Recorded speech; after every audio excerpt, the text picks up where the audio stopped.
Good morning, everybody. My name is Alondra Valdez. I am from the Commission's Office of Technical Reporting and Economics.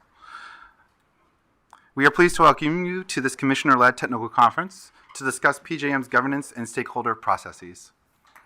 The purpose of this technical conference is to explore specific governance features and stakeholder processes in PJM that affect timely action and on operational and market needs.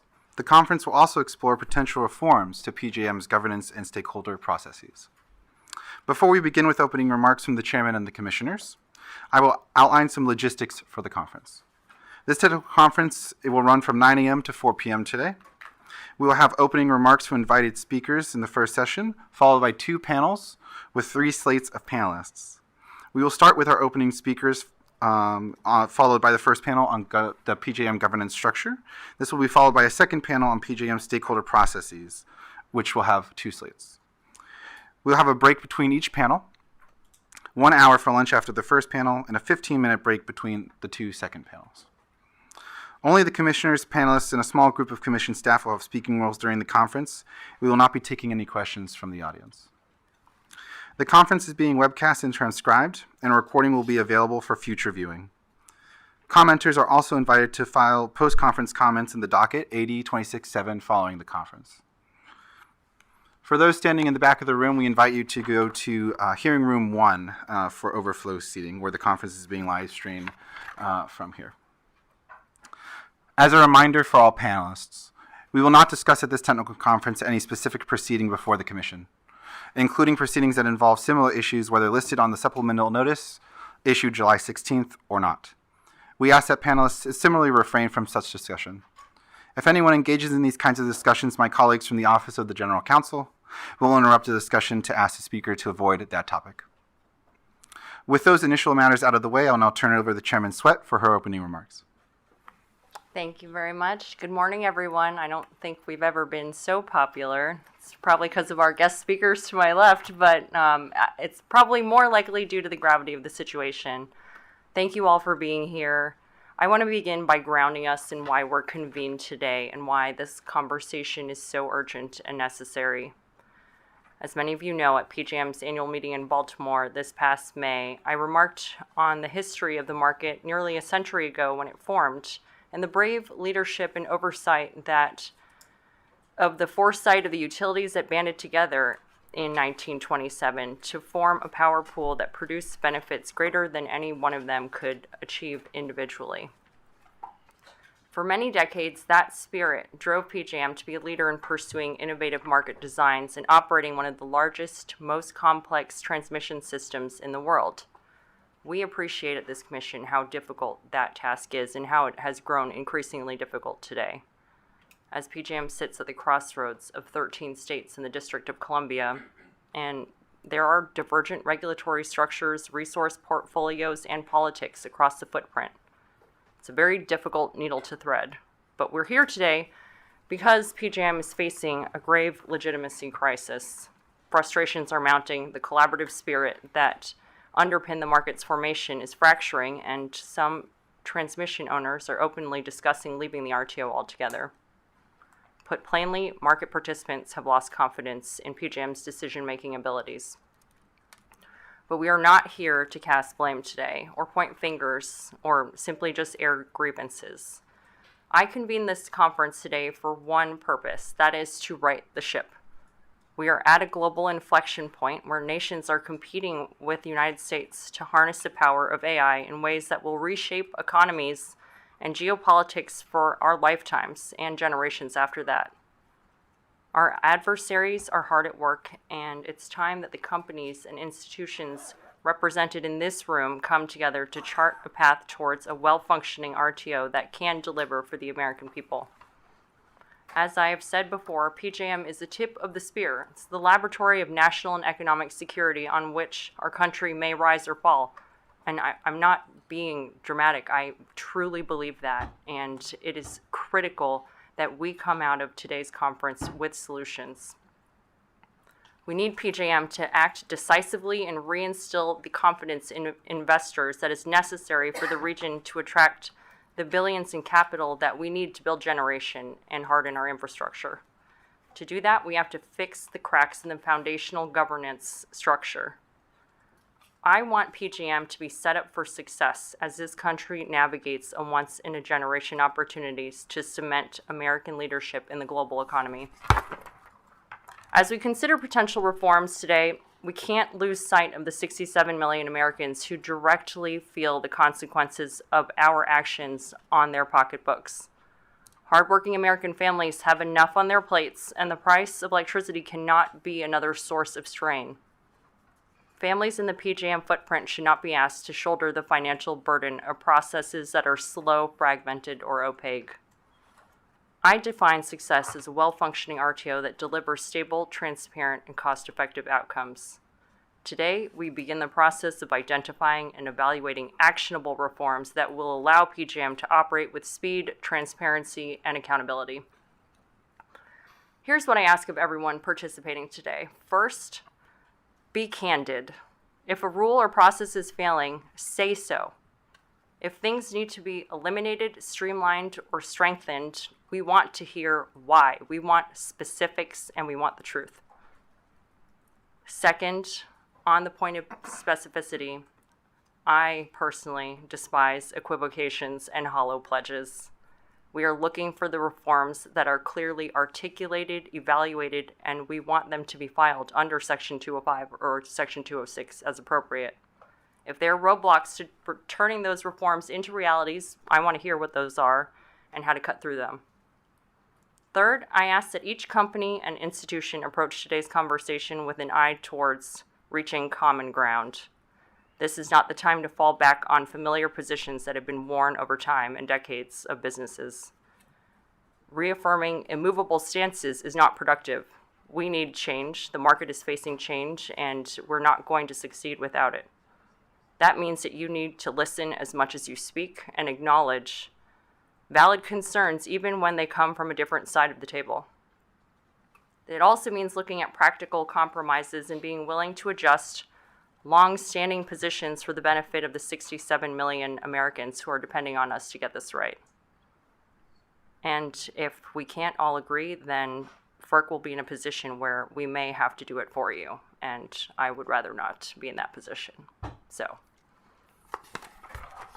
we will not discuss at this technical conference any specific proceeding before the Commission, including proceedings that involve similar issues, whether listed on the supplemental notice or not. And we ask that the panelists similarly refrain from such discussions. If anyone engages in these types of discussions, my colleagues from the Office of General Counsel will interrupt the discussion to ask the speaker to avoid that topic. With those initial matters out of the way, I will turn to my colleagues for their opening remarks. Commissioner Rosner. Thank you, Chairman, for convening this important conference, and thank you to the panelists that will be appearing today for being here and contributing your perspectives. Thanks to everyone who filed comments, and thank you to Secretary Danley and to Peter Lake for joining us. And I'd be remiss if I didn't also thank the FERC staff for organizing the conference. Yes, PJM has problems. Yes, they should be fixed, and it's urgent to do so. But I want to take a moment to just acknowledge that since it was created, PJM has saved consumers billions of dollars year after year. PJM has also ensured that the grid has remained reliable, and this has been particularly evident over the last few years when PJM has managed challenging conditions to keep the lights on. So while we're convened here today to discuss changes to PJM to ensure that the nation's largest energy market remains sustainable and viable in the coming years, it's also important not to lose sight of PJM's importance and value. So turning to the topic at hand, effective governance processes are critical for PJM to continue delivering for the region. My hope is that today we build consensus on durable, lasting reforms, and I'm encouraged by the hard work of reaching agreement that has already begun in earnest, and I'm optimistic that we can continue moving that ball forward today, because the opportunity before us today is one we can't afford not to capitalize on. I'm approaching today's conversation with an open mind. That said, I'd like to offer a few opening thoughts on 5 categories of potential reforms that stakeholders have discussed with me, both in meetings in person and in comments. First, I agree that states need an enhanced role in the governance process, and this must be a real role with teeth. For example, some form of increased state participation in selecting the board sounds very reasonable, appreciating that there are many different pathways to achieve this. Second, I see support for enhanced board independence. To succeed, the PJM board needs to be able to make decisions confidently and openly, and decisively act once it's reached the best possible decision. Achieving this outcome also can come in many different forms.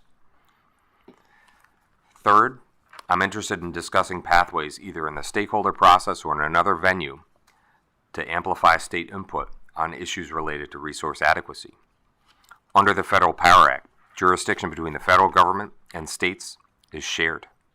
States are critical partners in ensuring resource adequacy because states are ultimately responsible for siting and permitting the generation and transmission that is needed to ensure reliable and affordable power. And I'll have more on this later. In this area, I hear a variety of potential solutions, ranging from concepts like we have in other RTOs, where state entities have opportunities to present issues directly to the board, as well as processes like the one that we set up in Order Number 1920, where we required public utilities to tell FERC what states agreed to on transmission cost allocation. And that takes me to the 4th area of focus, state input on transmission cost allocation.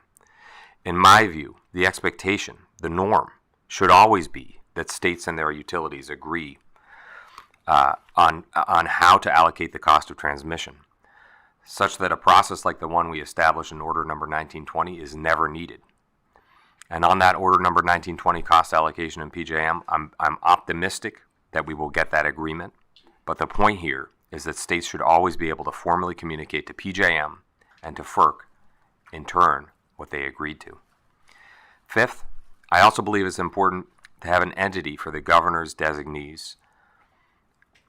And so with this, we should ensure that they have the resources needed to organize themselves and their positions. Next, as we consider PJM governance and the stakeholder process, and particularly a meaningful, potentially expanded role for the states. Very respectfully, states must also ensure that they make progress on the issues within their own jurisdiction, because I mentioned before, it's shared. For example, we need states' help with retail rate design to ensure that they can assign wholesale costs to the right customers. We also need states' help on curtailment priority, otherwise known as emergency load reduction rules for large loads. And we need states to put in place cost allocation rules for a backstop auction if and when we have one. And all of this PJM state governors committed to doing this backstop cost allocation when they signed the Statement of Principles regarding PJM agreement in January with the White House. And it's time for these provisions to be in place across the region. I also note that the Virginia SEC and the Data Center Coalition, a state and industry working together, proposed both backstop cost allocation and curtailment rules in June. And I hope that the rest of the PJM states will join and provide some place where we can have transparent information on the status of their member states' progress on these critical deliverables. And I wouldn't be doing my job here if I didn't also mention that we need states' help on permitting. No matter what signal the PJM market sends or what governance reforms are implemented, PJM will not succeed without our state colleagues also ensuring that we timely get generation and transmission built. We need help from states to make sure that they can identify resources that they want to see built in their state, and then ensure that those resources get built and connected fast. For example, if your state has clean energy goals, ask yourself, how long does it take to get a permit, the CPCN, all the authorizations to build a battery? If it's longer than 60 days, that sounds like a problem. If you don't know the answer, to me that sounds like a problem too. If your state wants to embrace demand response and demand side flexibility, how much retail demand response currently participates in your state? Does your state allow aggregators access to retail meter data? Do your utilities allow negative peak load contribution values to enable innovative business models that can provide real RA during stress periods? And finally, on transmission, we all know that transmission is needed to interconnect new resources. We can have the fastest queue in the world, but if there's not a grid to plug it in, there's nothing we can do fast. So how quickly and durably can transmission be developed in your state? So, thank you for humoring my requests for assistance from our state colleagues. While the Commission works to make progress on issues within our jurisdiction, we really need PJM, the market participants, states, and other stakeholders to make progress on these issues that are beyond our reach. But together, I'm very confident that we can address the challenges we face, and I remain optimistic about PJM's future. With that, I'm very much looking forward to the conversation today, and I turn it back to you, Chairman. That was a nice balance to my brimstone, Commissioner C. Well, I'm not known for brimstone, but we'll see how it goes. There are tech conferences and there are tech conferences, and I think it's obvious from the people who are here today and the attention that's been placed on this issue that we're in the latter category. So first of all, a well-deserved round of thanks. The prep work and the background for conversations like I hope we'll have today don't just happen. So thank you, Chair Sweat, and to your office for bringing us together and focusing on these issues. Thank you to our FERC staff for all of their work here, to PJM for being here and for helpful conversations along the way. To our distinguished guests and our panelists, I appreciate your willingness to put your name to ideas and engage with us on them as well. And to the many other commenters who have already given us a strong record to start from. We have a lot to do today, so here's how I see the problem statement. PJM, like other organized markets, has delivered huge value to customers over the years. When functioning right, competitive markets and the economies of scale that can come with them can mean lower cost power and better operational reliability for millions of Americans. But PJM hasn't been living up to that legacy recently. Even with market intervention, we still have sky-high prices, and last week was the second time that the auction failed to secure enough capacity to meet the reserve threshold in PJM. To put it lightly, those are serious concerns. Now, to be clear, some of the big factors for this are outside of PJM's control. Markets are designed to withstand some fluctuation, but the pace and scale of large load growth is well beyond an ordinary demand spike. So I don't see the need for reforms as the problem itself.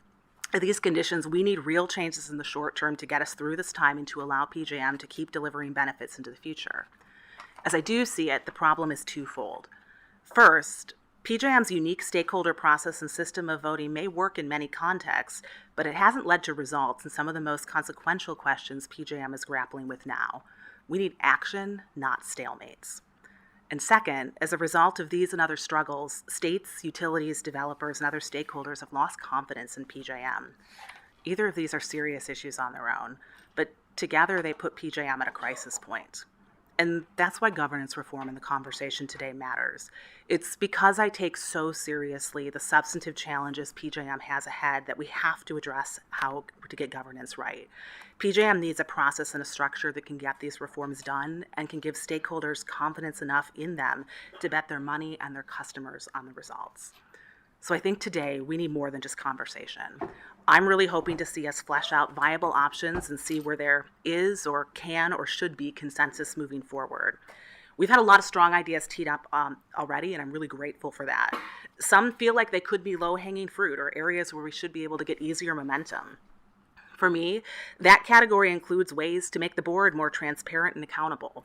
So ideas like lengthening board terms, reevaluating selection criteria and conflict of interest rules to get more members in the PJM region and others with direct experience and investment consistent with good governance principles. I also think we can talk in this category about ways to increase board members' interaction with states and stakeholders and to have more transparency around board decisions. So let's talk about these and other areas where we may be able to get some relatively fast wins.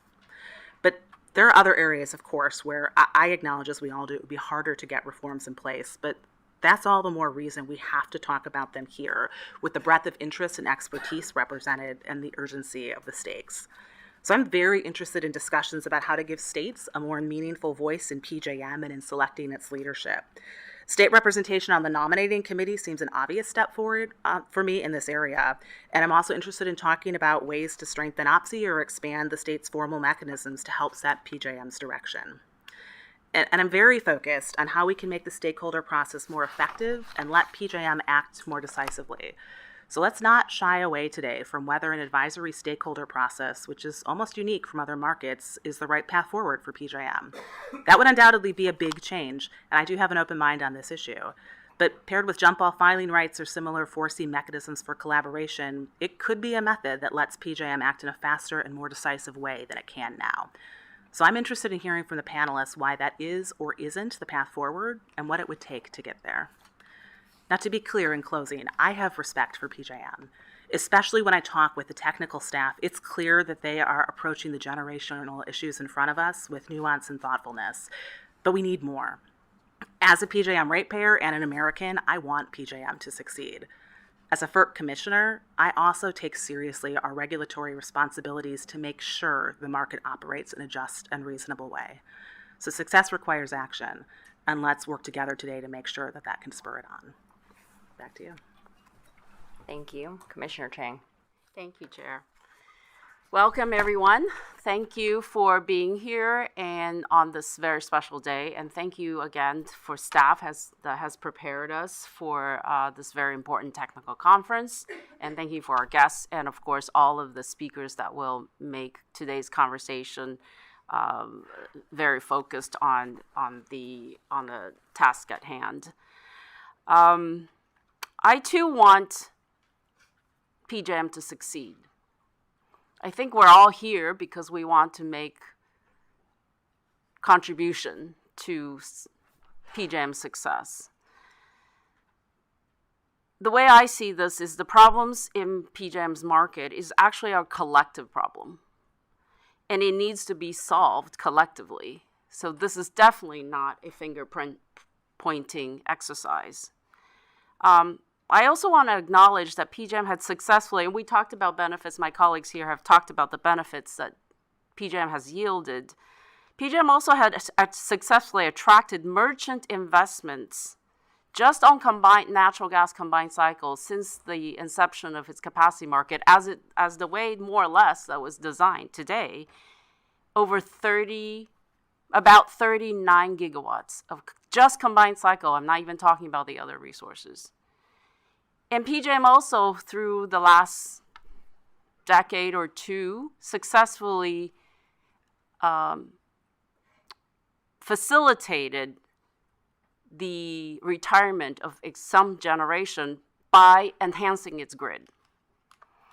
So there has been successes in the past, and I just want to make sure that people don't forget about that. But recently, I think the resource adequacy has been a tremendous concern for everyone. And while today's governance discussion will not address all of the problems and all the resource adequacy concerns, I think it's a very important component of this. I also want to acknowledge that PJM has been relatively responsive to states in the past, particularly when certain states had specific needs and studies.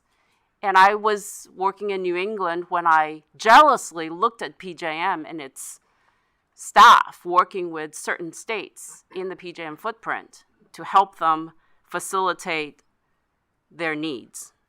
So I just want to make sure that it's easy to forget the challenges that PJM had to overcome over the past decade. So I appreciate the interest today and over the last few months, the interest of so many stakeholders in exploring potential ways to improve PJM's governance.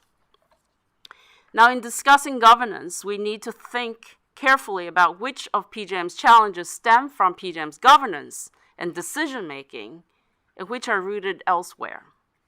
Many factors outside of PJM's control have contributed to somewhat this perfect storm, a combination of geographic, political, regulatory diversity of PJM states, the unique history of the markets reacting to FERC policy changes, including the minimum offer price rules, and the happenstance that PJM happens to be ground zero for global data center development, at least the first in the US, have all contributed to the recent resource adequacy challenges.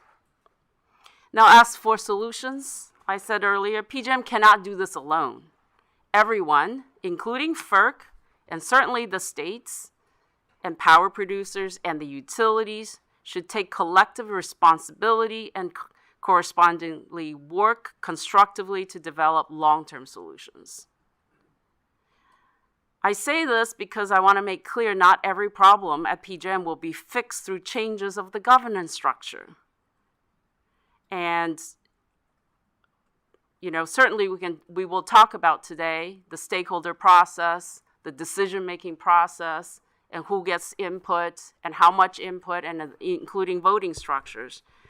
But these process-related challenges, even if we can fix it quickly, we won't fix some of the technical and market issues. I just want to sort of set the stage to make sure that our expectation of change, we set the proper expectations for change.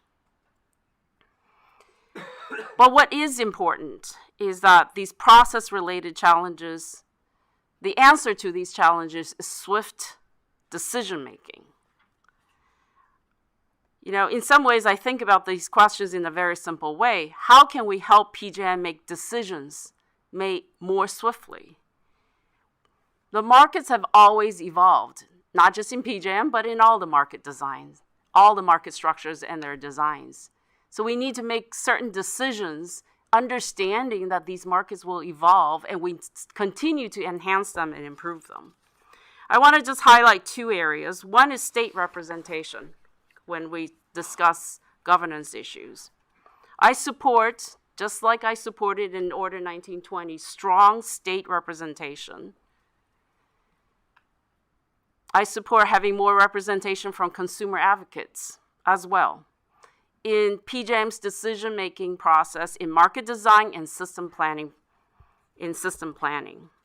Coming from New England, I'm very interested in how other regions might have included states' participation in their decision-making and how that can be borrowed or that can enhance PJM's processes. I'm very interested in hearing about formalized options for states. And I know that in the last few weeks, we have heard from many stakeholders, including the state representatives, of their proposal. So today I hope to hear more about that. In the New England experience, I can speak firsthand that states often are frustrated with ISOs or RTO's decision-making process not formally inviting states to be either at the center or even at the side in the voting structure. So I think this is an important aspect of the governance that we need to consider. The second is stakeholder process. Ultimately, it's about speed to making decisions. I don't claim to, know, and I hope to hear more about exactly how the voting structures lead to either gridlock or swifter decision-making. But I think at this juncture, we really need PJM and its leadership, along with stakeholders and along with us, to make swift decisions. In some ways, you might not make the perfect decisions, but we need to make those decisions and then enhance them as we go along. And I'm very interested in how either PJM or its stakeholders bring ideas about how we can sort of get through this gridlock and trying to get on with some of the reforms that's necessary for the market.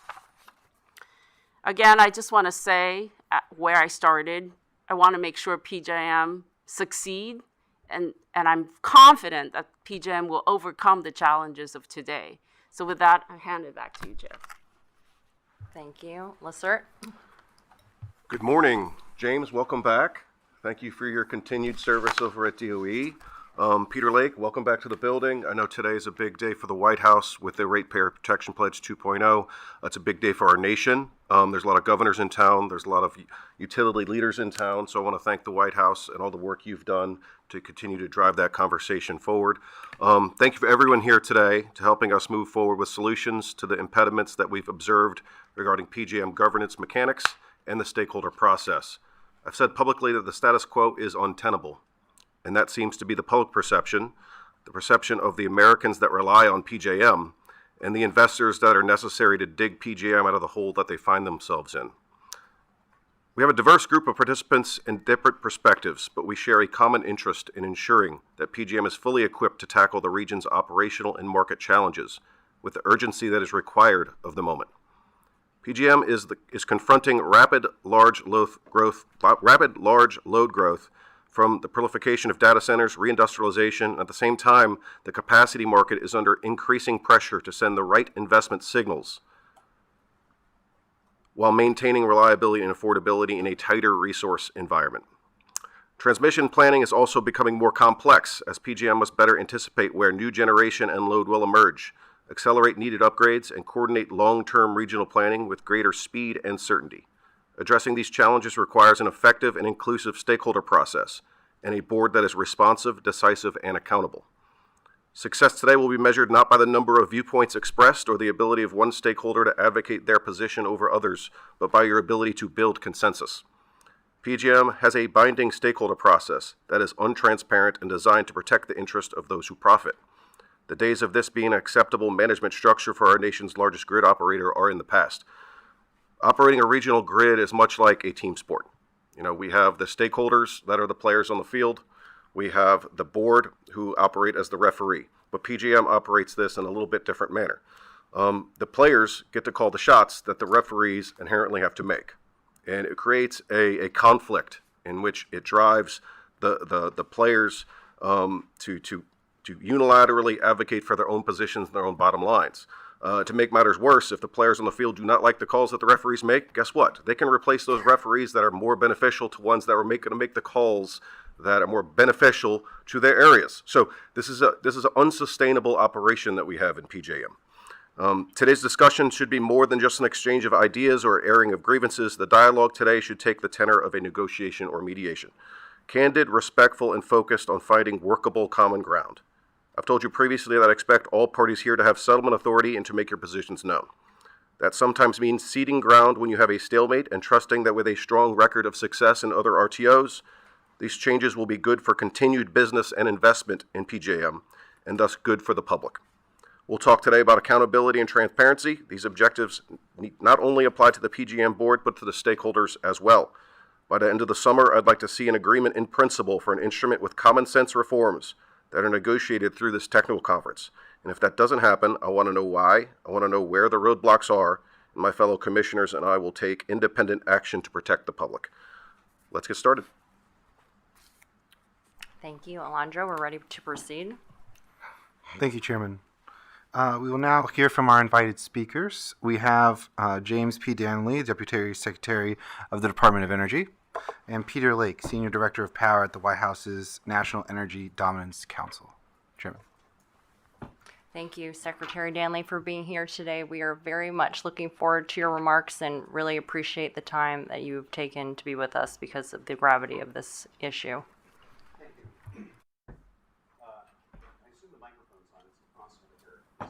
No? No? Yeah? Okay, great. There we go. The technical problems at FERC. So, it is a pleasure to be back here. You can imagine how much fun it is for me to return to the hearing room, other than poking my head in a little while ago to see that my portrait was properly aligned. I haven't been here since I left in 2025. So, or 2025, yeah. So anyway, the purpose of this technical conference couldn't be more important. PJM has had quite a few problems. We'll get into that in a second. First, I just want to say how much fun it is to see former colleagues, Joe McClelland and my long-suffering deputy David Morenoff when I was general counsel, and John Katz, my partner in labor, and so many other people here. It's great to see you. And I have to say also that I am gratified and a little bit surprised by the crowd we have here. I don't think I've ever seen the hearing room this full before. That was even when we had truly contentious questions up for debate. This is, did I hear that there's actually an overflow room for this? That's remarkable. So I think we should all take a moment to wallow in the fact that we're the kind of people who are excited and invigorated to be here at 9 a.m. on a weekday to talk about RTO governance. This is a special crew that we have assembled. So I've written a lot about PJM over the years. And I think everybody is aware of the fact that I have pretty strong opinions on the subject. And before the technical conference begins, I'd like to say that at least from my standpoint, any of the critiques, criticisms, and properly laid charges at various parties' feet does not include that of the staff of PJM. There are truly excellent, capable staff at PJM. I think we all probably agree about that. I think that Stu is very talented. I think Chris O'Hara is an excellent lawyer. And he's actually in the audience. I didn't realize that. So he's avert your. I didn't see you before. Avert your eyes. Pretend you didn't hear that. It is not the technical capacity of PJM staff who are truly talented. It is something much more fundamental than that. So I just want to highlight that one point first so that everybody understands that we're talking about the mechanics of the institution and not about the individual people who work at PJM who are very good, who have a very challenging problem set in front of them. That being said, PJM is a mess, right? This is a market that has committed what I would consider to be some of the gravest crimes against the FPA that we've witnessed in the history of the Commission, right? Shortening auction cycles to make it more difficult to deploy capital, right? Rerunning auctions in obvious violation, and I said it at the time, obvious violation of the filed rate doctrine, pure madness, right? We've had an institution that has not wanted to show confidence in its own reliability pricing model, right? That mechanism was one of the great frontiers that was created in the concept of organized markets. The entire mechanism established was supposed to take into account the signs of scarcity and superabundance and then correct organically to those over time. And when we got to a point of scarcity signal, that caused people to panic, and a complaint was mooted out with a self-imposed restriction on the prices that are necessary to get formation. What do we have now? 2 auctions in a row that failed to meet the capacity requirement. That is not a functioning market. One wonders what all that money is spent for in the capacity market. Sounds to me like those rates may be not JNR. If you were paying money for a capacity market to secure supply and it doesn't happen, why are we paying it? I really do despair for the actual mechanics of the market, and that is something that can be laid at the feet of PJM very, very solidly. So what is the problem that we're facing with the governance of PJM? it is, I think, fundamentally a question of transparency and accountability. Who's responsible for what? I was sitting right over there where Commissioner Rosner is when we had another technical conference. I asked the question of everybody from PJM, and in fact, Joe Bowering was there, and I said, who is responsible for resource adequacy? And he said, we all are. That means nobody is, right? You need to have an absolutely clear line of responsibility and clear authority. So let's go back to the paradigm that I always use when I want to chasten a market. I talk about what the paradigmatic utility, the vertically integrated IOU in an old-fashioned state, how they operate. You have a CEO who is responsible to a board of directors, who is himself, or who are themselves responsible to shareholders. All of them are subject to the oversight of a public utility commission, and they are all subject to the state laws that require them to serve their customers. In the case of an RTO, it's just a different model. And in the case of PJM, it's unclear exactly who it is that's responsible for what. I will note that in PJM's governing documents, though there's plenty of talk about the capacity market itself, there's very little when it comes to public interest, right? These are not the same institutions as the IOUs created in a regulatory compact that guarantees a franchise monopoly in return for serving every single person in their franchise territory with the service that is necessary, or at least deemed necessary by the public fiat, right? Not the same model. It is not the way PJM works, where you have that clear line of demarcation, who's responsible for what. Instead, we don't really know who does what in PJM, or this is particularly problematic because not only do we have a tension in the basic structure of an independent board, and I take Commissioner Lassert's point here that the board is only independent insofar as it is chosen by the people that are going to be overseen by it, and so there is a complexity there, and it is a real tension. I think that when you have self-interested stakeholders, and by the way, nothing wrong with being self-interested, right? Every adjudicator relies upon the pleadings of self-interested parties. That's fine. But we do have a question of what board independence means when you have the self-interested parties actually having a say in who the board members are. But it's even worse than just that tension. Further, we have the issue that the filing rights are split between any number of different parties, right? You have the board has some filing rights. They can direct PJM to make filings on some subjects. You have a stakeholder process. The TOs have retained some of theirs in the operating agreement. That means that we are deviating from the basic premise of the Federal Power Act, and indeed basically every state commission law, which is you have a utility that files its tariff revisions, right? When you have it broken down into different committees and subcommittees and board, it's sort of like committees and boards, utilities. Oh my! There are so many different parties that are playing the game that it's impossible to know exactly who's doing it and to have a coherent picture. That is problematic. I think that splitting those rights in the way that they have been has been hard. And then on top of that, we have the actual misery that is the PJM stakeholder process. So a quick poll in the room. How many people have at any time in their lives endured any part of the torture that is a stakeholder meeting? Raise hands. Okay, now put the hands down. How many of you enjoyed it? Oh, come on. There's always one or two. All right. So I actually believe you guys. So I do not enjoy them, and I think that the fact that everybody else kept their hands down, and this isn't a shy audience, they all raised their hands before. I think that we have learned that other than the two masochists here, this is not a process that people like, and it certainly is not one that delivers good results, right? We have had cases in which issue charges that are critical cannot make it over the threshold even to be fully considered. And these are things that everybody would even acknowledge that they want to see handled and talked about, but the formal process does not allow for it. I don't know. I am glad that the chairman convened this. I think it's long overdue. The worry that I have, to the extent that I have one, is that in the inevitable arguments that are going to ensue, that we're going to lose sight of the actual substantive issues that have to be dealt with, right? Because PJM has real problems in the way that it operates its market. So we have this question about the long-term viability of the construct, but we also have another question, which is what are we going to do right now about the capacity market? What are we going to do about the fact that we're gigawatts short, and we need to get that capacity as quickly as possible? What are we going to do about interconnection, both for load and gen? These are the substantive issues that need immediate resolution, because PJM is, I forget who said it, I'm sorry, the first wave of data centers have been developed there. There is huge demand. We are facing demand signals like we've never seen before, certainly not in my entire time in utilities. And PJM has frictions that need to be fixed immediately.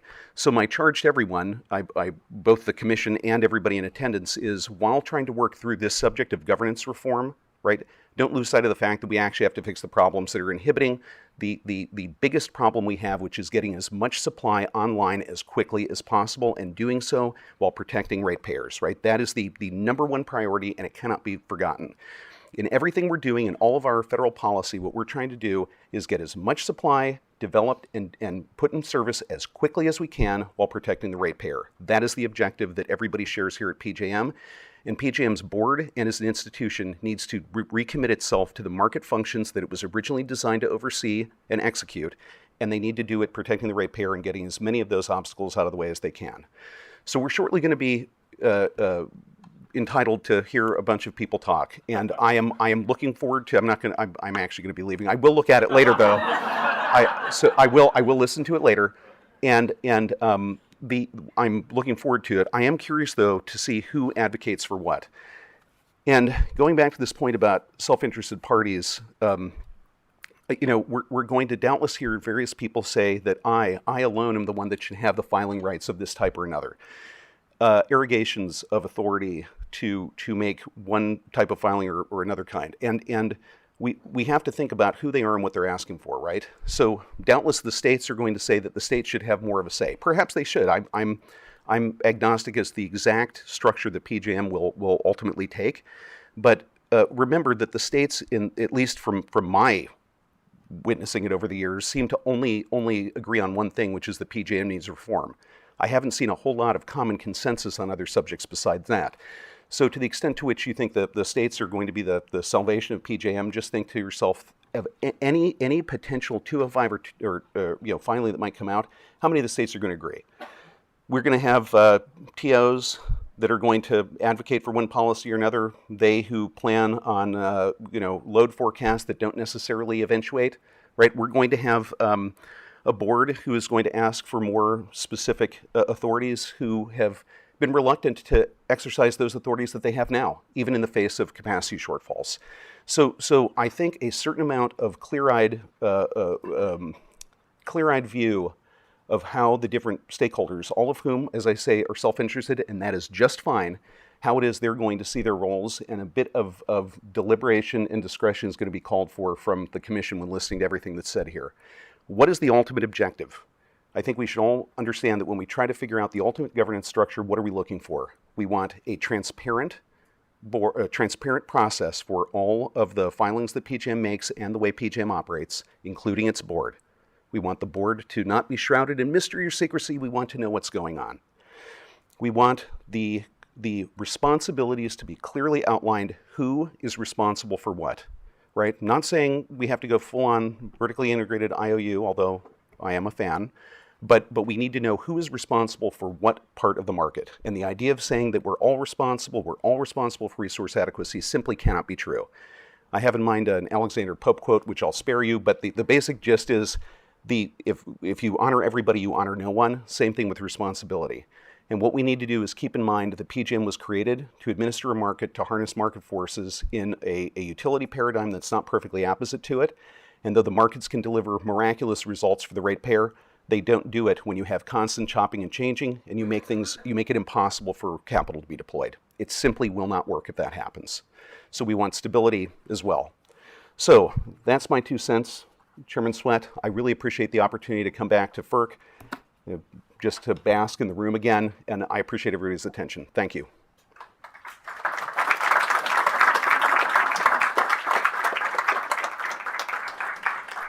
I would pay way more than 2 cents for those remarks. Thank you. That was quite the homecoming. We really appreciate your time, Secretary, and that was very insightful framing for today.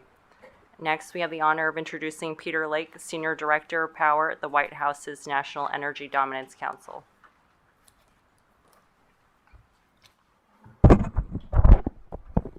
Thank you, Chairman. Thank you, Commissioners, for having me today. More importantly, thank you for convening this very important technical conference. It's like Commissioner C said, there are technical conferences and there are technical conferences. Appreciate your leadership in calling this today. And before I start, I will echo Secretary Danley's comments about an appreciation for the staff at PJM, and especially from the White House perspective, appreciate the ongoing dialogue we've had with the executive team and the board for many, many months, dating back to 2025. So appreciate that open communication. But we're here for a reason, and this White House very much wants PJM to succeed, but will not tolerate continued failure.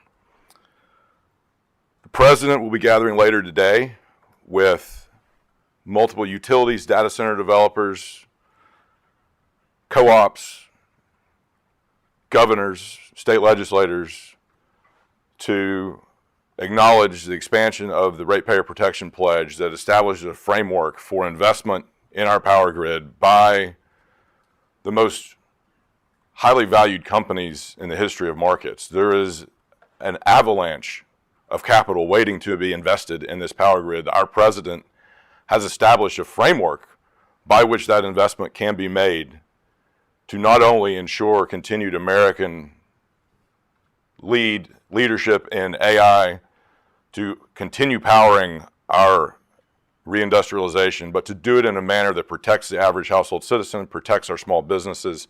So yes, we can build the big infrastructure this country needs. Yes, we can maintain America's lead in AI and also protect residents and small businesses. But we cannot do it in a broken system like PJM. You'll hear a lot of details today about the technicalities of and the mechanics of how these reforms should take place. I'll spare you my thoughts on the details of those. I won't add to the nuts and bolts, but I will offer some observations from someone who has dealt with a failed power grid. We've been here before. The bad news is that PJM is broken. The good news is we know how to fix power grids in this country. When I took over responsibility of the Texas power grid in April of 2021, I inherited a power grid that had been 4 minutes and 37 seconds away from total black start failure. That would have caused millions of people to be without power for not days, but weeks. Many people in this room are familiar with that. That was a very tough few years riding that ship and turning ERCOT around. But thanks to decisive leadership from Texas Governor Greg Abbott, the Texas legislature, some outstanding folks on the ERCOT team, and some incredible folks at the Public Utility Commission of Texas, we did it. And today, ERCOT, 5 years later, stands as a great example of how to build big infrastructure in this country while also delivering power at affordable prices to all of your citizens. The important part of why I bring up the ERCOT experience is that while the mechanical parts of that failure during Winter Storm Uri were about wellheads freezing over and pipes freezing up and fuel access being constricted, the root cause of that failure was a failed governance structure and a failed stakeholder process. The same ills that haunt PJM today. PJM is clearly broken. Multiple failed capacity markets, capacity auctions, sky-high price increases. And to be clear, when we throw around the term failed capacity auction, to be clear for the general public out there, that means that in the winter of 2028, 2029, in the event of another, not in the event, when another winter storm comes, when another winter storm front hits, the PJM market will be short 6,800 megawatts. That's what that means. This market will not have enough power, a supply of power, to meet demand in the winter of 28, 29. That's 2 winters from now. And when we have another cold. And if we don't have a cold winter storm in 28, 29, we'll have one in 29, 30. That's what a failed capacity auction means. It has real impacts on real people on the ground. And to Secretary Danley's point earlier, markets only work if you let them work. If we're not going to let this market work, let's stop pretending that PJM has a market. The cure for high prices are high prices. The cure for low prices are low prices. If we're going to have a market, we've got to let it work. And perhaps there's no greater testament to the failure of the existing stakeholder process than the fact that when, as the Secretary said, the rare occasion that all 13 governors in PJM actually agreed on something in the Statement of Principles, along with Secretary of Energy Chris Wright, Secretary of Interior and Chairman of the National Energy Dominance Council Doug Burgum, and the President of the United States all agreed on a path forward to address the most acute problem facing PJM, the lack of reliable dispatchable power, as evidenced in the failed capacity auctions. With the alignment of all of those stars, this system, this stakeholder process at PJM could still not deliver, even with all of that alignment. No better indication that this is broken. And this is the only industry in the world that can stare in the face of trillions of dollars of expected investment and argue amongst each other so effectively as to scare off that investment. The technology world is begging to invest in this market, in this infrastructure, in these utilities. And the failure of this system to move forward productively, and this stakeholder process to move forward productively, is scaring away that investment. At the end of the day, the core function of PJM and any grid provider in the United States is delivering reliable, affordable power to homes and businesses. And like the Secretary said, when everyone is accountable, no one is accountable. We experienced that in ERCOT before Winter Storm Uri. Everyone was accountable. The market was accountable. The stakeholders were accountable. The legislature was sort of accountable, but nobody was truly accountable. And we have, again, other examples around the country of how to do this right. That's the good news. We know how to fix this. ERCOT is in the midst, or the early stages, of one of the largest transmission build-outs in American history, with the 765 kV lines out to West Texas. That's a lot of happy capital being deployed. That's a lot of happy investors that are able to grow their businesses, grow their invested capital base. That doesn't happen in PJM. At risk of only talking about ERCOT as the Texas representative, MISO, just next door, has a very well-functioning market that is building things. Happy investors, happy stakeholders, reliable grid operations. When I took over in Texas, and for the next 2.5 years, ERCOT did not experience any EA events. None. PJM has experienced 2 this month. That's not a stable grid, and that's certainly not a grid poised for growth and ready to accept the capital investment that the world is waiting to put into this ecosystem. In Winter Storm Fern, again, PJM, near miss. Kudos to the control room at PJM. Kudos to the team on the ground at PJM for keeping the lights on. But another EEA event, energy emergency event, barely got by. Excellent work. Those are not easy to get through. But again, in a testament to knowing how to do this, we know how to fix this in this country. ERCOT walked through Winter Storm Fern and shrugged it off. 5 years earlier, a similar storm broke the back of that grid. MISO, similar outcome. And it's important, I mentioned ERCOT and MISO because both of those grids have almost diametrically opposite regulatory regimes. That is, and yes, every grid is different, every grid is unique. And those are 2 very different grids that somehow manage to function quite well. What do they have in common? ERCOT is fully deregulated, MISO is all vertically integrated utilities. What do they have in common? They have a stakeholder process that provides member companies a voice but not a veto. And they have an independent, empowered board that can make decisions in the public interest without being so fearful of the members jumping on their shadow that they're forced into inaction. Change is coming to PJM one way or the other. As we can see with the failed capacity auctions, in a few years, PJM won't be able to handle a winter storm Fern. They won't be able to handle, they didn't handle Winter Storm Elliott. And those are only going to get worse and worse. So whether it's a coming affordability crisis or a major load shed event, change is coming.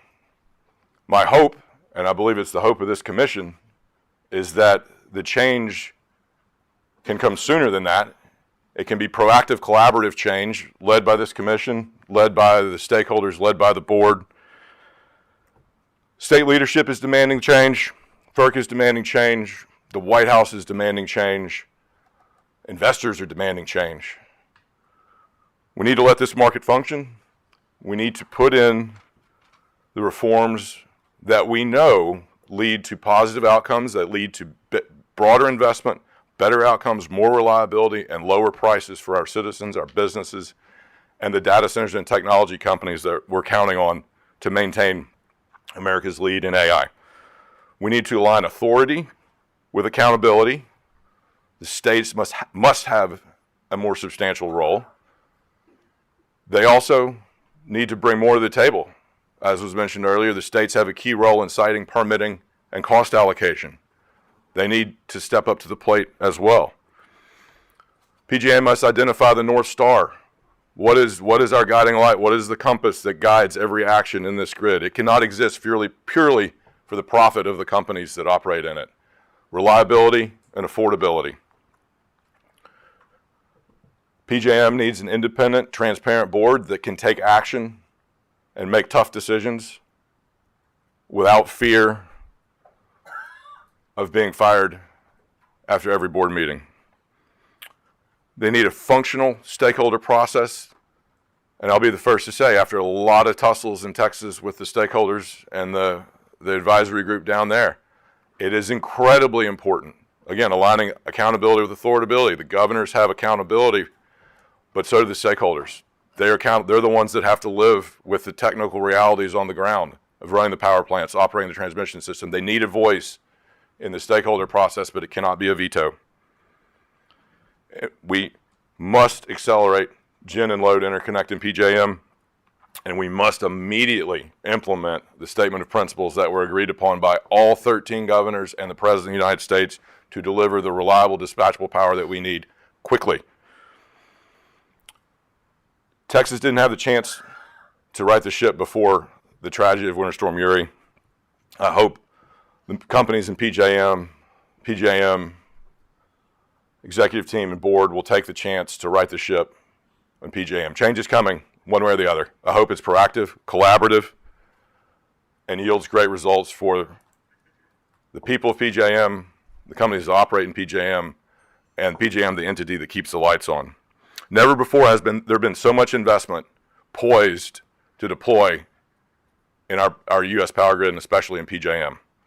I'm speaking to a group of investors later today that represent over $1 trillion in capital, and they're wondering why they would strand their capital in a broken PJM system. We should be able to tell them that that is an opportunity.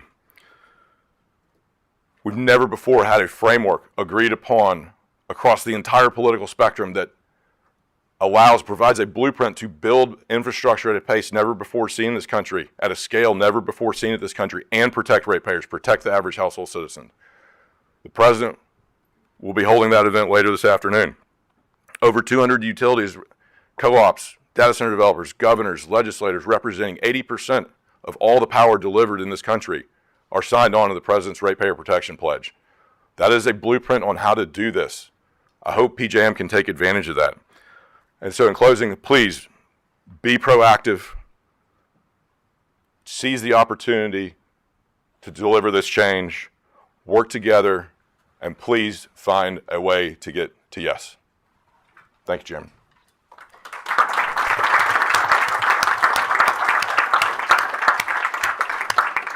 Thank you, Peter. Congratulations on your historic deal that you helped broker.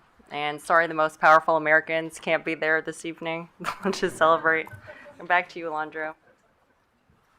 Thank you, Chairman. We will now start with our first panel on the aspects of PJM's governance mechanics that may impede PJM's ability to address operational and market needs. Panelists include PJM representatives, representatives from PJM states, members of the 5 PJM member sectors, and others. Each panelist submitted in advance a statement that includes their position on the questions on the conference agenda.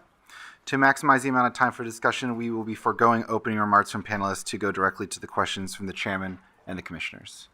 Please, if you're on panel 1, please come up.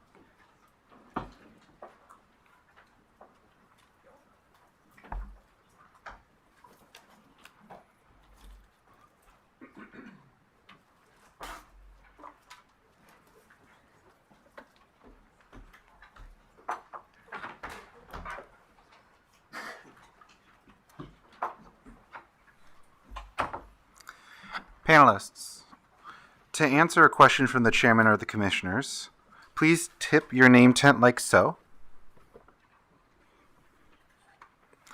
When you are called on, you will know when your mic is on when the LED is glowing green. There is a gray button at the base of the microphone that you have to press to turn it on.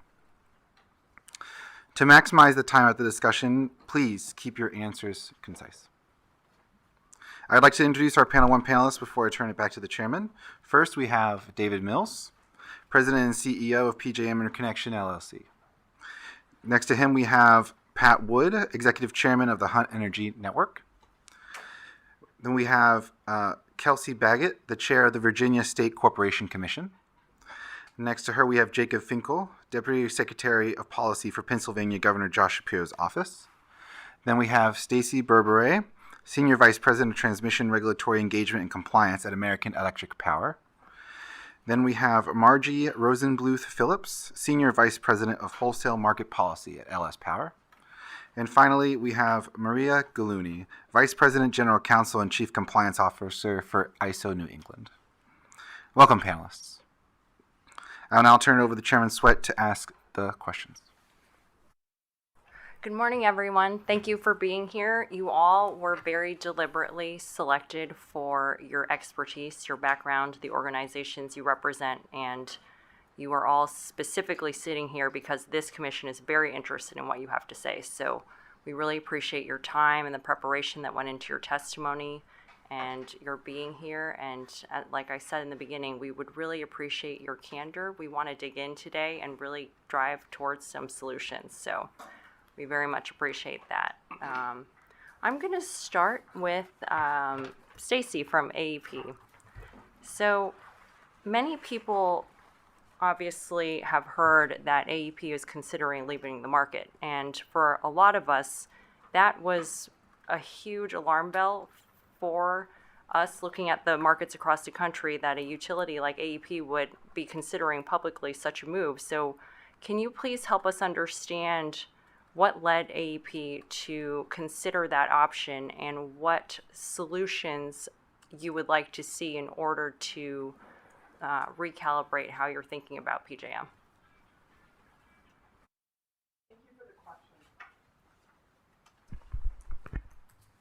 Thank you for the question, Chairman.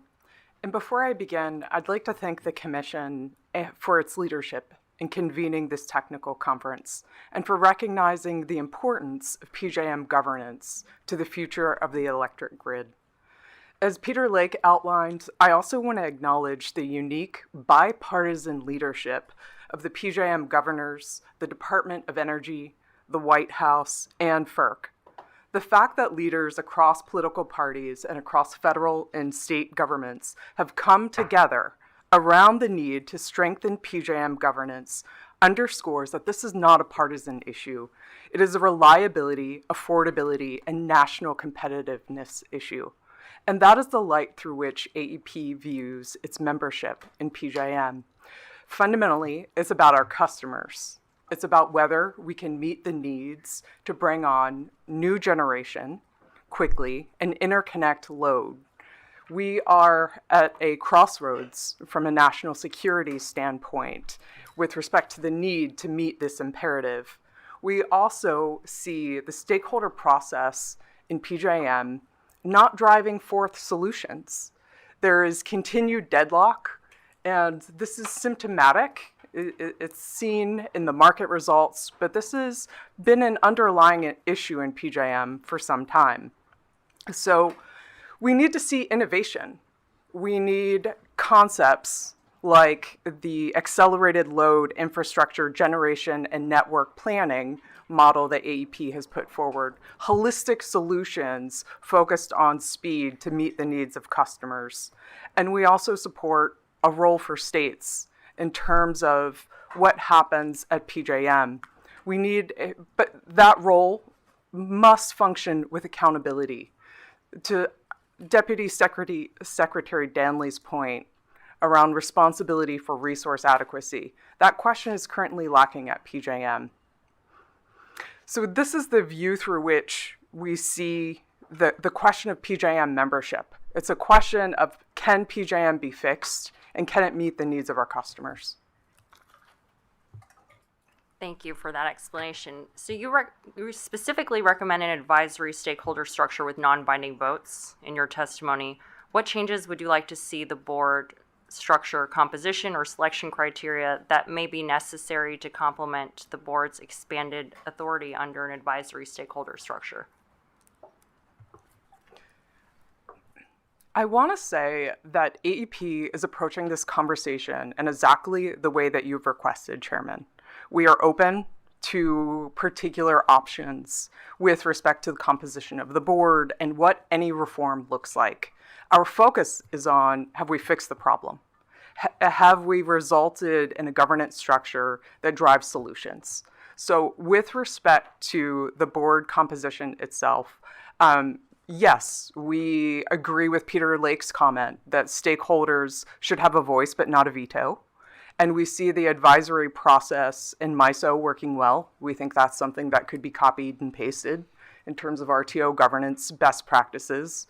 With respect to the board, we agree with Deputy Secretary Danley's remarks and some of the commissioner remarks around transparency. We agree with the need for additional expertise in this with respect to the qualification of board members. But there is no one particular issue on which we are saying this is a gating or threshold item, a must-have. We are approaching this conversation holistically and with an eye towards whether or not we've solved the problem. So we're at this table in a constructive fashion and one that we hope is helpful to drive consensus. Thank you.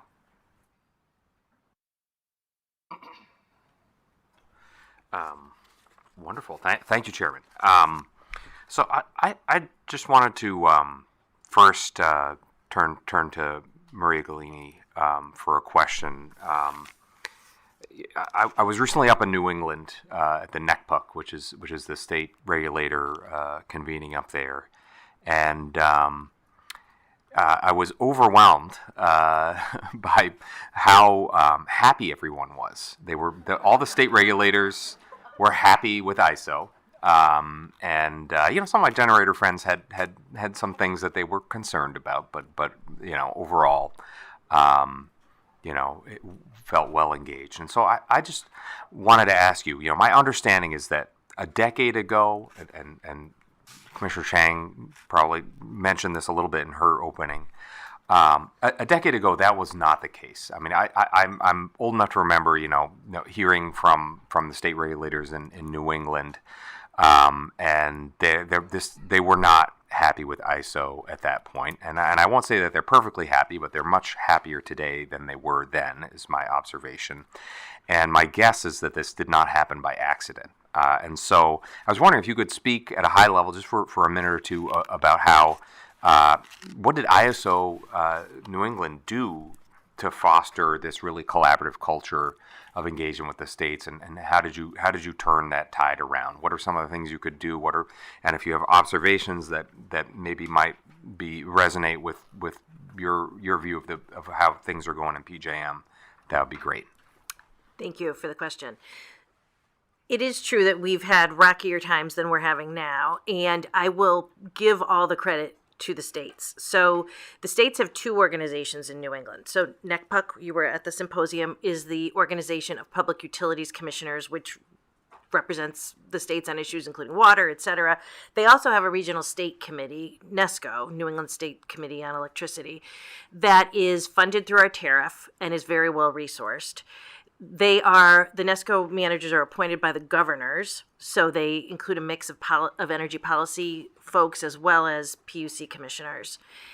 And about a decade ago, they came to us with a vision statement. All of them reached consensus on things they wanted ISO New England to do. When the states reach consensus across 6 states, we sit up and we listen. It's very important to us. We have the same reaction when the 6 sectors of our market participants have consensus on an issue. It's an important issue. It warrants our attention.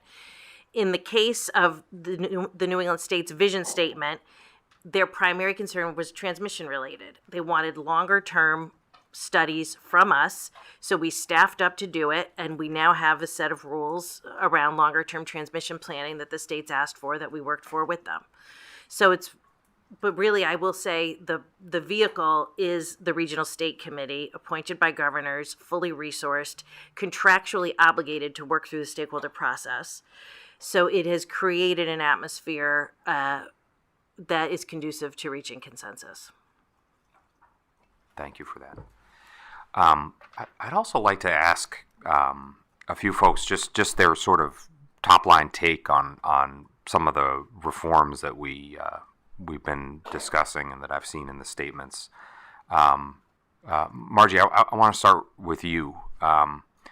Do you support an increased state role in the board selection process at PJM? So one, thank you for the honor, privilege, and burden of testifying here today. You're welcome. Thanks for being here. We do, and let me explain. I'm probably the only person here that sat on the nominating committee of PJM a number of times, and others. And Jacob and I had a great discussion the other day, because everybody thinks the stakeholders get in there and we come in, I want somebody who's going to vote for market reform, and the transmission owners, I want somebody who's going to give me the money.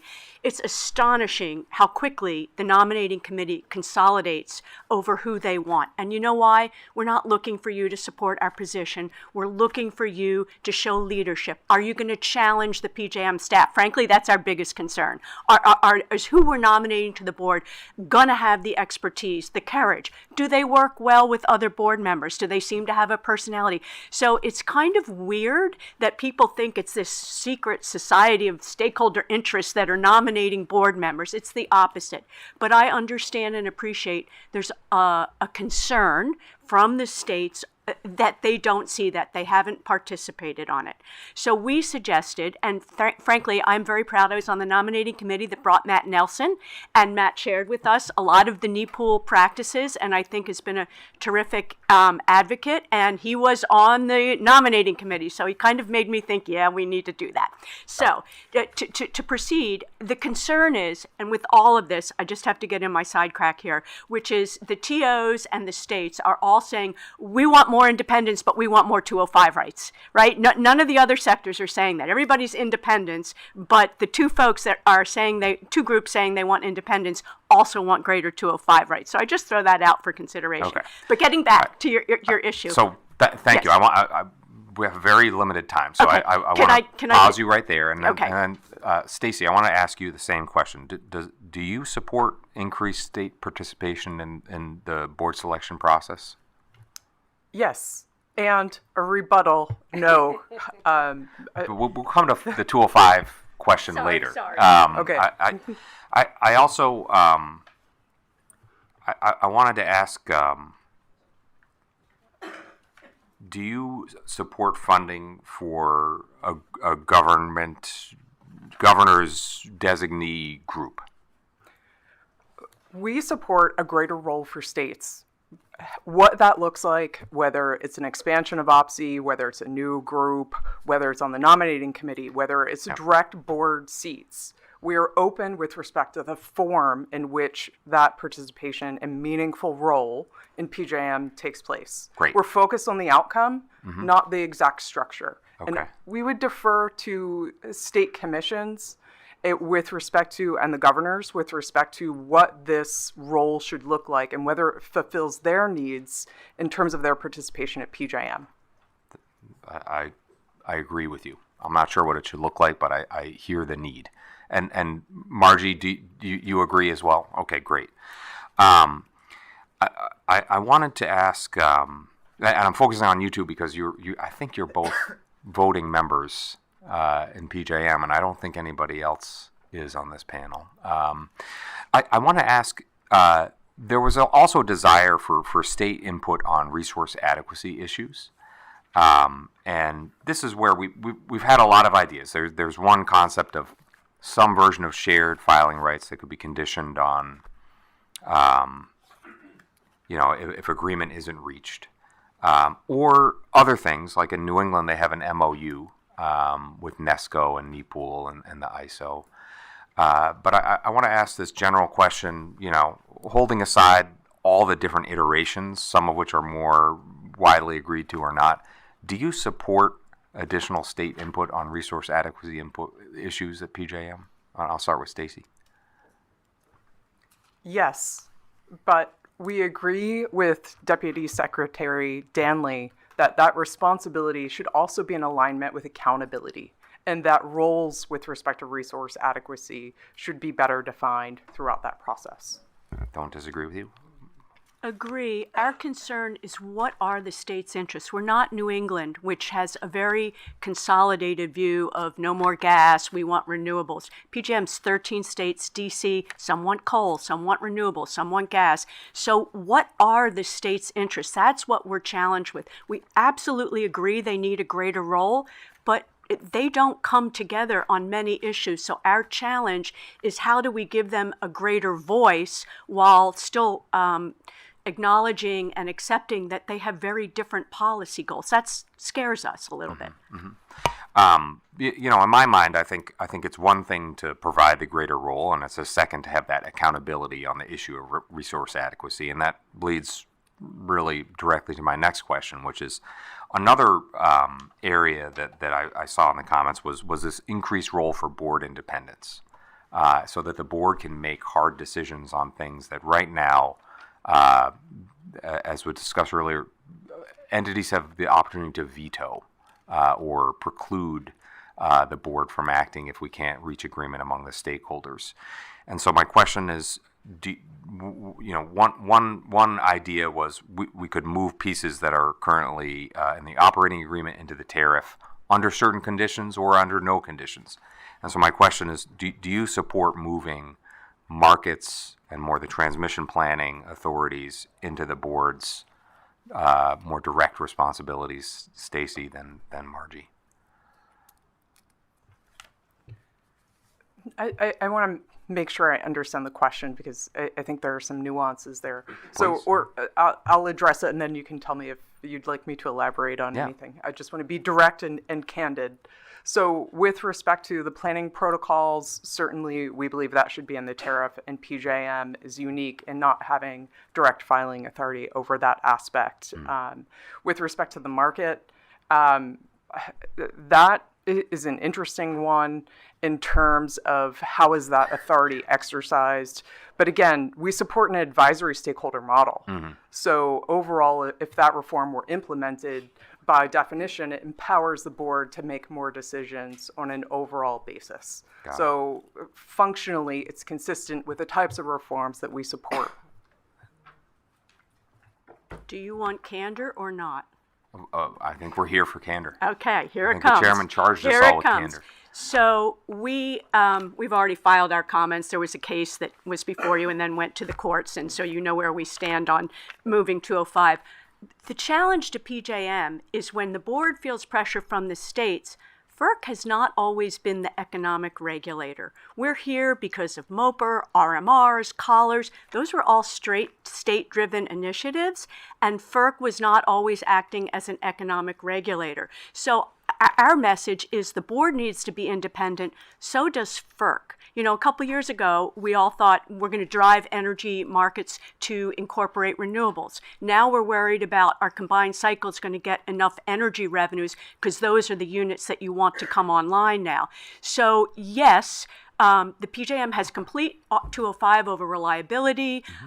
We did say we think the state should have more rights on cost allocation, but we think the allocation of 205 rights as they exist now are correctly done, and everybody always has a 206 right, and the commission has acted very quickly on them sometimes, and sometimes they sit on your shelves for years. So there are alternative approaches when the 205 rights are not moving fast enough. Thank you. Thank you for humoring this Wait, line before of we question. move on, I will give you some of please. your time back. Yeah, I think we should hear from Mr. Mills what he thinks about board independence. Thank you, Madam Chair, and thank you, commissioners, for putting this together. Very much enjoying the conversation so far. So that is one of the things I intended to talk about, was that we believe, and I speak on behalf of the board, we believe that the board would be more independent and able to act more quickly if we had those 205 rights over the operating agreement, which is the energy and ancillary services market. As Margie pointed out, we do have those rights currently under the resource adequacy agreement, which is the capacity market. And to correct the record, we have used those rights. In fact, we've used a 205 in the capacity market 13 times since 2023. So it is a tool that we are able to use. The reason I think that's important is, and I'll point to what we call the Reserve Certainty Senior Task Force. This is a task force we put together to make sure that we are putting a number out there, that a market number for reserves that comports with the status of the system. It's a very technical and very detailed, complicated discussion to have. A lot of time has been spent educating members and to some extent ourselves. But that process has now languished for 3 years. And yet, to date, our reserve problems continue. So there's an instance where, with a time-delimited basis, after a fulsome stakeholder process, the board, if we're allowed to file a 205, we would potentially, depending on the board's adjudication, we'd be done with that and moving on to the next issue. So I do support, and the board supports that, and it's one of the things we think the commission should look forward to, or look towards. And we all have heard at this table the board's concerns that they cannot act freely because they're concerned about termination. Can you weigh in on that? Well, it's public record that 2 annual meetings ago in Virginia, the board had taken a couple of what I'll say was independent actions. They had consultation with stakeholders in advance, but they were clearly outside of the pale of the standard protocol for the board. And as a result, 2 board members were not reconfirmed. So I think that's a real concern. And the challenge with the construct of the nominating committee and the appointment of the board to date, it's a 3-year term. And so I came to PJM after 40 years of experience elsewhere in this country, in this industry, and it was like starting over. So the reason I say that 3 years is a problem is that 3 years, you're just now figuring out the decoding of the acronyms. And now you're standing for renomination or could be voted out. One of the proposals that I've seen, and we haven't taken a position on it, but it has some appeal, is a single appointment for a longer duration of board members that would alleviate that. The board has demonstrated over the last year that we are capable of taking care of any performance issues of our fellow board members, and that record, I think, stands. So if this is a matter of we believe the members need to weed out the poor performing board members, believe me, this board will take care of that themselves. So longer board terms, I think, did you say 5 years? I didn't specify, longer than 3. So what's Why don't you your ideal specify number? for us? Yeah. I would say, Commissioner, given the complexity of the issues and that we want a board that looks forward to a long-term focus, I would say 6 to 9 years. And would you change the ability to terminate or not renew board members for performance? They would not come up through the nominating committee. If it were a 9-year term, every year the nominating committee would meet to find a new board member from one was rolling off. So there'd be no reconfirmation. At the end of 9 years, you're termed out and done. Did that answer your question? Yes, and I have another follow-on. So if we were to implement, or PJM were to file to implement such a thing, would you propose that the existing board members be grandfathered into that timeline? That's a great question, and my initial reaction is yes, but I can also see reasons why that they were brought in under one set of agreements, and so you would snap a chalk line in every board member from then on. So I guess I don't have a clear answer to that. I'd like the stakeholders to respond to Mr. Mills there. And what is your position? I don't disagree. I think 9 years is too long, to be honest. I think that given the concerns about ongoing independence, I think 9 years is a long time to go without any sort of stakeholder input, but I think we would certainly be open to extending the period. Maybe 5 years sounds very reasonable. The one thing I think we might disagree with is that if somebody serves for 5 years, that they would be allowed to be renominated. I think if somebody's doing a great job and they've understood the system and all of that, they should be allowed to be renominated. I would agree with Margie on that point with respect to the term. I also will note that the thing that struck me the most about Mr. Mills' remark was how much experience in the PJM region matters, regardless of the length of your experience in this industry. And so also examining board qualifications, I think is an important consideration. I think this is really interesting, the discussion about the length and renomination. So I'm curious, David, your response. So if there was 5 years, would your view on the ability for a board member to be renominated to a next term change? I think that should be allowed, but I think it should be indicated early on to that expiring board member that that's the preference of the members. To date, the renomination process includes an interview in front. This is for an existing board member, an interview in front of the nominating committee, and judgment thereof at some later date. I think an acknowledgement, a positive indication that, hey, the members and the board would like to consider you. Are you willing? I think under that, then yes. Can I just have a quick follow-up on the independence? I heard independence. Could you just elaborate, or maybe Stacy, Margie, but also David, this independence? So is there a lack of independence today? Is that the view, or is there a enhanced independence you're looking for, or is it less independence? Could you elaborate, please? I mean, the decisions that have come out that led us to where we are were, in our view, they were politically driven and not criticizing, we believe it all, but they were decisions tilted towards very direct outcomes, less gas, so prices go down, and they were all state driven. We think it's critical. We don't think the states and governors have enough direct discussion with PJM, and we would like to see that enhanced, but we don't want that to lead to the misconception that PJM has to do what they want them to do. So PJM would benefit from understanding where the states are coming from, understanding where the governors are, and we can talk about the collaborative and where OPSI and the collaborative go, but so yes, they need better representation and input. Collective management at PJM is a great example. They didn't tell the states they were thinking about it. That would have had such a better, robust introduction into the stakeholder process had the states been told, hey, this is what we're thinking, this is your role, whatever, and they really weren't given a lot of advance warning. So we think that process can be really enhanced, but we think it's very much short of a vote, and we think that PJM at the end, the board has to remain independent. Just because a particular state or 5 states want something, that may mean a lot of other states don't support it, but they need a voice, absolutely, and they need a better voice. Staying on this vein of the board, and I think we'll probably sit on this for a while, but the Honorable Pat Wood has very deep experience at FERC and with these types of issues, and in your testimony, you call for greater transparency and public accountability for the board, including published performance metrics and ethics documents. Can you talk a little bit about your proposal? It's really just thank you, and thank you all for, this is my first time back since I left, so this is kind of an emotional day to walk up the street again. Welcome back. It's nice to be back.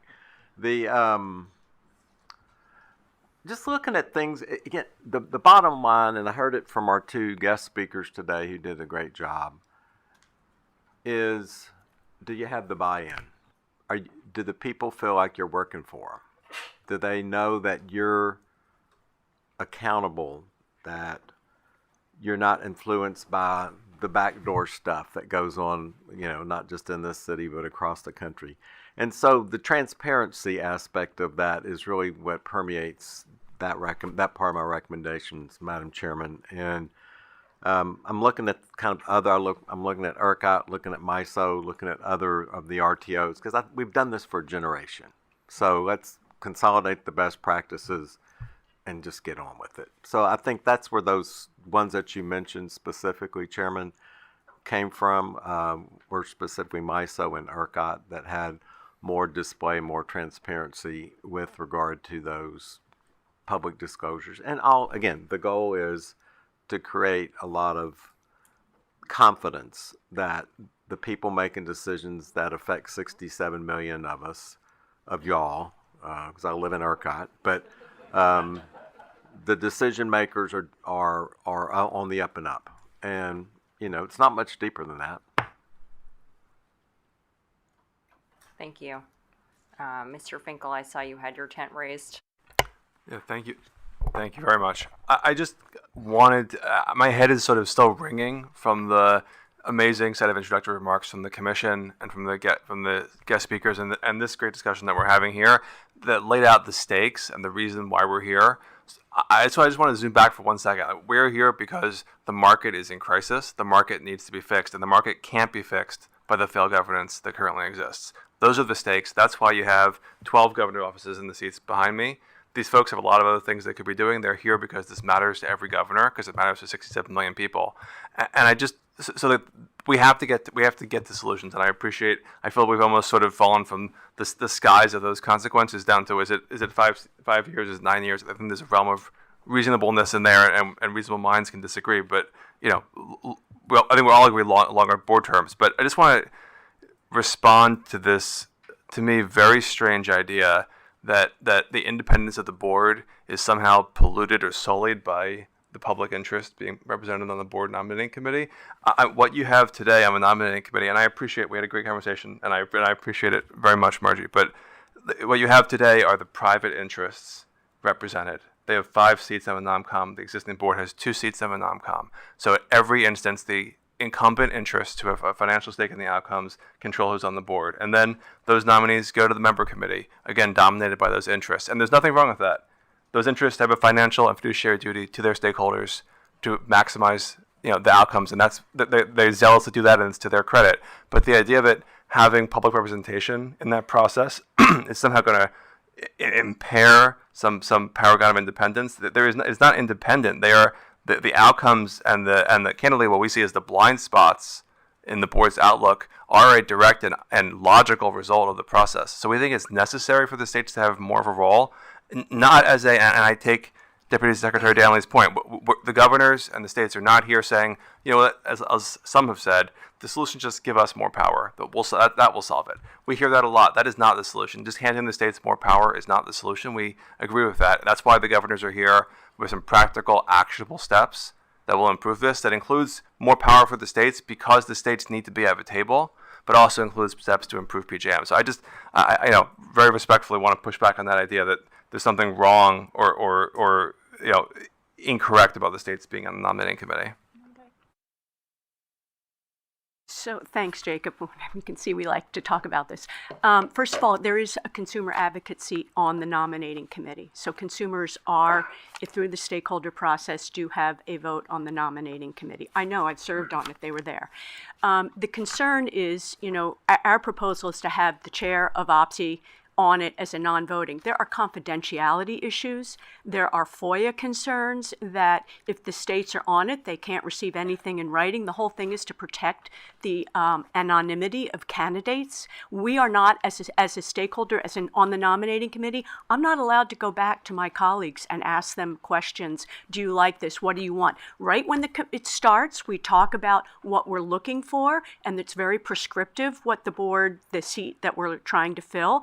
And And then I can ask them about the renomination of existing board members. But once we go into discussion, I can't come back and say, oh, hey, there's some concern that's been expressed. That's it. It's a cone of silence. So we're concerned about FOIA. We're concerned, again, going to the policy. You pick 3 states. So you pick a state that's in Reggie one year, out of Reggie another year. A commissioner, what are you going to pick? Somebody who likes coal, somebody who likes renewables, somebody who, it doesn't, it assumes a lack of integrity in the process that exists. And that's why we think someone from OPSI should be on the board to get confidence in the integrity of the process, but we don't want the process to be politicized in and of itself.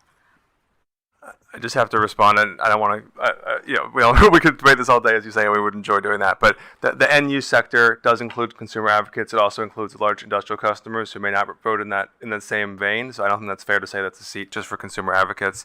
And I guess I'm sort of baffled by the idea that people in public office or public responsibility can't have confidential information. I mean, thank goodness we don't allow national security information to go to public officials, right? Only private corporations control national security information. I mean, it's kind of ludicrous to me. To the extent that's a good faith concern, we're happy to have a discussion and work around any FOIA issues. But commissioners and members in the governor's office deal with confidential and sensitive matters literally all day long, every day. So that's not a reason not to have them. And I just go back to what Commissioner Rosner said. The state role has to have teeth. Either the states are respected partners in this process, which they have to be, or they're not. And being a non-voting observer is just not going to do that.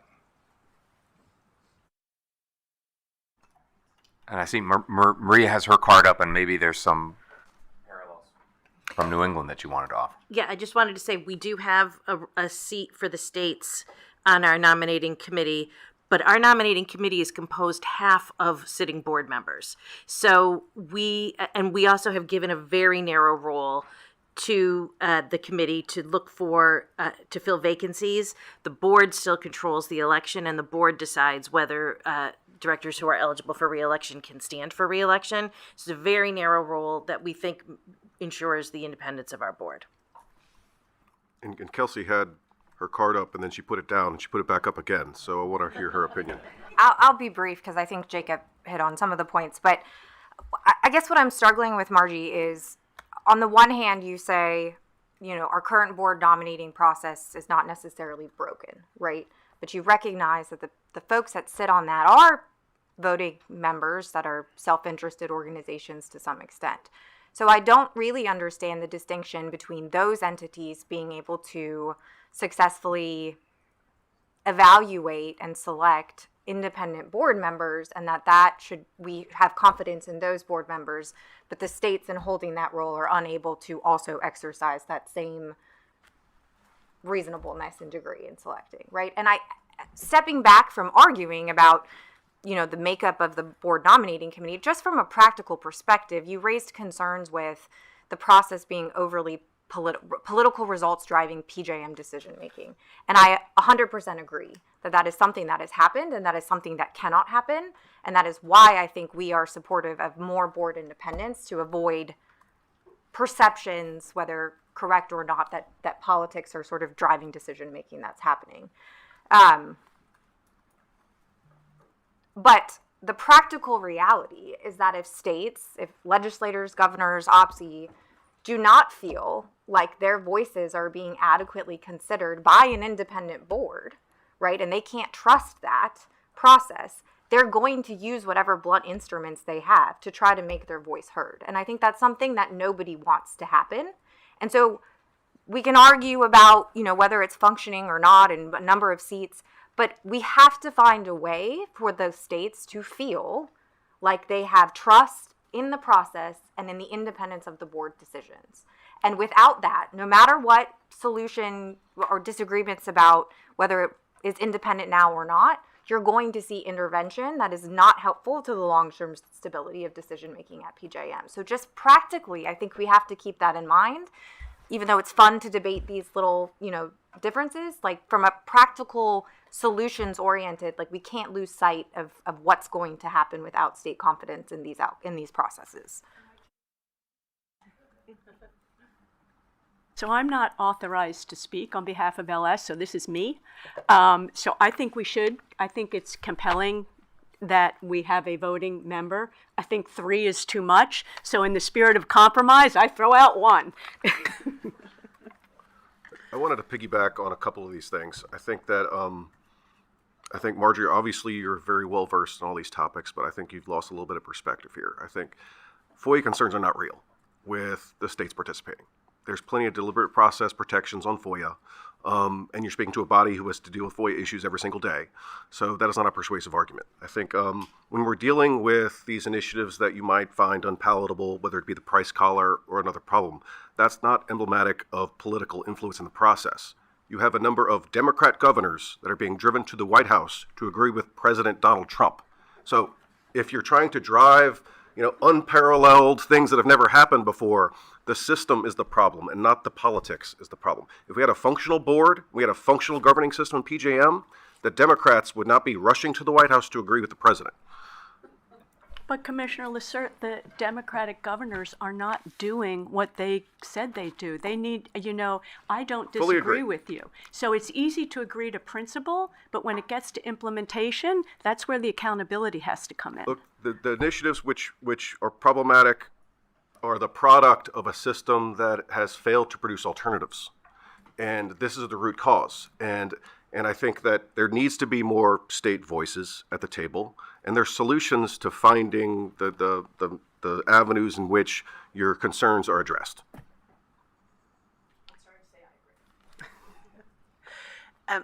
Let's stay on this topic of kind of state involvement, and I will say I really appreciate this conversation so far.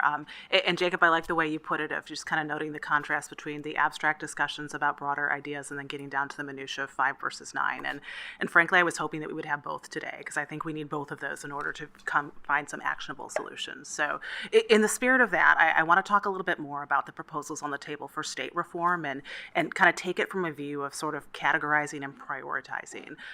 So Chair Baggett, I'm going to start with you on this one, although I know others have views here too. The way I see it, I think we've got basically 3 buckets that have been proposed, right? The first is states' involvement in board selection. The second is, the states having more of a directional voice, kind of an OPSI or a second organization, more of a, involvement in PJM, strategic direction. And then the third is filing rights. So I guess the first question is that a fair lay of the land of what we have? Is there a 4th bucket we need to be considering here? And then we've talked a lot about kind of the merits of those and happy to keep doing that. But I think what I'm most interested in is your views on priority between those. What should we be focusing on? How do they interact? If we have 1, do we need 3, right? If we pair other reforms, how important are the others? At what point do they become counterproductive? So I think I'm really interested in your reactions on that. Do we have the right proposals out on the table?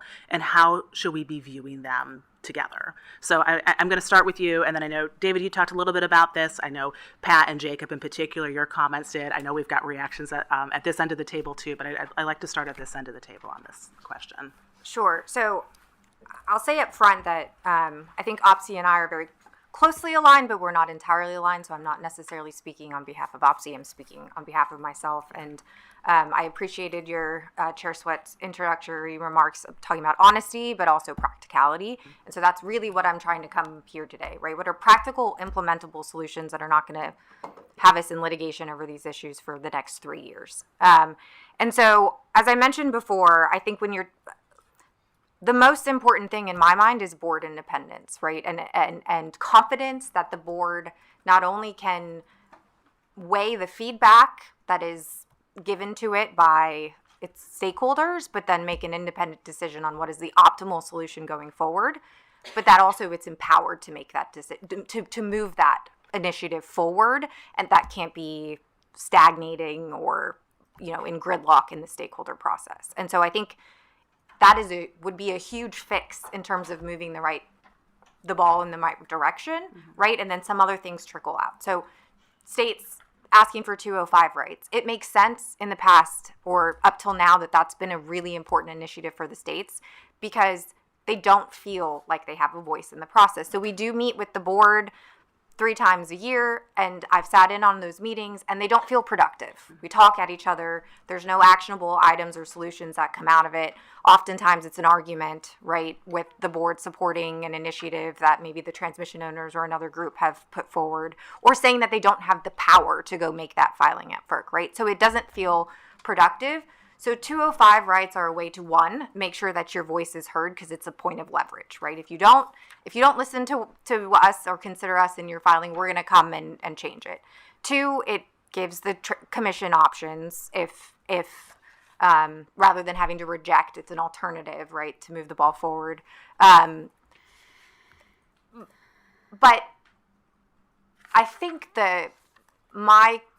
to the extent that we feel like the board has the ability to make its independent decisions, I don't know that those 205 rights become as necessary in that sort of like blunt force way, right? And so I think if we have board independence paired with an opportunity for states to be part of the discussion, develop the strategic priorities for PJM, and to feel like their voice is heard equally by the PJM board, then I think you maybe don't need those same blunt tools. And I lay out a couple different ways that maybe states could have some more meaningful communication going forward.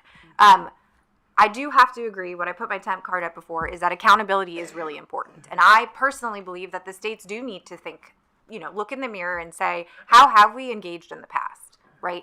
Have we engaged in a productive way? Have we come with solutions? Have we held up our end of the bargain, right? Have we delayed the process, or have we been efficient in providing our feedback? We need to also be accountable on that end too for this process to work. And so I'm certainly working with my state colleagues to make sure that we're doing our own homework there. And that's an important piece of the puzzle. And one way that we could actually be held accountable, I think, is very clear defining boundaries on what are the state's responsibilities with resource adequacy and what are PJM's, right? And then if we have those boundaries, the states can be held accountable for what their role in that is. And I think some of that is being explored in the ongoing discussion about like future market reform for the capacity market and the white paper that PJM put out. And they have been engaging with the states to figure out what is the appropriate state role there. So I think there are opportunities to draw that boundary very clearly. That's really helpful. I appreciate it. So I don't want to put words in anyone's mouth, but what I think I heard you saying is we've got the right buckets that we're considering. If we make meaningful change in bucket 1 and some version of bucket 2, bucket 3 is not quite as important. But bucket 2, it involve the state's involvement and voice has to come with accountability. Yes. Is that fair? Yes. Okay. Thank you. Of course. David, you can take this one next. Yeah, thank you, Commissioner. And since I may not get a lot of opportunities, I do need to say that both the board and the company, as well as myself, we are fully committed to rise to the challenge here. I just want to be really clear that you are not going to hear me or anybody from PJM, including our board, make excuses. In fact, I'm working to take accountability for the things PJM may have done in the past that led to some of the issues we are under right now. But we are going to do more than our part to fulfill the challenge that's before us. And that includes the capacity market reform that the speakers talked about earlier.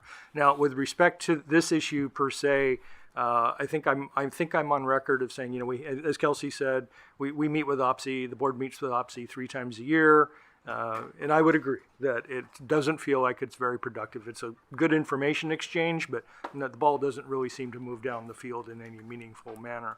So now we have this proposal by the Governor's Collaborative to add a second organization, legitimize it with funding, which I have no problem with. And then somewhere in this, there's the concept of the consolidated council of the two of them. Before I respond to which of those I prefer, I also want to point out that there's another group representing the states that is emerging as a loud voice, and that is the legislators. Mm-hmm. And so somehow that will be, if we don't do it now, it will be the next thing we have to adjust for to make sure that in addition the legislators are heard. Mm-hmm. Now, obviously from an efficiency perspective, straight down the middle, one organization would be ideal for PJM to deal with, right? And because otherwise I worry that all we will do is legitimize and create a structure for the dissonance that exists between those functions within their respective states. So in Dave Mills' ideal world, we have a state regional committee that speaks for the totality of their state. such that PJM can have a single point of reference and a single answer.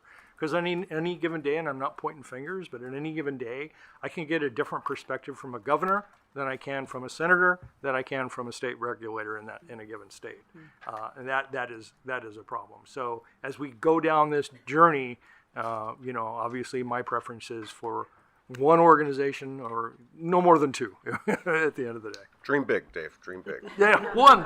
Yeah.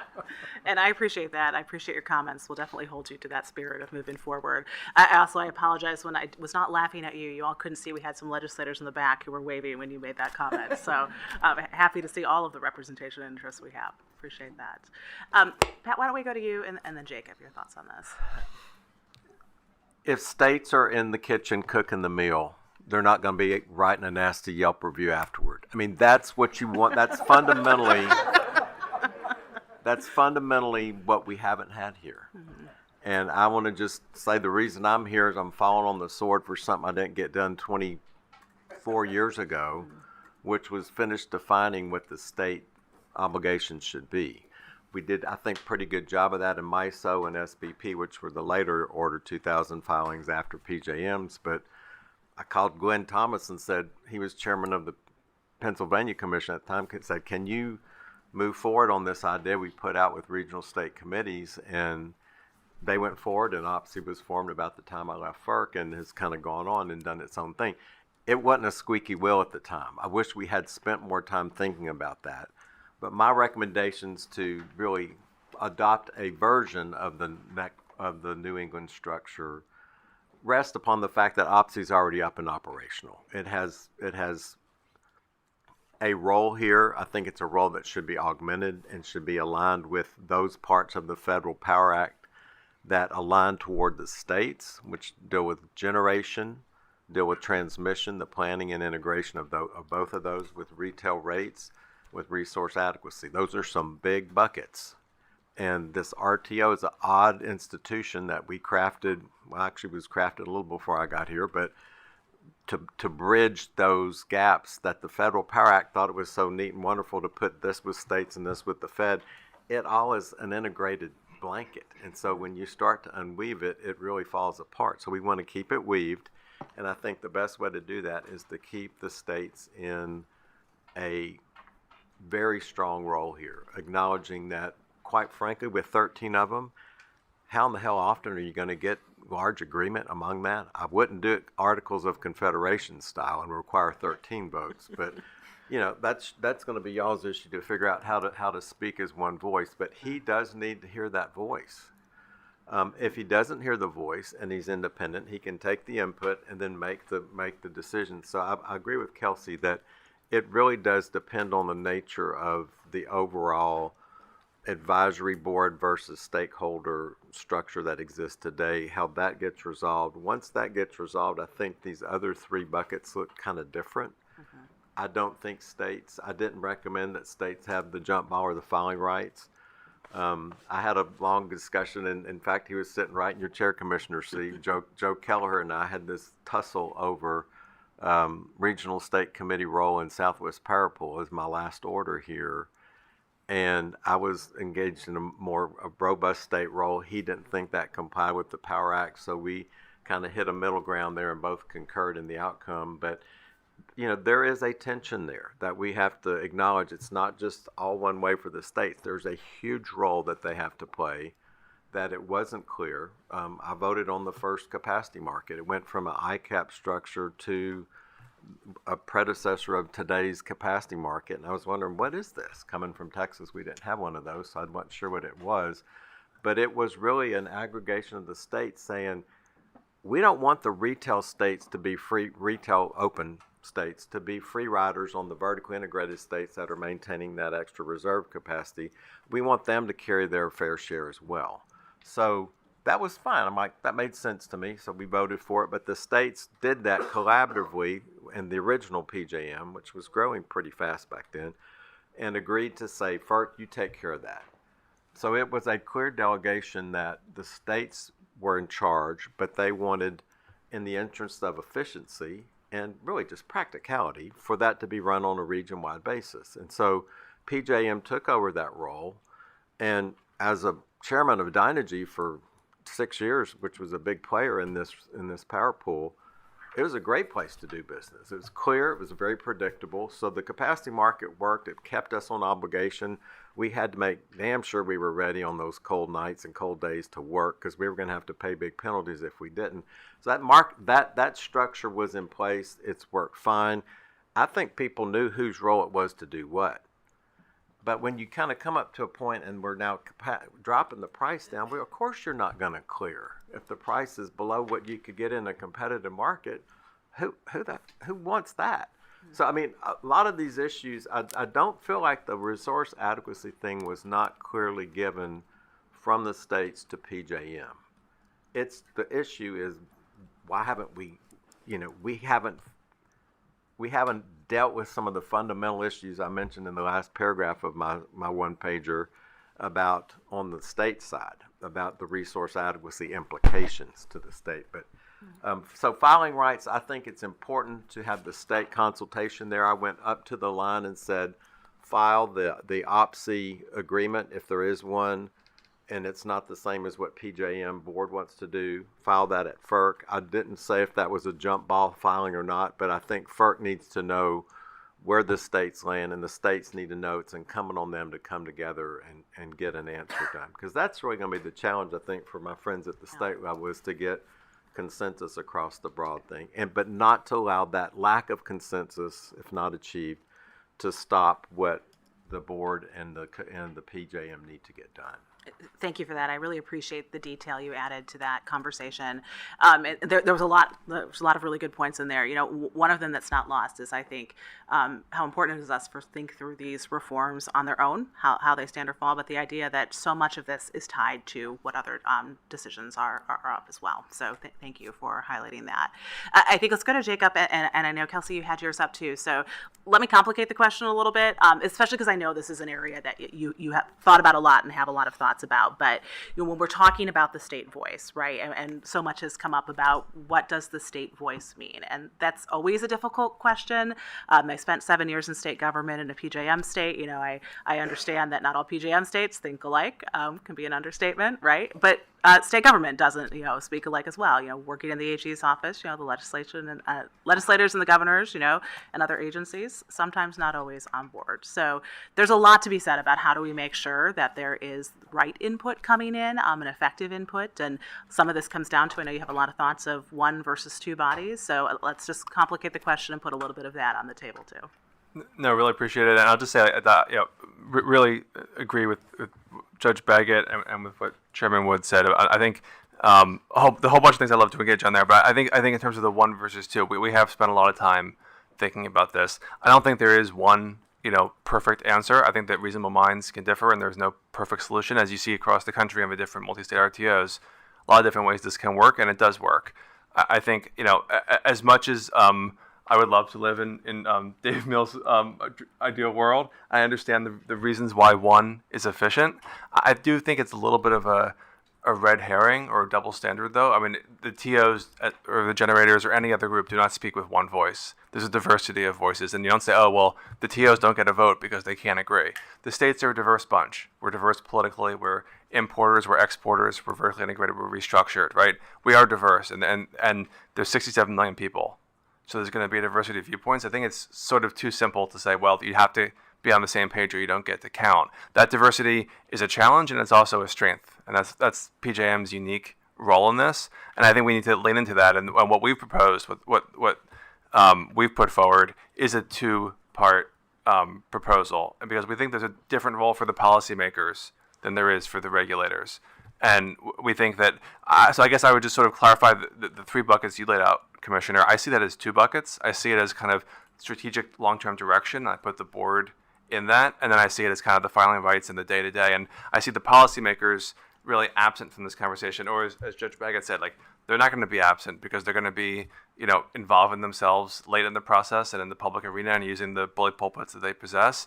We'd much rather institutionalize that, give them a proper place and a proper role, and be involved early on and setting the direction in choosing, who sits on the board, and then not being there, last minute because of a crisis. And at the same time, we think the regulators who are dealing with this every day and who have a really important responsibility on the retail side. When this comes from the wholesale side to the retail side, there's a throughput there, and the regulators have to be at the table. So I think we think it's really important, these 3 seats of a nominating committee, to have a real role in that process and some real teeth. And I'll just say it, that 3 is not a random number. 3 is an important number because if you think about those three state voices, imagining that they were a unified block, which may not always be the case, but imagine they were, and then the 2 incumbent board members who vote on that committee, that's half that committee. And then you have the private interests, the other half of that committee. And that rough parity, we think, is really important if you're going to have confidence in the public interest being expressed meaningfully in that process.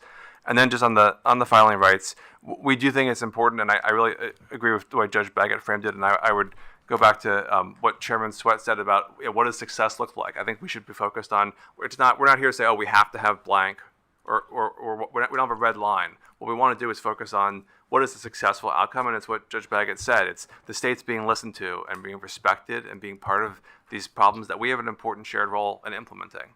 It doesn't do anyone any good for PJM to have a solution, no matter how great they may think it is, and go all the way down the road and submit it to this commission and have it be implemented. Then the states hate it and don't work out of their or it doesn't go well. That's not in anyone's interest. You got to have the states there early, and we think what we've seen in the other regions, this is not something that is novel. All the other regions, the states have some form of filing right over some aspect of this process. We think having those filing rights is sort of the language in which this entire entity speaks, and you need to have that in order to be a meaningful participant. If there are other variants, huge respect for Chairman Wood. He has a different idea on that, this consultation idea. I think we're open to that as long as it gets to that same result. Because what we don't want is to say, we'll listen, you can have a conversation, you can be heard, but not actually meaningfully be listened to. That doesn't move the ball. That doesn't solve what we need to solve. So I think we're open to variants of doing that, but we got to focus on what is the outcome and what does it get to. Thank you. But before I move on from this conversation, I definitely want to make sure pass it on to my colleagues for other directions. I do see a couple cards. So Marjorie, if you can keep it brief, and David, if you can as well, if you want to, and then and Chair Baggett, if you want to tap the final word on this one. I'll try. Using Pat's analogy, too many cooks in the kitchen, we know what happens. So we need a chef, and the sous chefs can tell the chef what they see, what they're looking at, but the chef is chef. I think I would like to go back to our proposal, which was to expand OPSI to have a governor's appointee. The reason is we are trying to minimize the amount of change. Chairman Sweat, you put it so great. We're looking to fix the cracks. We're not looking to pull out the bricks. And we're trying to we want to focus on getting market rules in place. We don't want the governance discussion to be a sideshow that we're all focused on. And so we think that's the beauty of using OPSI. You can do it quick. You amend OPSI, the governor's appoint. Most critical that we haven't talked about is the states need the resources to participate meaningfully. And that's something that NESCO does really well, which is we support greater funding for OPSI so that they get the expertise, they understand the issues, and it's a very selfish ask because we find in New England we can go and negotiate and talk to NESCO. We may not agree, but they're sophisticated, they understand our concerns, and that's some of the happiness you see, which is we can compromise because they see, the generators aren't being greedy, this is a real issue. So I would emphasize, no matter what you take away from this, OPSI needs experts and they need more funding, and we really support that so that we can have a better participation. And if OPSI is better funded, then what is your ideal role for them in the stakeholder process? So they can present issues now. They can do user groups, they can write letters to the board, and they can intervene at FERC. There's not a lot that they can't do. The problem is they often don't speak in one voice, and they often speak in generalities. So if OPSI wants to make a presentation, that's why I need the expert come with a proposal, not just, we don't like this, it's going to raise costs, it's going to lower costs. So the idea is that they meet with the board, and as we've heard between David and Kelsey, that needs to be more meaningfully enhanced. We think a board member should be assigned to the states to deal with the governors, so that even though we don't want the board to be responding singly to a government, they need to understand this is Pennsylvania's concerns, this is Virginia's concerns. And so they need to understand individual state concerns. So board member has responsibility for relationship with the state at the governor's level. And then OPSI becomes a more meaningful voice in the stakeholder process. And if they were, we could talk to them and get them more involved in the proposals. I know my company has in the past, we often volunteer to let us talk to OPSI, let us explain what's going on. And frankly, the participation's pretty low. And so we would like to see OPSI more involved, but more meaningfully understanding the issues. So it would be, they would have rights to the board. There's a reason they don't have voting rights. When PJM was formed, the states didn't want voting rights. The commissions wanted not to be treated to the ex parte rules of the stakeholders. They wanted to be able to consult with the board separately. And we think that's a great structure to keep. I hope that's responsive. So you raised that point in your testimony, and so did PJM at the formation, that states did not want a voice. So to our state representatives, it seems like those circumstances have changed, and perhaps your ex parte concerns are no longer the same. Well, I don't know that it's inconsistent. I mean, I think I don't hear either of us advocating for us to have a vote on the members committee. I think what we're saying, and that was something that we opted not to be. We're not members. And so we don't have a vote right now, and that's how things sort of move through the stakeholder process. I think the trade-off there was that OPSI would then have direct access to the board, and we have these board meetings. But if that is not meaningful, if we don't have a vote, and we also don't feel like we have meaningful engagement with the board, or we have no ability to sort of help develop what the strategic direction of PJM needs to be going forward, and what what broader initiatives they need to focus on, right? And that's what I think is appropriate for us to say, is to help shape the direction of these are the reforms that we really need to see. I don't know that we necessarily need to be telling the board exactly what those little nitpicky things are. I think we can participate in the existing stakeholder process and provide that feedback that way. But so I don't think we're asking for a vote. I think what we're asking for is to make sure that the existing process is working the way that it should be working. And I think some of the discussion, I mean, Margie's has had a lot of experience with the PJM process, and I hear her frustration with working with the OPSI states, and whether we're coming with the type of feedback that she wants us to come to, and that goes to my point with accountability. The states do need to figure out how to engage in a more meaningful way. But this sort of discussion, I think, is illustrative of why the states feel like they don't have a voice, right? Is because that's often the response that we get from stakeholders is, well, you guys don't know what you're talking about, or, instead of the assistance that maybe we need, or helping direct us to sort of the right sort of decision points we should be thinking about. And so I think this sort of illustrates the challenge that we have in participating in this process. I do just want to say one thing that Pat Wood brought up, which is that, we need to think about these roles in very distinct ways. And I think when we're talking about the roles of the states, whether it's 205 or consultation, or it would be helpful, and it would help the states have accountability if we had well-defined roles in terms of what areas the states need to be part of the discussion, right? Like, what elements of resource adequacy should we be working with the PJM board to say, in the next 1 year, 2 year, 3 years, these are the things that we should be focused on, and that should be working through the stakeholder process, right? Because I don't know that it makes sense for the states just to have equal input and blanket across the board on all of the issues, and it makes it hard, I think, for us to be accountable and provide that meaningful feedback when we don't have that sort of very specific and precise directive of where we fit. So I think with greater state involvement comes also greater clarity on what role they play, and where they should really be speaking up, and where maybe it's not appropriate. Have the states coalesced around a finer point on which issues you should be involved in? Well, this I'm going to let Jacob go. This maybe is not the exact answer that you're looking for, but on the one group versus two groups, I think I agree with Jacob that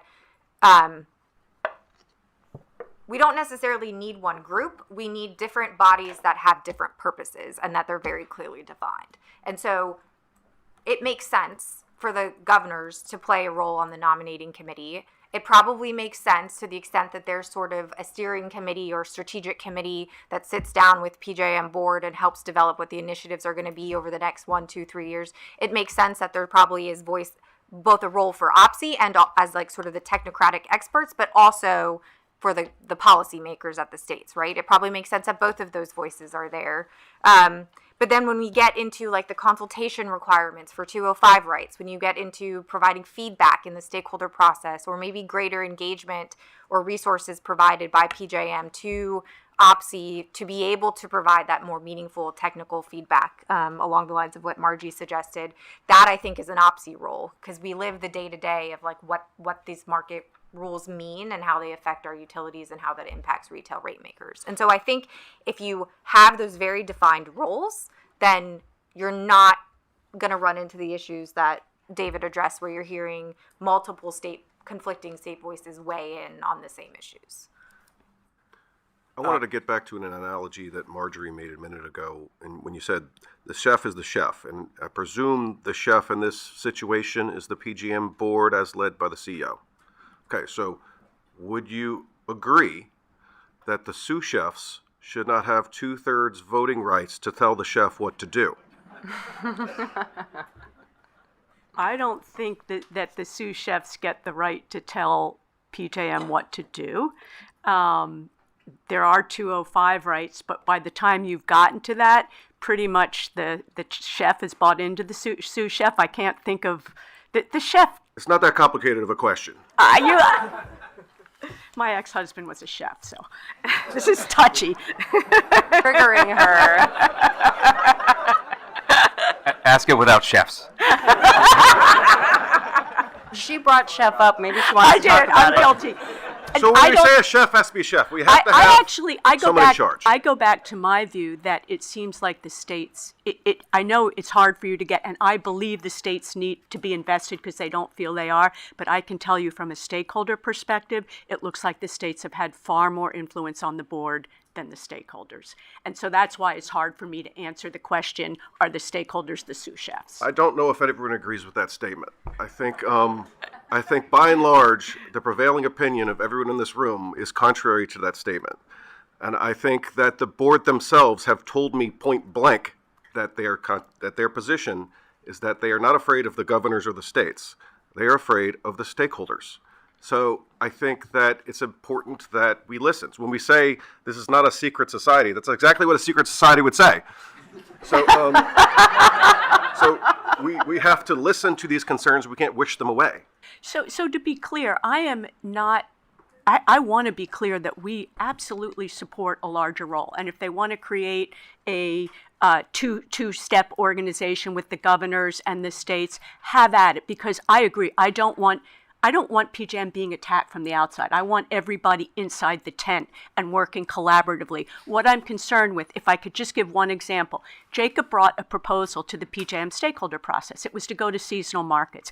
Everybody agrees PJM has to go there, but we didn't agree on the timing because we were stuck with the L.L.C, which was a mess in implementing, and nobody understood it. So what I'm concerned about is the governors come to PJM, and by the way, PJM wanted to input seasonal markets, and they finally realized it was too complicated. What I'm worried about is that the governors come to PJM and say, this you must do, and as stakeholders, we're the ones working in the rules. I'm the one investing. I'm having trouble telling my lenders what the L.L.C is. I don't want to go back and tell them, not only do I not know what the L.L.C is, but we're going to go to seasonal markets, and nobody knows what that means. So I'm speaking from my paranoia as a stakeholder, looking to find that balance, that it is really important the governors be there to tell PJM what they think. It's really important that the states do there, but I'm looking for the balance that the board at the end of the day remains independent. And the stakeholders, we're advisory, right? I mean, we have 205 votes, but it's on the energy market. But you're not advisory. You are not advisory. But we're here because of the capacity market. That's why we're here, because we're not getting enough built. And that is an RAA issue, and that is 205 to PJM. Do you support the stakeholders being advisory only? If I Fourth trust, time I've asked it. if I thought PJM could truly be independent and that the FERC would back them up as what is economically sound, what are just and reasonable rates, I'm gotta take a speaking leap of for faith. Margie Phillips, right? Not my company. We could maybe get there. It's a concern that the board is not independent. Again, we're as paranoid as the states, right? Stacy, same question. Absent the chef sidetrack. AEP supports advisory voting. Thank you. Glad we could put a bow on that one.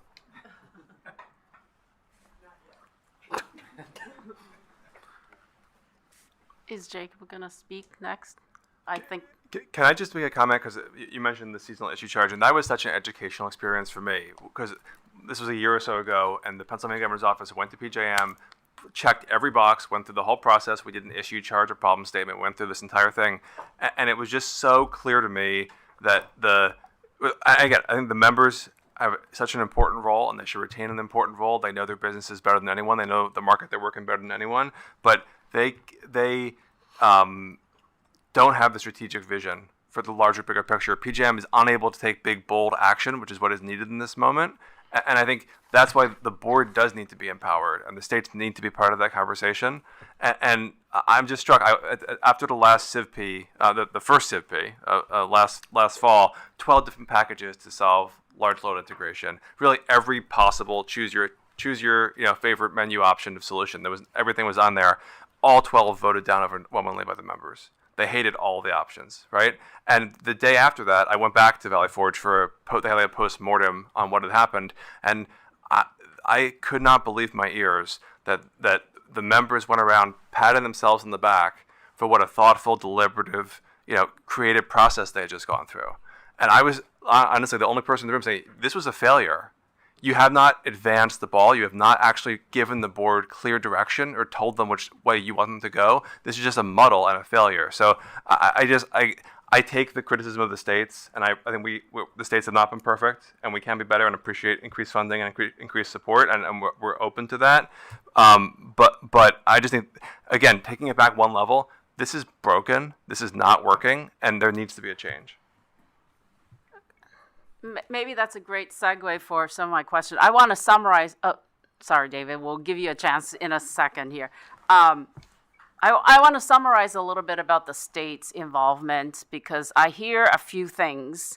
And first, I think states want to be on the nominating committee or some representation on the nominating committee.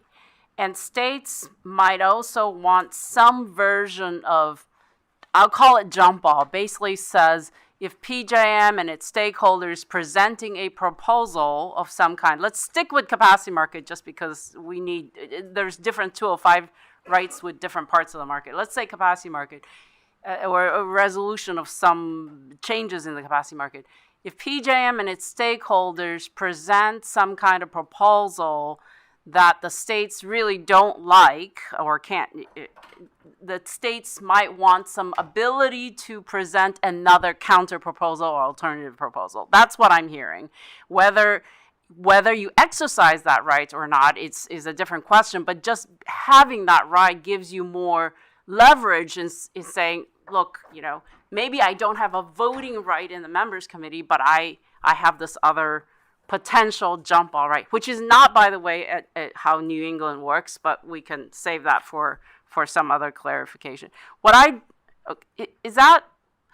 Okay, so another topic on the state's participation, I personally feel like I hear what David had mentioned, which is I think it would make more sense to me, sort of like thinking how Dave might think, is having one organization or some collected organization or collected voices from the states would be much easier for PJM to deal with and understand, which then pushes the obligation and the burden of getting to some kind of agreement to the states. I think this is, when we talked a few days ago, this is where, be careful what you wish for, because coming to an agreement with 13 states and DC is not easy, but perhaps you're ready to take that on. And I take, Chair Baggett, your point earlier, which is if you don't get it in the front end, you're going to have to get it at the back end. You're going to try to oppose it some other way. You're going to interject, or some states might interject the other way, or we don't like the prices because we never believed in the market design. So now we're going to do something else. So I do believe that states must have some way of interacting and actually decision-making rights, whether that's a 205 jump ball type of rights or some other way. And I think that has to be consolidated some way so that PJM is, because that's what PJM does today. Like, what does Virginia want? What does Pennsylvania want? Well, what does, Ohio want? Like, I don't think it helps PJM when the states don't have, maybe not one voice, but at least some consolidated voice. So those are what I've already heard, and I feel like that's coming to solidify in my head. I do want to bring up another topic. Well, you can answer them all together if you'd like, which is some parties have discussed, giving PJM more filing rights. And this is no longer the state's jump ball rights. This is PJM's filing rights. And can someone just explain more about the trade-offs of that? So are we taking some rights from the stakeholders, the TOs, and giving it to PJM? And what would that look like, David, if that were the case? Would that come from, how would you make those decisions? Is that the board making those decisions? And then what are the trade-offs? And I don't mind who wants to go first, but probably, David, if you can go first. Yeah, I think our perspective is we're not talking about giving the board 205 rights on the transmission cost allocation, the CTOA. What we are talking about is the operating agreement, which would be the energy and ancillary services model. And I think that, we would run a fulsome stakeholder process. And here I'm probably filling in details that would yet to be filled in, but I think for illustrative purposes, I need to do that. Let's say we put a time delimiter on a stakeholder process. I don't know, 6 months, a year, we'll all figure out a number. But if the members are not able to get to a conclusion at that point in time, the board would be empowered to make a 205 filing. That's how we had thought about it. Now, this is limited to all the energy ancillary services. Well, in an ideal world, that would be the first stop. But in an ideal world, it would also include the transmission planning aspect and the RTEP. That would be the third dimension. Right. But the one thing I want to be careful of is sometimes we're in the panelists in their pre-filed testimony, we were sort of doing this, and I want to make sure we don't do it here live, is that we're talking about jump ball rights for the states when in fact, who are they sharing those with? Because it seemed it would be inconsistent from this independence discussion that we're having for the states to have a jump ball right on rights that the PJM board doesn't even have.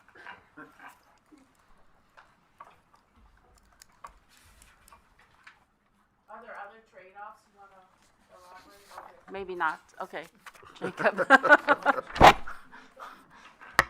I'll just say in terms of the advisory voting and moving the 205 rights that are in the OA to the tower for giving the board control over those, I think we're open to that idea because we understand things have to happen more quickly. I would encourage 6 months, not a year.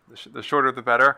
But I think we're open to that as long as it is balanced with a counterweight that serves the public interest. Because I think our fear is, yes, we need to empower the board. Yes, we need to get to yes faster and more predictably. But a board that is untethered from checks and balances can go in any direction, and you need to have some check in that process. Which is why we think if you give the states a meaningful involvement nominating committee and you give them these jump ball filing rights, those are important checks that on a otherwise unrestrained board that allows us to feel comfortable with that process. And I just wanted to clarify in terms of the filing rights, our vision of it is actually quite narrow jump ball filing rights on resource adequacy. So not dealing with other issues, and to David's point, not dealing with things the board doesn't have today. And we would envision that to be an informal arrangement between the states and PJM. We would not envision that being something that would come to this commission for approval or to even have the necessary force of law, but more of a convention or a practice that would be solemnized in some sort of MOU or something that when a supermajority of regulators disagrees really strongly with something PJM is going to file in resource adequacy, in that pure nexus where the states have an important interest, PJM agrees voluntarily it would file a state alternative alongside it, and this commission would decide. So we think that's a really, we're trying to be extremely reasonable and practical and get solutions that can come quickly. And to your point, Commissioner Chang, I mean, I totally hear the reasons why one is better than two, and one would be more manageable than two. I think just in the spirit of improving governance, not perfecting governance, but improving governance and getting on to solving the market problems we face, we think it's just a lot more advisable to have a distinct governance group that, to Judge Baggett's point, has a distinct role and set of responsibilities from what the regulators do. And we think those two things, as they are in New England, can coexist in a productive way. I had a follow-up question for Stacy as it relates to that. In AEP's comments, they stated that they support providing states with defined authority under Section 205 to cause filings to be made before the Commission on matters within their collective jurisdiction. Can you elaborate on that? Is that a jump ball right? Is that something that looks more like the RSC has at SPP? Can you a little further? Thank you, Commissioner, for the question. And the wording there was deliberate because our focus is on action rather than being hung up on how exactly those rights are defined, the precise implications or boundaries of that. The real question that we are asking is this a process that is going to drive us to big, bold ideas, to better solutions for PJM? That's what we need at the end of the day.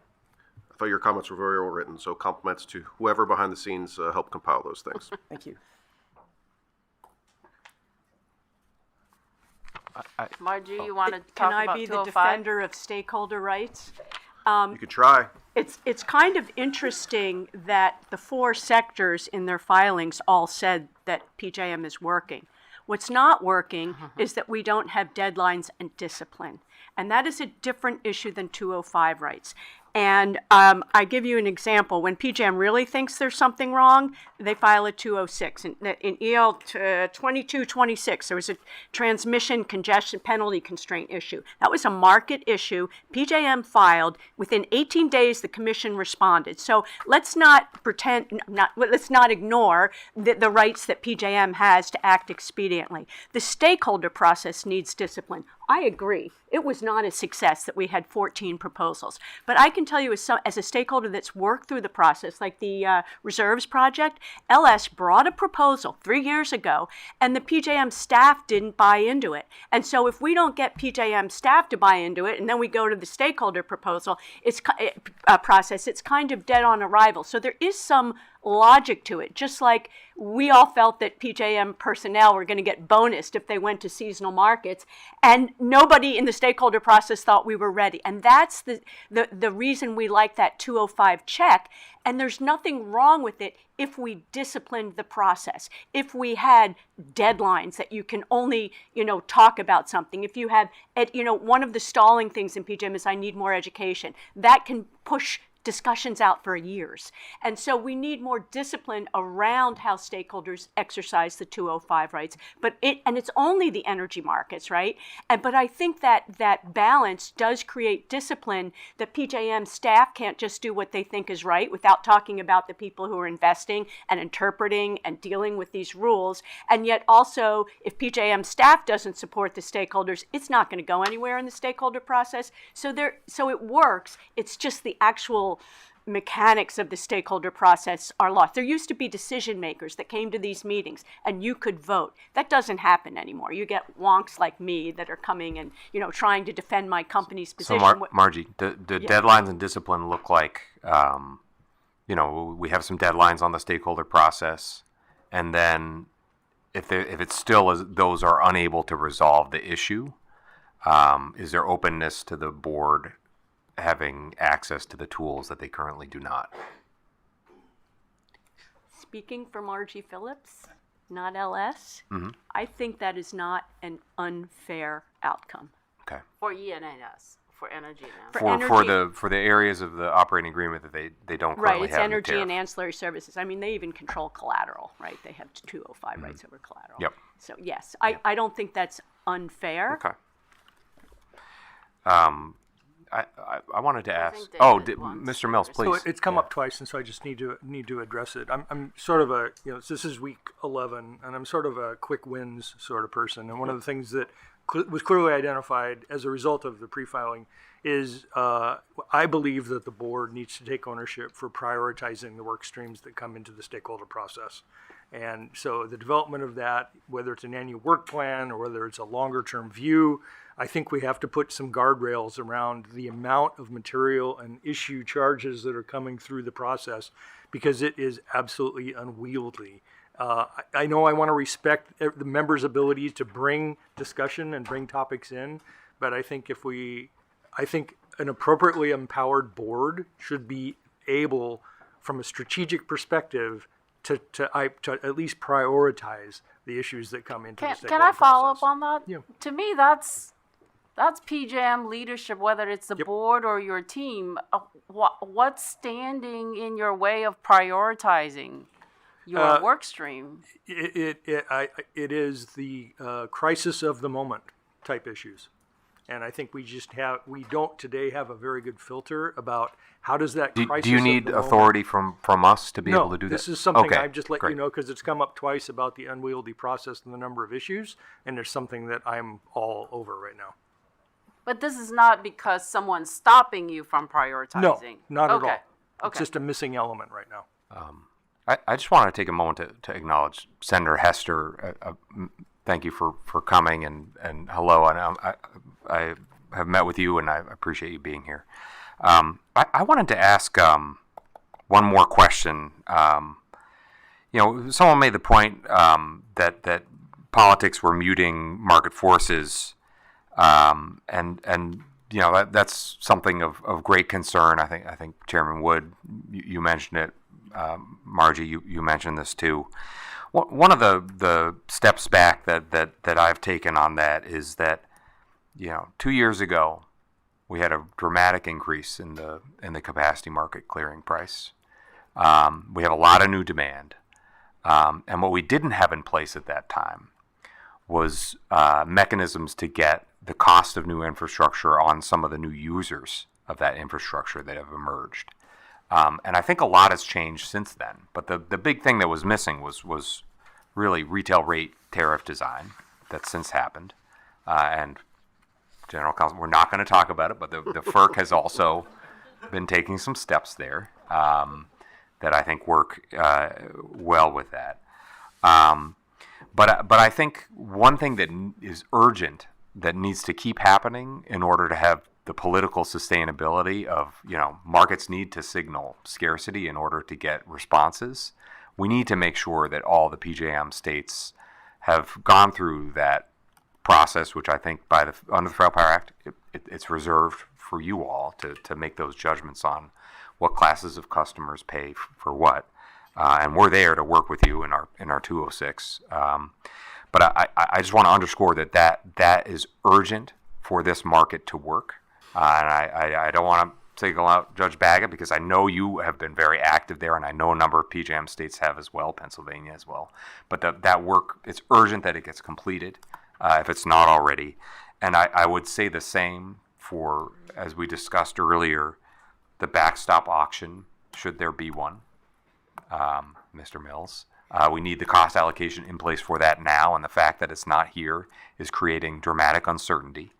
And we need you all states to do, with your values judgment, the curtailment priority of which users, should there not be enough energy in 2029, who should have access to that energy. We need you to do that urgently. And we also need really fast permitting of generation transmission. And I'd love to see a race to the bottom on timelines among the PJM states on who can go the fastest on things that you want to build. And so I would just ask Judge Baggett, Jacob, with the tools that you have at OPSI and hopefully soon the tools that you have to convene governors and state legislatures and however we can accommodate those with interests here, would OPSI be able to have a transparent tracking mechanism so that we can all see which states have done the large load tariff design, which states have implemented the backstop auction, which states have revisited curtailment priority, how long it takes to build a battery in Pennsylvania or Maryland, or a gas plant for whoever wants it, whatever it is, or a transmission line or a substation, just like how long it takes to get a CPCN and whether it can be faster. I think all of that needs to be a lot more public. And in the meantime, we're here to hear concerns about the prices that our markets deliver, but we need your help to get those prices in ways that actually get infrastructure built. Thank you. If I can just react quickly, on your last call of to transparency on what's happening in the states, and if we can provide that, I think the answer is yes. I think really what you're asking for, along with transparency, is accountability, and that's a way to force accountability and make sure states are sort of staying on top of the issues that are within their jurisdictional realm. If people can transparently see what they are not doing or where they are in the process. I just want to point to the last bullet in my comments, which maybe does not seem the most significant, but I think really is, which is that there are things that we can do today with OPSI, the states, and PJM that don't require 205 action, that don't require changes to the governance process, right? Connect and Manage, I think, is a place where if we had a more systematic process for communicating changes, right, in the stakeholder process, we could sort of bring the states and PJM in at the same time and say, here's the things, if we go down this route, here's the PJM role and the decisions that go there, and here's the decisions that are complementary, that are going to have to happen at the state level, and they're going to have to happen at the same time. And so let's create a forum where we can start working on those issues at the same time. There are ways that we can do that we are not now, and we took the first step, or I'm trying to take that first step with respect to curtailment tariffs and other things, and that was discussed and announced at the last PJM stakeholder meeting. But I think there are very easy pathways forward to start to have that collaborative discussion where we can work along parallel tracks, and we don't need 205 for that. And I hear PJM saying that it's willing to work with the states on that, and I think it's going to take both of us sitting down and creating that framework and then really executing on it. But I think there's a path there. And that's wonderful to hear, and I would just say that that's urgent, and I'll give you like a practical effect of that coordination not being present so far is that we probably spent a year talking with PJM about proposals like Connect and Manage, which I won't go into any more detail about. But because of the critical input that they need from all the PJM states to be on the same page on here's how we plan to do this, they actually can't move forward with that. They have been unable to. So, that alignment just makes a lot of sense, and I really appreciate your openness to working on that. One last, I guess my ask of PJM, I think, to help the states be able to be more helpful partners in that process is tell us what you need, tell us what you need to know from us in order to have a coherent process, right? And you have the ability to even be sort of an informal convening body to get the states together to say, okay, if we do X, states, here's your role. What's a way that we can get you all in a room together talking about what that means, and let's put some aspirational timeframes around it, right? So I think we can work together to create a more systematic process going forward, where when these sorts of things come up, we are already have the framework in place to engage in that way. I just want to say that I heard from Margie, I hear from you as well, that there's no substitute for communication. I feel like communication has broken down.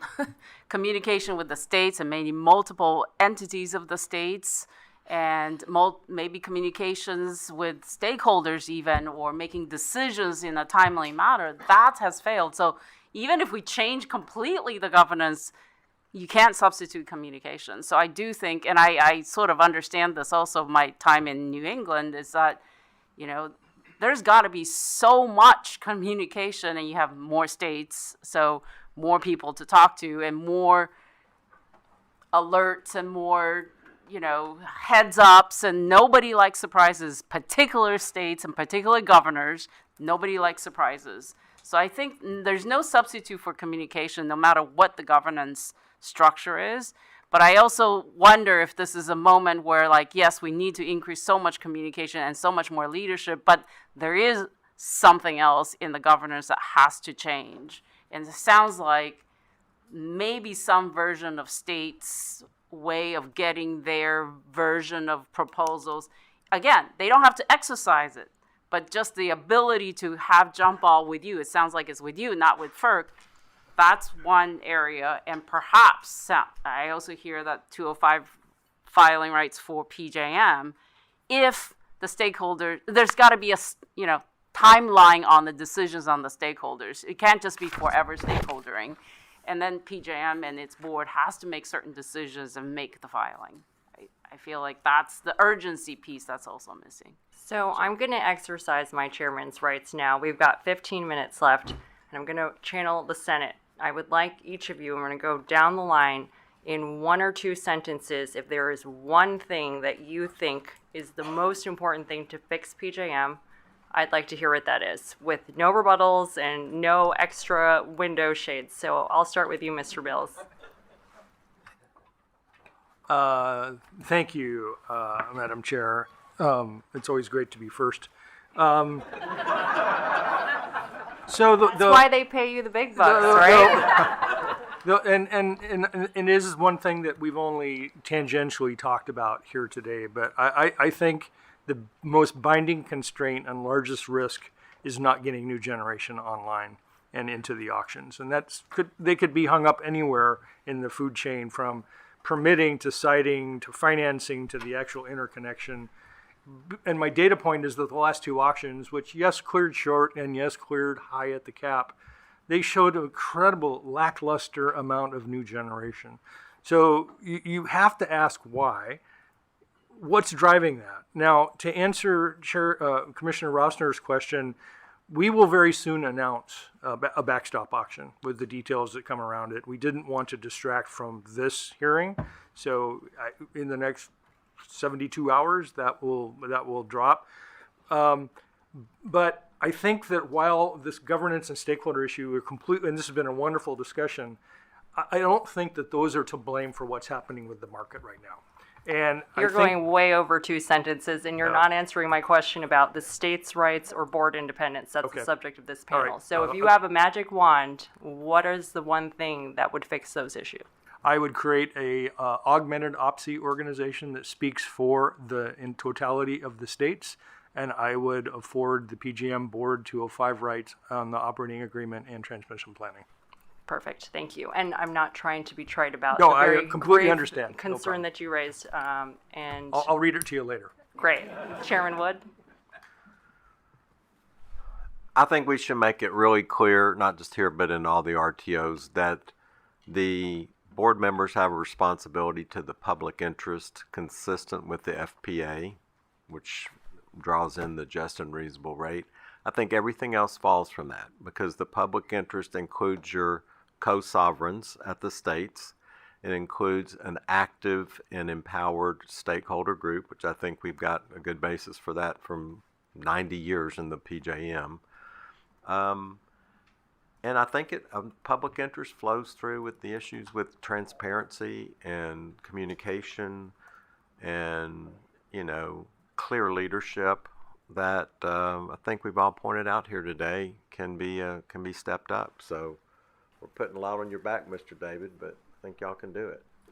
Well, we're 0 for 2 on 2 sentences. Chairman Daggett, I have faith in you. That was a lot of commas. I'm gonna. That's fair. You are from Texas. I stand corrected. I'm gonna echo Pat's comment, but I'm gonna add to that in addition to providing them or clarifying that mandate, we actually have to make sure that they have the authority to carry that mandate out. And that means independence, and that means the ability to make filings and bring positions before the commission to the extent that they view that as the optimal or appropriate path forward. Okay, so that's 2 votes for an independent board. Mr. Finkel. 3 votes for an independent board, a real seat at the table for the states with teeth, and remembering that the reason we need that is because we need a functional and a credible market to solve the governance system, to solve these market problems before it's too late. Great, thank you. Giving up on 2 sentences, but please proceed. What he said. Oh, you win. Okay, thank you. Margie, this is going to be tough for you. I'm trying. Board independence, better structure around how PJM communicates with the governors and states so they have a meaningful role. And I have to sneak in for David. Governance isn't about permitting. It's that we can't get the generators. It's that we can't, we don't have the load signing on to the contracts. All the governance in the world isn't going to get us, and we want to focus on that. We want to spend as little time on governance as possible. We want to spend our attention on getting new generation and enhancing existing generation on the system. That was 4, right? I don't think so. but well said. Maria. 205 rights to the board.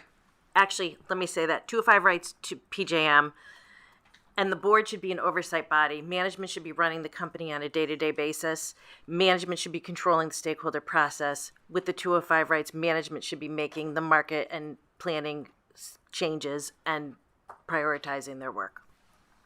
Excellent, thank you. So, do any of my colleagues have any closing remarks, or can we stop torturing these people 10 minutes early? All right, thank you all very much. That was very engaging, illuminating. I appreciate you coming before us today. And we will adjourn at 1 p.m. on the dot.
Oh, look at us.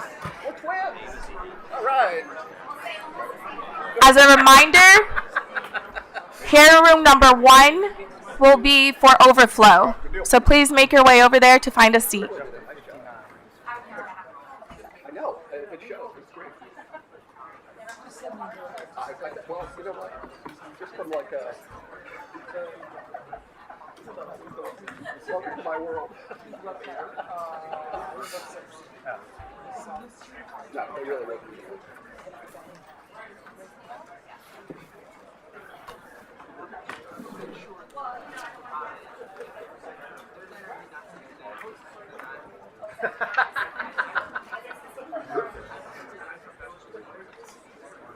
You got the tie on that side and the jacket on this side.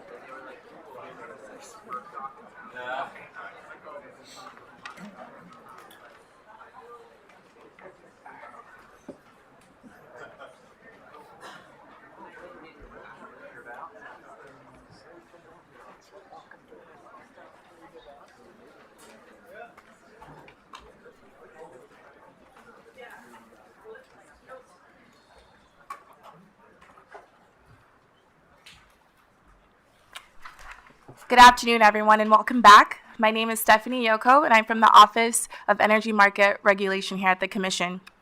We'll now begin with the first half of the second panel, which will be a roundtable with energy representatives that will examine how PJM's stakeholder process, including established sectors, committees, and voting structures, affects the RTO's ability to take necessary and timely actions, including Section 205 filings, to address the region's operational and market challenges. Each panelist did submit an advanced statement that includes their position on the questions in the conference agenda.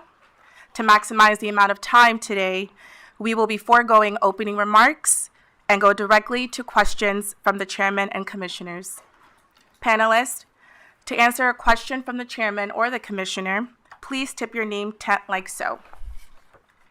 When you're called upon, please turn your microphone on with the gray button at the base of the microphone in front of you. You will know your mic is on when the LED light is glowing green.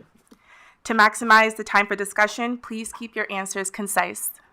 We do not intend to discuss at this technical conference any specific proceedings before the Commission, including proceedings that involve similar issues, whether listed on the supplemental notice or not, and we ask that panelists similarly refrain from such discussion.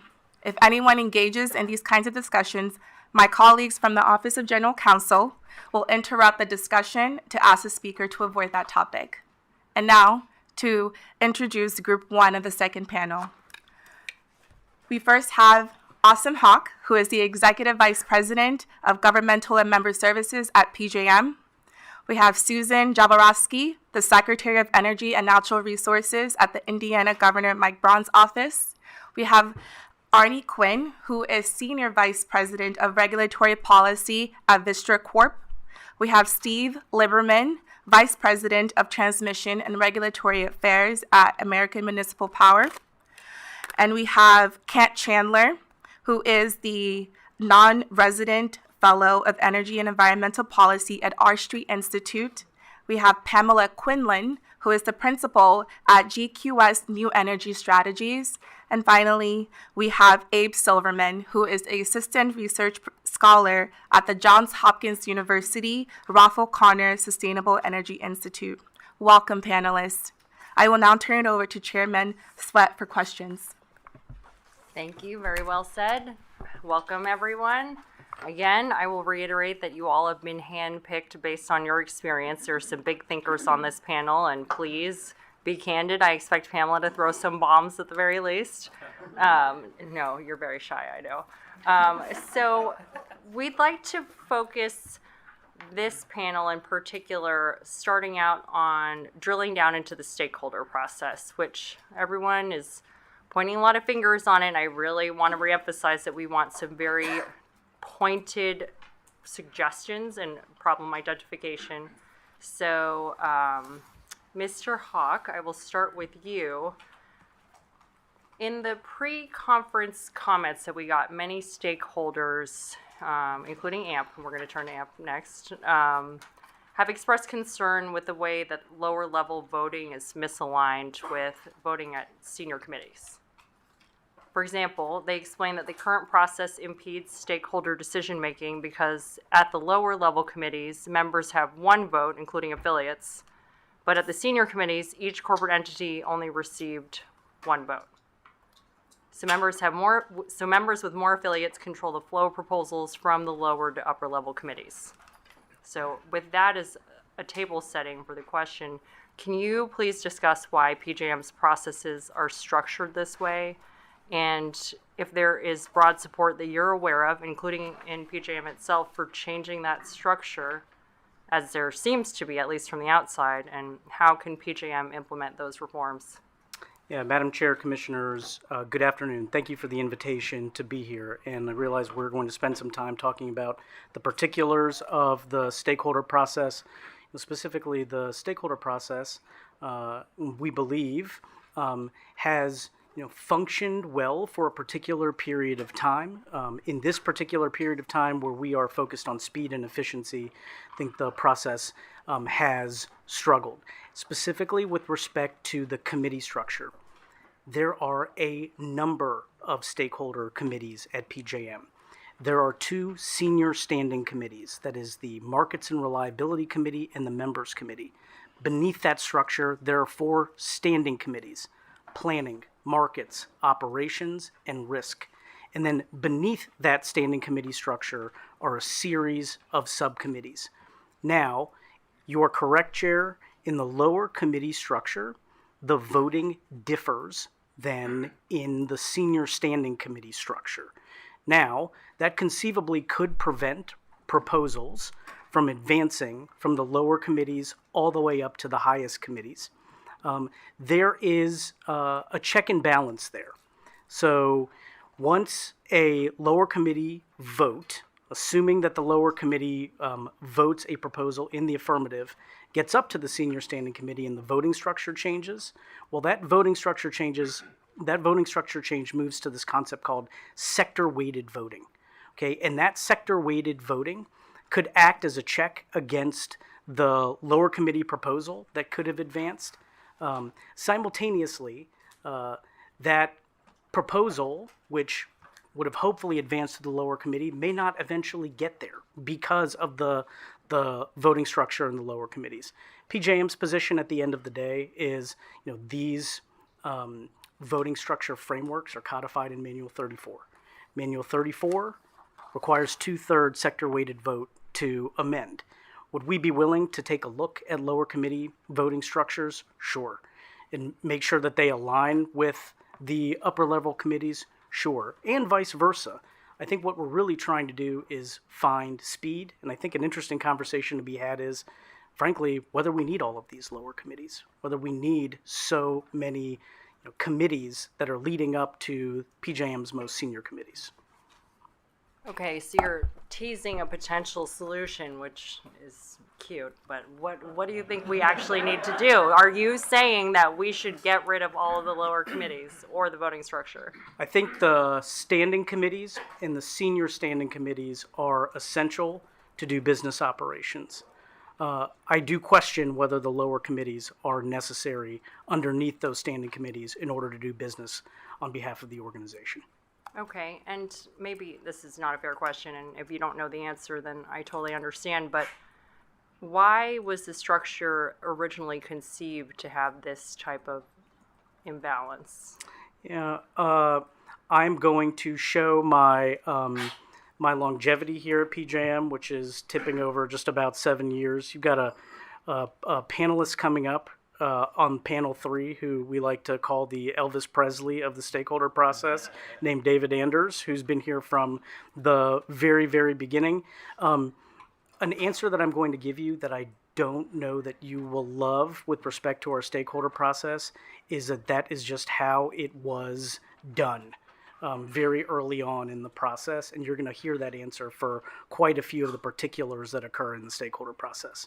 So will the stakeholder process be more successful in producing efficient results if PJM does get rid of the lower committees? They will certainly be more timely.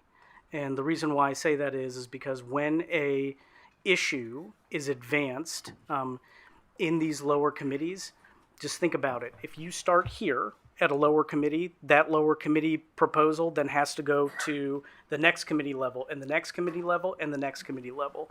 Again, the stakeholder process is great at receiving feedback. It's great at hearing from stakeholders. What it was not designed for was speed.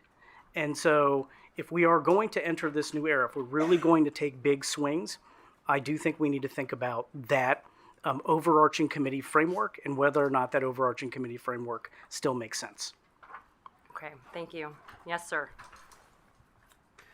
Good afternoon, Steve Lieberman, American Municipal Power. Thank you for having this conference. I do want to perhaps disagree slightly with the comments that Mr. Hawk just made. So the reason we have these lower level committees is so that we could focus our attention on a specific issue. So Awesome talked about, we have these standing committees like the planning committee and market committee and whatnot. In the first panel we heard from David Mills, he talked about the reserve certainty senior task force. So that is and he said it's a very technical discussion and on and on. So that is an example where intentionally we have decided to have a technical discussion on a very minute subject, and that's all we talk about. We don't talk about anything else at that senior task force in that instance. So in my opinion, I would not support a magic wand waving away of all these lower level committees. I think they have a purpose in order to kind of focus subject matter experts on a specific issue and not detract from a senior committee that's going to talk about more broad topics or multiple topics.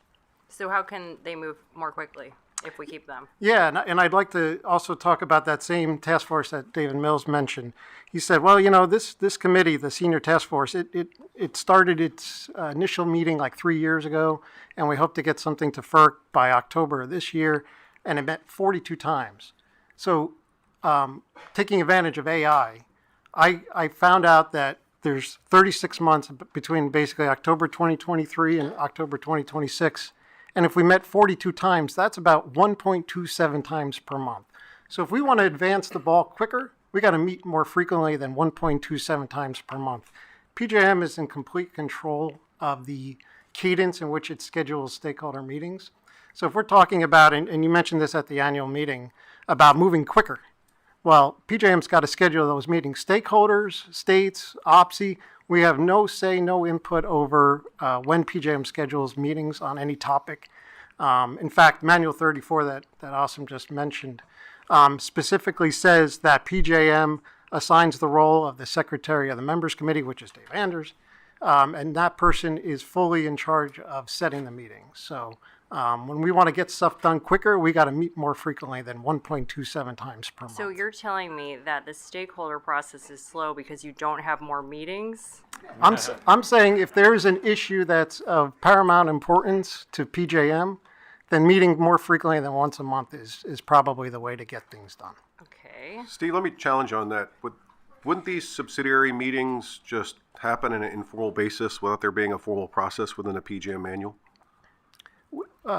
Wouldn't these people just get together in the nature of like the endless nature of couldn't this meeting have been a conference call? Could this conference call have been an email? Like, couldn't we move faster in that direction without it being a fixture of the manual? It's possible, you know, and I would say that, you know, certainly there are a lot of meetings that we have that could be done more efficiently and done remotely. And in fact, when PJM reopened after the lockdown, we have conducted a lot of our meetings in a remote manner. So we don't necessarily have to travel to Valley Forge and meet. We do a lot of them through. So could these frontline discussions happen on an informal basis outside the requirement in the manual?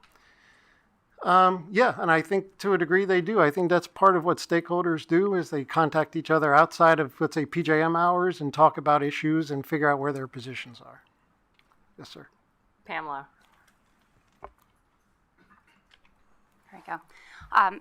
Thank you so much for convening this conference. I think working even on the pre-filed statement gave time in our schedules to really think through these really hard questions that we need to understand. What's the purpose of these stakeholder processes? What is the benefit to get there? And if we can't do things quickly when they need to happen quickly, then we're obviously not serving the region. But there is a distinction between things that need to be responded to so fast and things that are really worth taking time to really get into some of the details. And I think the more I thought about it, the more I think there's a distinction as to what you use the stakeholder process for and what you actually really don't need to necessarily use it for. And I think coming up with direction and leadership of where we want to go is really helpful to get from PJM leadership and the board. And the details of how you get that done and what that means, there's really no replacement for the breadth of the PJM stakeholders and their expertise across the board. And I think if you erase those lower committee meetings, I mean, whether it's in a committee or it's special sessions of the MIC, I mean, I've been around the PJM stakeholder process long enough to see like many iterations of subcommittees, task force, workshops, but the point is you want to make sure that there is a transparent way that parties who are going to be impacted have the ability to understand where this is going and explain how it uniquely impacts them. That doesn't mean you need to meet a certain amount of times or however many times you said for that meeting. And I think back to the earlier panel where they talked about priorities, I think getting feedback on, and you see this in other regions and other RTOs where like, this is the schedule. And we start off with that in PJM often. Like, here's the plan of how many meetings we're going to have, and we're going to have an objective for that. We're not usually held to it.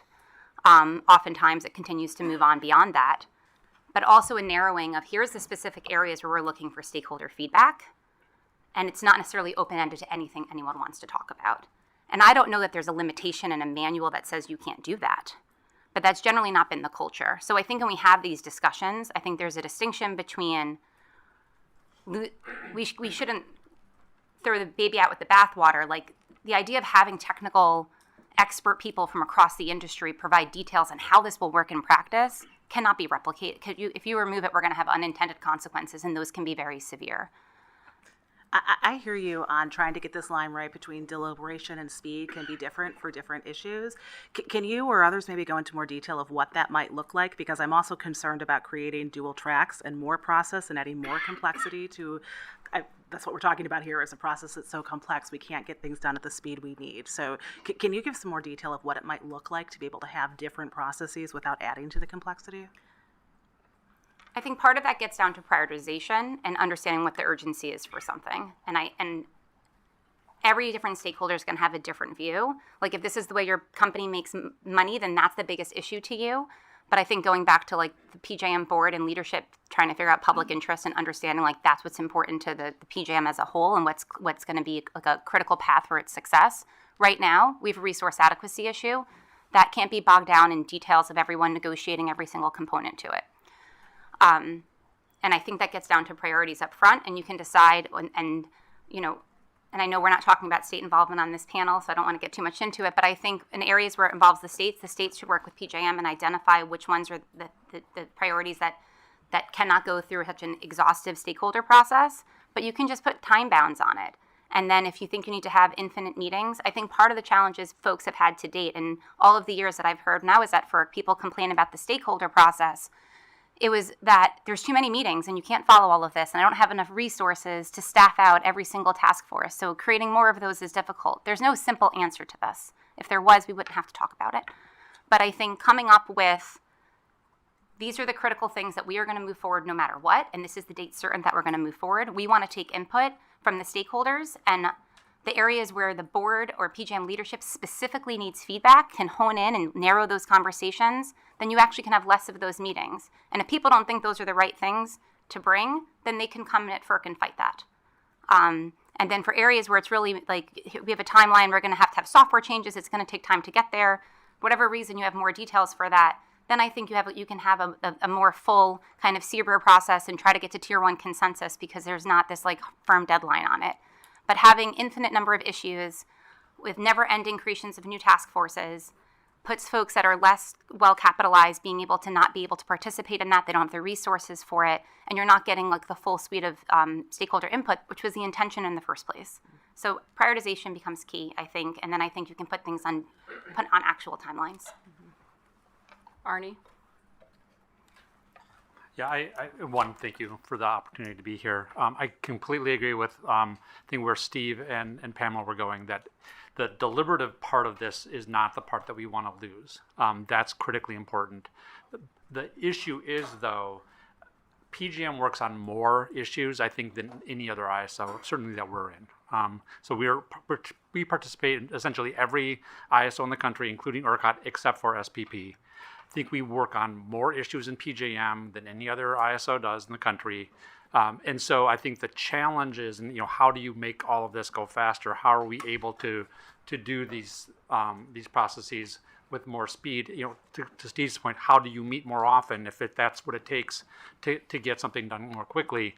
Part of it is we've got to decide on the front end. There's some of the things that we deal with today that we don't need to be dealing with right now. That there are lower priority items, and there are almost certainly examples that we could come up with where you identify something that we talked about for 3 years that was a small incremental improvement, but if we had sat down at the beginning of the year and said, where does this stack up with all of our priorities, it would have gone on the low priority part of the list, and we wouldn't have dealt with it, and we would have had more time for other things. So I think that is crucially important if we're going to solve this. Going back to the voting, I will note that there is something that is difficult about the voting structure. We happen to have an advantage. We're a large company with a lot of affiliates. So we, on paper, have an advantage on those lower committees where we have more ability to shape what goes to the higher committees. For our company, we would conform the voting structures. We would take away what appears to be an advantage because in truth, we're not just a good company and a good corporate citizen. I actually think we don't get that much of an advantage because we can shape something that goes to the higher committees, and then at the higher committees they fail. So whatever we gained earlier on, we probably lost by the time we get to that higher committee, and now we've spent more time. So in my mind, conforming the voting, again, this is one company speaking, there would be some value to that, and that would potentially have an ability to compress some of the process, not losing that important deliberative element, but have people vote on at the same nature so that you have some confidence that as it's being developed, it can actually move forward. Conforming the voting, what does that mean? There would be sector-weighted voting all along the way. So as it's going from lower committees, if we continue to have lower committees to higher committees, we're not asking to say, let's keep the affiliate voting. We would say, do sector weighting voting that we do at the upper levels, do that earlier in the process if that's something we continue to do. That's very charitable of Vistra to offer. I will say, yes, it is. And I also, and I don't think we get that much of an advantage because in reality, we get a temporary win to have a later on loss. Abe? Great, thank you all very much for the invite to be here. So I want to come back to this prioritization piece, and I want to make sure we're focusing on the right thing. I actually don't think it's the lower level committees that are bogging us down. It's when we ask committees to decide policy. And again, I think the data center issue and the large load integration is the perfect example of this.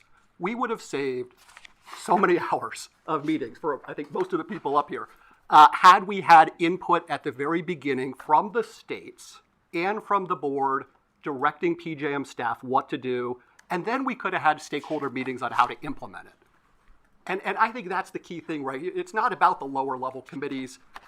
Christine Simeone, 5 years ago, wrote her wonderful paper, and she made the point that the stakeholder process in PJM works fine for non-controversial issues, and the wheels come off as soon as it gets hard. And so if we had that prioritization element where the states were coming in, PJM was sitting with them at the table to come up with the priority, how to deal with some of these issues of first impression, the whole thing would have just gone so much faster and smoother, and frankly, resulted in something that was politically durable that investors could actually respond to. So who should set the agenda? I think on different items, especially things dealing with resource adequacy and issues of first impression, or where we need a cooperative federalist approach. I think everybody in this room would agree that the only way to deal with large loads is to have state and federal regulators and PJM sitting at the same table, dividing up the universe and saying, this is your responsibility, this is our responsibility, but let's do it together and hold hands while we do it. Had PJM sat down and really had that type of partnership with the states, we would have had fewer meetings and better outcomes. And so I think on these issues, it really is PJM potentially sitting down with states, perhaps without a lot of other stakeholders at the table, and deciding how we want to address these things for where there is this inherent federal-state nexus. I mean, I mentioned in my comments, you could have a FPA Section 209 joint board, which frankly is probably what we need here, where you have state and federal regulations that need to be synced up. And you probably don't actually have to go to the actually having that formal process, but if PJM were to internalize that approach where states are partners and they're going to sit down and solve problems together at the very beginning, we would set an agenda that was durable. We talked about restaurants before, but to me this is about when the parents are fighting, we can't have a happy investment climate. And here the parents are fighting. They're not on the same page. So if we bring states and PJM together at the very beginning of the process, instead of the very end of the process, the children would be much better off. So PJM and the states should set the agenda for the entire stakeholder process. I think on select issues, to me, there's a clear state nexus with resource adequacy, and there's a clear state nexus when you have issues of first impression, such as, unprecedented data center load growth. Mm-hmm. There's not a right or wrong answer, right? It really is an inherent policy choice. And I think this gets to where having the governors in there, as well as the legislators and OPSI, because they all have three very different approaches to these kinds of issues. So I think bringing everyone to that table early on will just make the whole process more efficient and more durable. What's your reaction to that, Asim? Yeah, Chair, there's a lot of different threads in the very initial question that you asked. On the concept of prioritization, PJM has tried to prioritize efforts in the stakeholder process in the past. It has not been terribly successful. And my panelists, colleagues here, fellow colleagues, they're right in that we haven't tried to enforce the priorities that we set out at the beginning of the year, received feedback on, etc. I think because it's getting such a spotlight here today, my hope is that if we try to enter into another prioritization effort with the stakeholders, that it will be better adhered to. But it does lend itself to kind of a few thoughts that I think we've got to sort of get clear with the stakeholders, which is if these are the priorities and you want to inject something into the stakeholder process to get worked via this problem statement issue charge framework, please note that it will not get worked, this year. Even though it's your priority, it's not going to get worked within this particular frame of time where we have set our priorities for the organization. We should undoubtedly get feedback from the members and the states when we are setting that priority list. But that, once we have set those priorities, assuming that there's not a burning issue that has occurred within the region that we have to tackle, that prioritization needs to be adhered to. And there shouldn't be an expectation that PJM and the stakeholder process team are just going to bend over backwards to take a problem statement issue charge that was not already on the prioritization list and work it and have it worked within the stakeholder process. That expectation should not be there if we are going to truly collectively, and I mean collectively, everybody prioritize the work. Only other thing I wanted to say on this issue is it does tie into the 205 rights issue, okay? Because we can prioritize the work, and for whatever reason, we could be at a standstill in how to proceed, and eventually someone's going to have to make that call of what to file. And so if PJM did have 205 rights over energy ancillary services, planning protocol, etc., it would make that situation sort of at least, I'm not going to say easier, but at least a little more clear on delineating the sort of linking authority and accountability. Well, you said PJM has not enforced its priorities. Why? Generally speaking, our perspective as a stakeholder team has been that it's the members' process. They oversee Manual 34. That is basically the bylaws for the stakeholder process. Now, everything that we do in the stakeholder process is so incredibly meaningful to the day-to-day and to the long-term viability of the organization. And so you might feel like there is a disconnect there. Maybe there is a disconnect there. Am I confident that if after this prioritization topic has received such spotlight here at the Commission, am I confident that PJM, its management, its stakeholder affairs team could sit down with the members in the states and come up with, in 2027, here are our, because our priority, and Pam Quinlan's comments, excellent, very solidly done.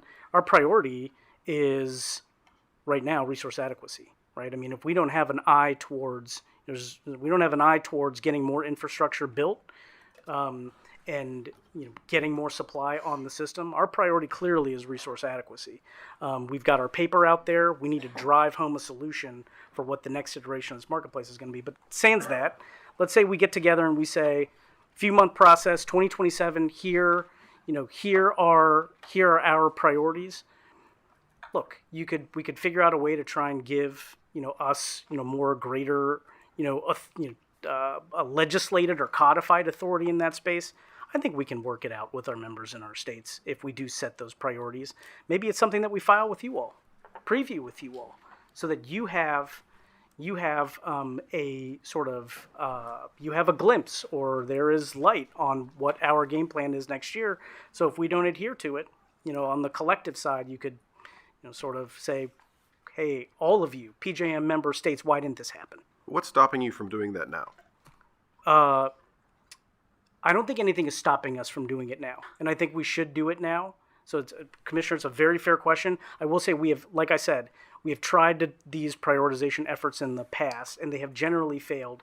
But I do think that, again, you all putting a light on it will hopefully bring everybody through to getting this done. But if you're a well-capitalized stakeholder with a bunch of affiliates, not naming any names, and if PJM says your priorities are not on this year's schedule, what's stopping them saying, we vote no on everything until you come to the table? Nothing. So, but we know Arnie would not behave like that. He's come to the table, and I'll give him a large degree of deference on that. But so what you're saying again here is that the issue is one of the 2/3 vote. The issue, I don't think that this particular issue is one of the 2/3 vote. The issue is that, the actual prioritization, actually, just a quick side, there is actually in Manual 34, our stakeholder process bylaws, there actually is a requirement that we come up with an annual work plan. It's actually member driven. Now, we haven't seen that process play out recently. It's not something that has been those done work recently. plans are not very good. Yeah, that's right. So I think this prioritization effort is a worthwhile effort to try and undertake. I'm trying to be sort of gracious with our members who, like we said, that feedback is really important to everything that we do day to day, and I'm trying to be gracious with the states to say... Can I interrupt you? Yeah, please. Sorry. Can I just try to understand this? Are you saying that today PJM cannot work with its members or stakeholders to come up with a short-term and a long-term priority list and a work plan? Is that what you're saying? No, I'm not saying that. I think we Okay. can.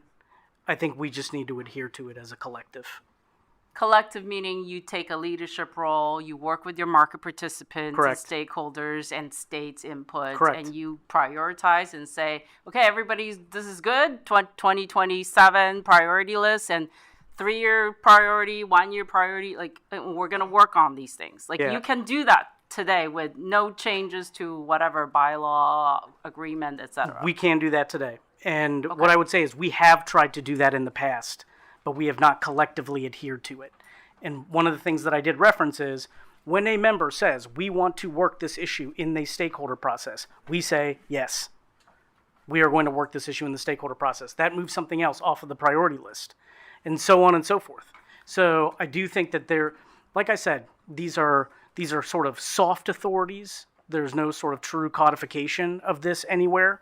But I do think that the collective, again, now that you all have shown a big bright light on it, can work together to try and create what our right prioritization framework should be going forward. Is that too optimistic? That this idea that now we've shown a spotlight, Optimism we by can do this. heart, I guess the question is, do we need a formalized process for this sort of direction setting? My honest answer is I don't know. I think that on one hand, the organization has really strong, solid members that participate in this stakeholder process. We have all admitted on multiple occasions today that sometimes those interests get entrenched, and there's nothing wrong with that, as was also said. Everyone's going to be pushing within their self-interest. But I do think that there's that sort of lingers over this particular issue, and so I think I am interested after the kind of light that you all have shown on this issue, if we can get it done. If the commission was to say we want to have PJM and the stakeholders prioritize work, have it be submitted to us as part of a suite of reforms that come through to PJM, then sure, I think the codification of that would be good too. I would say I sort of push back when the chairman says PJM's too big to function, whatever the words are. But I feel like in this conversation, okay, but this conversation makes me agree with the chair. And like, are you too big to make decisions and prioritize work plans? No. Okay. Yeah, my response is firmly no. We all just need to adhere to it. And see, my colleagues have multiple tents up too. I'm not trying to push the buck. I'm curious about their opinions on this as well. I am curious about their opinions on this. Let's hear from. Let's go down the line. Let's go down the line. Okay, Secretary. Thank you very much. Good afternoon. Thank you, Chairman Sweat and the Commission, for having me here today. Before I became Secretary of Energy and Natural Resources for the state of Indiana, I was Executive Director for Stakeholder Services at MISO. And so I see this from another perspective, and I do recognize and respect how complex the stakeholder process is, how extremely important those voices are. But I think a major issue that should be addressed is the fact that Assem said it is the stakeholders' process. It is their process. They are running this show. And my other colleague said, when it comes to policy, this is where we need the state's input. And so there are a few recommendations that I might make from that observation respectfully. And that is that I really believe that the stakeholders' voices should be advisory in this, to ask a group of individuals that have different motivations to come together to create policy and 90-day plans, 100-day plans that are going to be comprehensive is a really challenging task to do. The observation I made at my time at MISO was often the technical staff would create a recommendation and the stakeholders can weigh in from different committee perspectives. And so I think that the recommendations that I'm heading towards are advisory roles for the stakeholders, for PJM itself as an entity to have more leadership and authority over the process so that they can make recommendations and be more swift. Because right now we are in an unprecedented time. I think Secretary Danley said it very well. Everything has changed. And what I see from a front row seat in a state like Indiana is speed to electrons. Speed to electrons. And that is sometimes replacing former plants, that is building new capacity, that is our deep-pocketed partners who need large load supply. And so anything we can do to be speeding up this process will benefit the PJM footprint. And then finally, asking respectfully for a state for the governor's offices. Our offices have a broader view on policy, economic development issues, and I agree with the comments from my colleague about having that worked in as part of the process, not asking to be involved in every decision by any means. We don't have the bandwidth or interest, I don't believe, for that. But I do think in January we came together with the 13 states on the Statement of Principles and all solidly agreed on those resource adequacy, perspective issues. And I think in summary, advisory role for the stakeholders, a more leadership role for the board and PJM as an organization, and a voice and a vote, as was said earlier, for the state leadership. Thank you. Thank you. Arnie, would you like to respond to Asim? And as you do that, I'd love to get, as a PJM member, I'd love to get your opinion on a couple of things we've just talked about. Should PJM management be empowered to prioritize the issues that the stakeholder process considers over the course of the year? Also curious on your reaction on this concept of should the PJM board be more empowered to make decisions independently, either on some of these issues that are in the operating agreement, completely in an unconstrained way, or the other idea we heard was if stakeholders fail to agree. And the other question I just want to throw in is should there be a time limit on some of the stakeholder process deliberations, and should that be binding in some way? I just would recognize we just were visiting with Congress yesterday, and Congress talks to us a lot about permitting timelines and shot clocks. And, one of the things that Congress is often surprised about is on Federal Power Act, we have a 60-day clock. And I think our staff and our commission does a really great job with most of those, except for the very few that come back through the courts. But what you do is you staff to meet the need, and so sometimes a deadline is helpful. So I'd love your opinion on all those things. All right, thank you. So on the prioritization, I'll start with just saying we do it in almost every other ISO that we're in, and so I have a lot of confidence that it can work because it works everywhere else we are. And I think that is it's not directly related to who has filing rights or not, but I will get to that element of it. Asim is right, though, that stakeholders are going to have to be disciplined, and in our other ISOs, we have to be disciplined to recognize that once the work plan is set, yes, we are going to come to the ISO occasionally to say this is a really emergent issue, and I think you should prioritize it. And they should be open to that conversation, but we should all be disciplined in recognizing that the answer is mostly going to be no. Because that's the point of prioritization. That if it's a Vistra-only issue, then that's something for me to bring up in the next annual plan. If it's a Vistra and all of the other stakeholder issue, then maybe we should talk about that. But in PJM, we do have this issue charge problem statement that anyone can issue. We're going to have to either become disciplined about that or reform that, because the prioritization has to be the place we do it. Commissioner C, you asked about whether it has to be a formal process. I think the benefit of it being a formal process is that creates another avenue for the states to have input. And so having a formal process that is run so that the states have a very known place to go, along with other stakeholders, to say, hey, we have to, please, these are our priorities for the next year. Could you put those on the list, and could you please prioritize them? At the end of the day, it does need to be the ISO that finalizes that plan and says this is what we're adhering to. So would that require a change in this manual 34? It sounds like it would, but we'll go back and read it carefully. Perhaps. So I had it open a minute ago here. It's kind of long.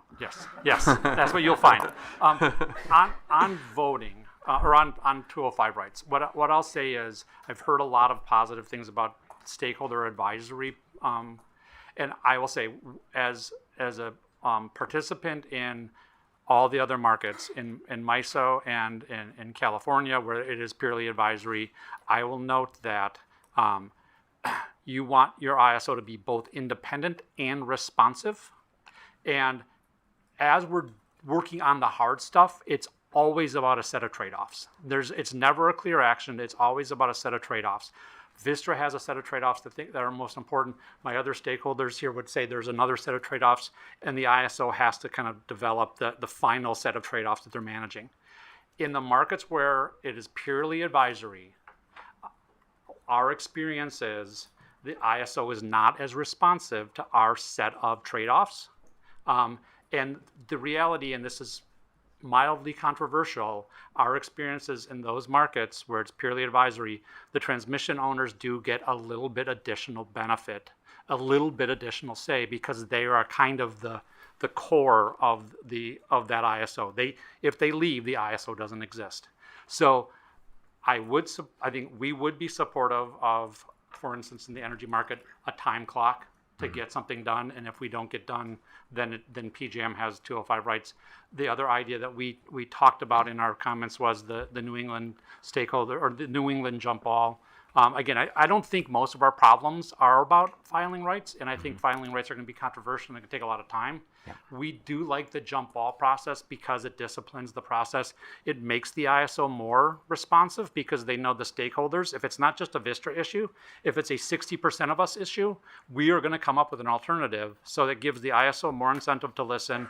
And I will note that in ISO New England, the states have a very central role in that process. If you want to get 60% vote, the best place to do that is to go talk to NESCO and see if they agree with you, and you can collectively find a coalition, and that's just a very positive dynamic. So, Thank you. Follow-up question. So, your concerns or responsiveness within the RTO, and those concerns you're saying would be alleviated by a jump ball process? I think they are. I think they're, again, I think all the ISOs, the staffs are all excellent. They're all public service minded. They're all completely well-intentioned. It is simply a power structure. Yeah. It is a question. And for us, having the jump ball there balances the power so that the responsiveness is improved. And I understand your point on the responsiveness and the level of participation and them, heeding your call, but respectfully, the other ISOs aren't running a massive capacity deficit. And we're more worried about that these days. I'm not sure that's true. Well, not to this level. Perhaps a smaller level. I don't know. I think California, they're all my best friends. We're not going to solve California's problems today, but noted. I want to make sure we have time. All right. And Arnie, I appreciate the view there. Again, I don't have a preferred outcome on time clock, jump ball. I think the thing that I'm hearing is that with the 2/3 majority required, 34% of the folks in the stakeholder group can stop a process from happening. And the thing that I think I would like to see unfold here is more compromise happen in the stakeholder process before it has to go to the board. And so that's, I think, a really important goal. And I think the question that I'm searching for, especially member input on, is what are ways that we can turn the dial to get more of a real, need to agree and an opportunity for excellence in the stakeholder process, so we don't have to go to the board. But I also do think that having the independent board and have those tools is important. But and you've just laid out some of them. But I just wanted to say that in response to your comments. No, I appreciate that, and I should have also noted that at the end of the day, we're not here because the energy market in PJM isn't working well. We're here because the capacity market is challenged, and that is a part of the tariff for which PJM has 205 rights today. So in that sense, stakeholders are already advisory in that sense. And for me, that is... But Arnie, I just see those two things as inextricably related. And so we're asking PJM to make changes to one without being able to have the autonomy to do the other. And so I hear you, but also there's a constraint here. I think that's fair. I do think if I try to identify why the PJM capacity market is challenged, it does come back to a lot of the nuts and bolts stuff that we're talking about, where we haven't prioritized it because we've been working on so many other things that we've been distracted from the thing that's right in front of us. All right, well, we can keep going down the line, or other commissioners, please. So let's continue. Yeah, those folks can wait. Thank you. So a few things. A few things. So one of them is, the board can prioritize issues today. In fact, they do that. PJM talked a little bit about that in the first panel with the connect and manage and the backstop process. That was a board-initiated thing. They said, hey, we're going to do this, and we're going to do it now, and it's going to wrap up by this date. And that date was June 30th. So the board was in a position to prioritize an issue, outline the schedule the meetings, which ultimately led to a vote. And now we're waiting, as PJM announced, I guess 72 hours, they'll file something. So that's an example. But another thing to note, and I'm sorry, I don't remember where it is, if it's in the manual or which governing document, but these senior task forces and the like, they actually do have a lifespan, and it's a 2-year thing. So after 2 years, you have to go back and say, hey, mother, may I have another? But what is supposed to happen is after 2 years, it ceases to continue working. Now, that may not be enforced today, but that doesn't negate the fact that that rule exists. And I just wanted to also remind, we talked about getting the governors more involved. The governors did announce, and I'm looking for my notes, a PJM governor collaborative. They announced this in September of last year. It was signed by, I think, 11 of the 13 PJM state governors. So the governors have gotten together and they explained how they're going to get more involved. And I think that's a great thing. I'm not sure that we have to do more. They've already said that they're going to do something. But an example also of where it can be difficult, where we come out with a work plan, we say, okay, that's the work plan for the year, is, if the White House does, like today, they're going to announce the ratepayer protection pledge. I don't know if it's 2.0 or just more people are signing on to it. I was a little confused. But depending on what comes of that, we may have a fresh crop of work that we need to reprioritize our existing work. So we should have a work plan, but it shouldn't necessarily be set in stone. We have to recognize that Arnie might have an issue and it is really pressing, and maybe we do need to talk about it sooner than later. Thank you. Kent? Yeah, I'll speak quickly on this in hopes of maybe getting asked another question later. So I do think Arnie alluded to it, but I do want to put a finer point. I don't think they're sort of channeling Thomas Sowell, like there are no solutions, there are only trade-offs. This idea that we're going to get an answer to this or an answer to that, it's just going to be a matter of trade-offs. So we're going to give up things as we move or transition or do things differently. But this idea that a lot of this prioritization can't just be done by the board is not something that I adhere to or believe in. There's nothing keeping the board from meeting with OPSI right now, for instance, and sitting down and talking about the next 1 and 3 years of joint goals or prioritization. And then there's nothing in Manual 34 that keeps PJM from identifying how they want to use their internal resources towards prioritization. One thing I've learned from CPCNs and shot clocks and being a recovering state regulator is that just because you have a statutory deadline, that's not when the work starts. It's when it starts for the regulator. But usually the applicant has done a lot of work ahead of starting the process or filing an application, right? So there's nothing to say that if there's a shot clock or a timeline on a stakeholder process, that's when PJM has to start working on it to put forward a straw proposal or to start running numbers on certain items. Like they could be doing a lot of this work behind the scenes prior to initiating a proposal or bringing it to stakeholders, and then the time-limited part could be the engagement with sort of the outside world. So what do you think the biggest problem is, and what's the solution? The biggest, how much time do we have? 2 minutes. So what is the biggest problem and the solution on the stakeholder process front? I do think it goes back to who has the power to act. I put this in my comments, but I think to a certain extent, some of the solution lies here. Some of the solution lies within stakeholders of just mutually agreeing to do things differently.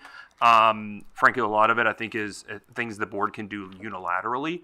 I think for one, folks need to be prepared to be occasionally told no. I see a lot of the issues that stem from this is actually a lot of just like folks upset because they don't necessarily win on a particular issue, and the easiest way to effectuate change from that is throw up your hands and say, oh, I lost, that must mean everything is wrong.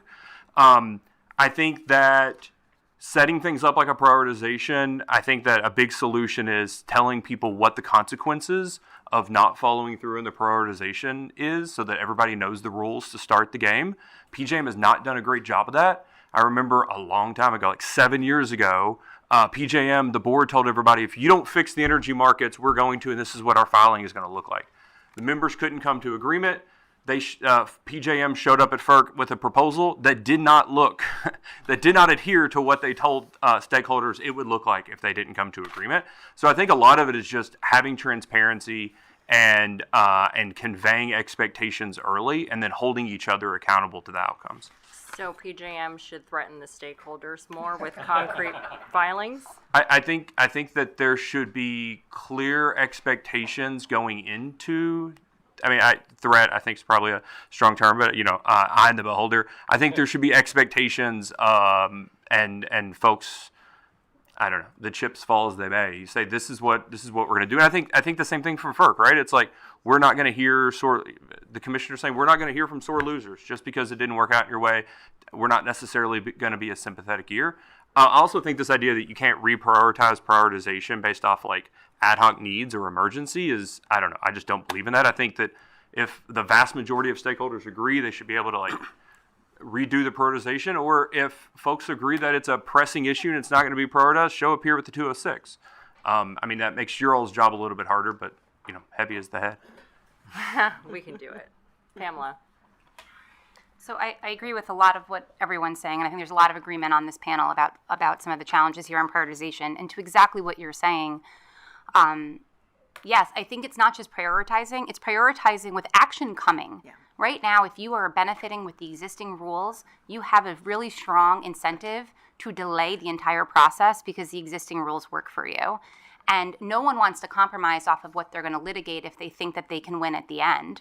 So if you know that there's going to be a filing coming and you say, and this doesn't get into whether or not there needs to be expanded 205 rights, because I tend to think we're not using the legal authority that they have today.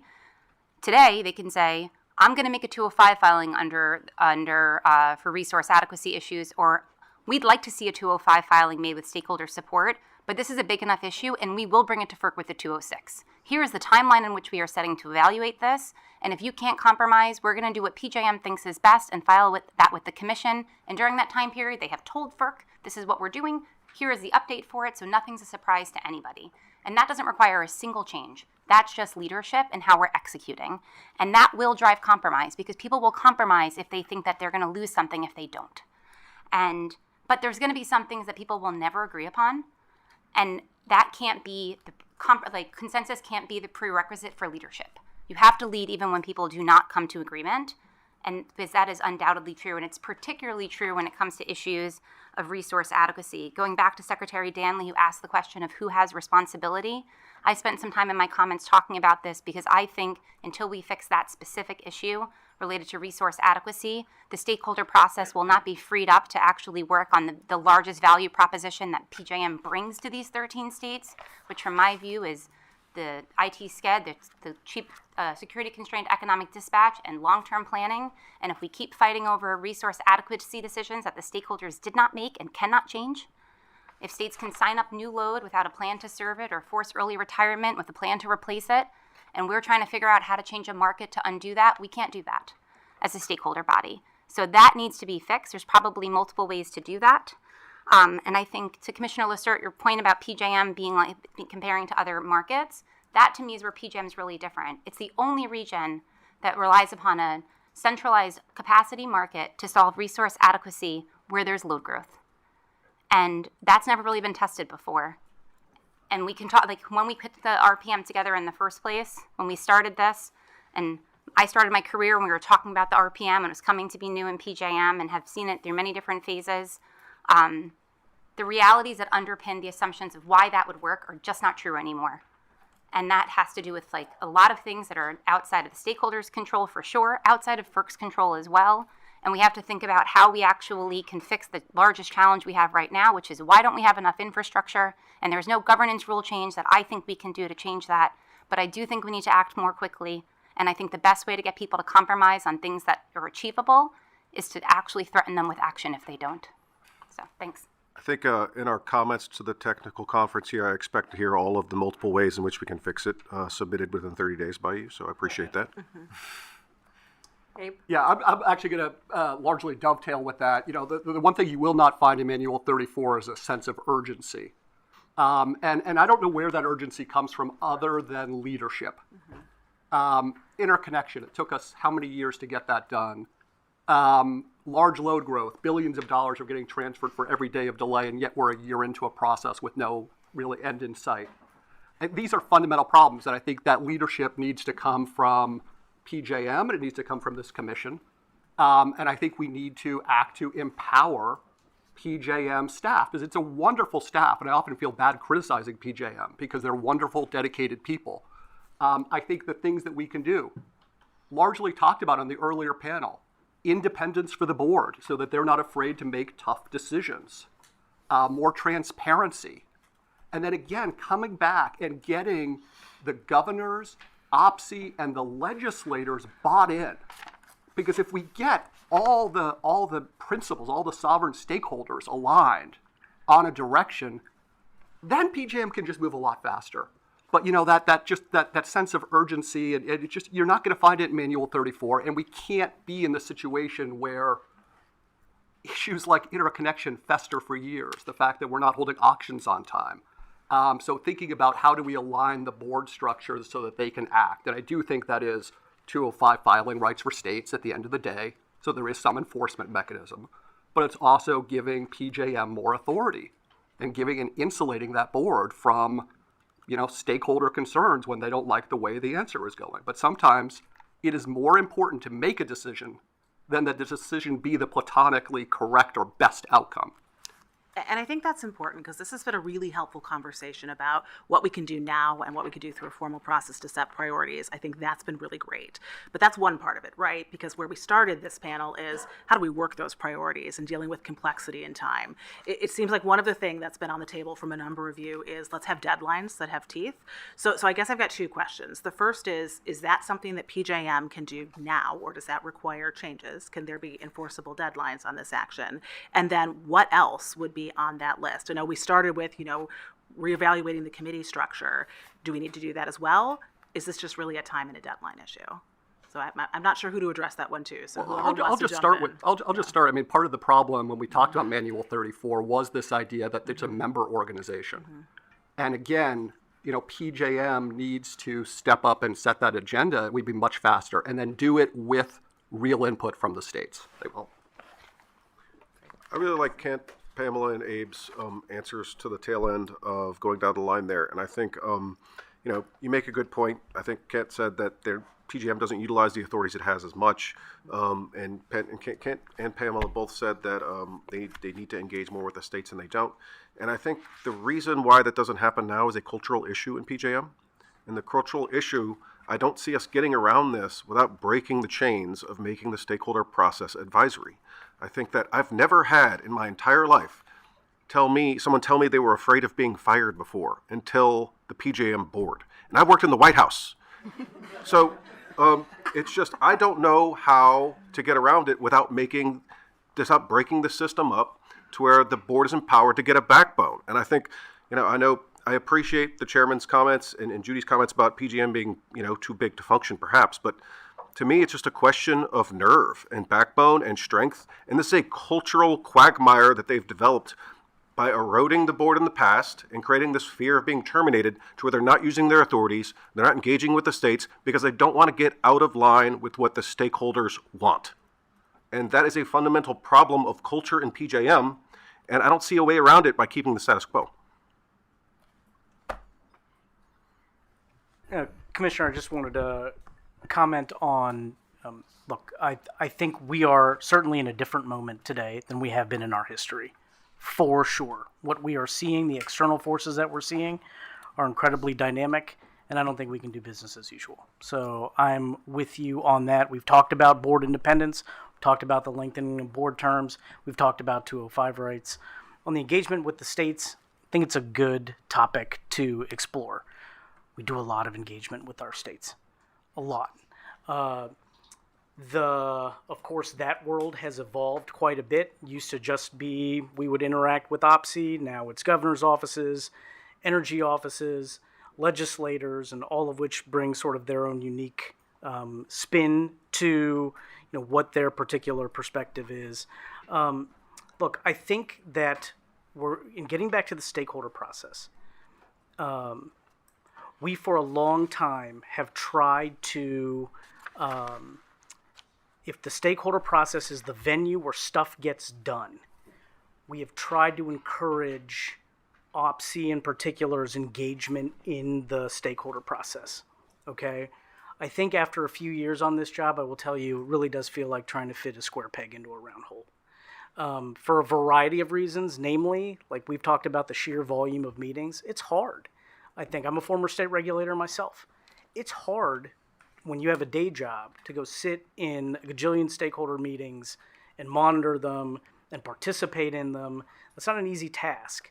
And so what we have started to do with our states, and the real proof will be in the pudding on this market reform issue, is we've basically started to do parallel tracks with them, not just keeping them informed about what's going on in the stakeholder process, but to Judge Baggett's point this morning, for instance, Order 1920, we said, we're going to work this issue with you because this is so central to this long-term planning framework is so central to the states, and you all put them in a sort of a driver's seat there as well.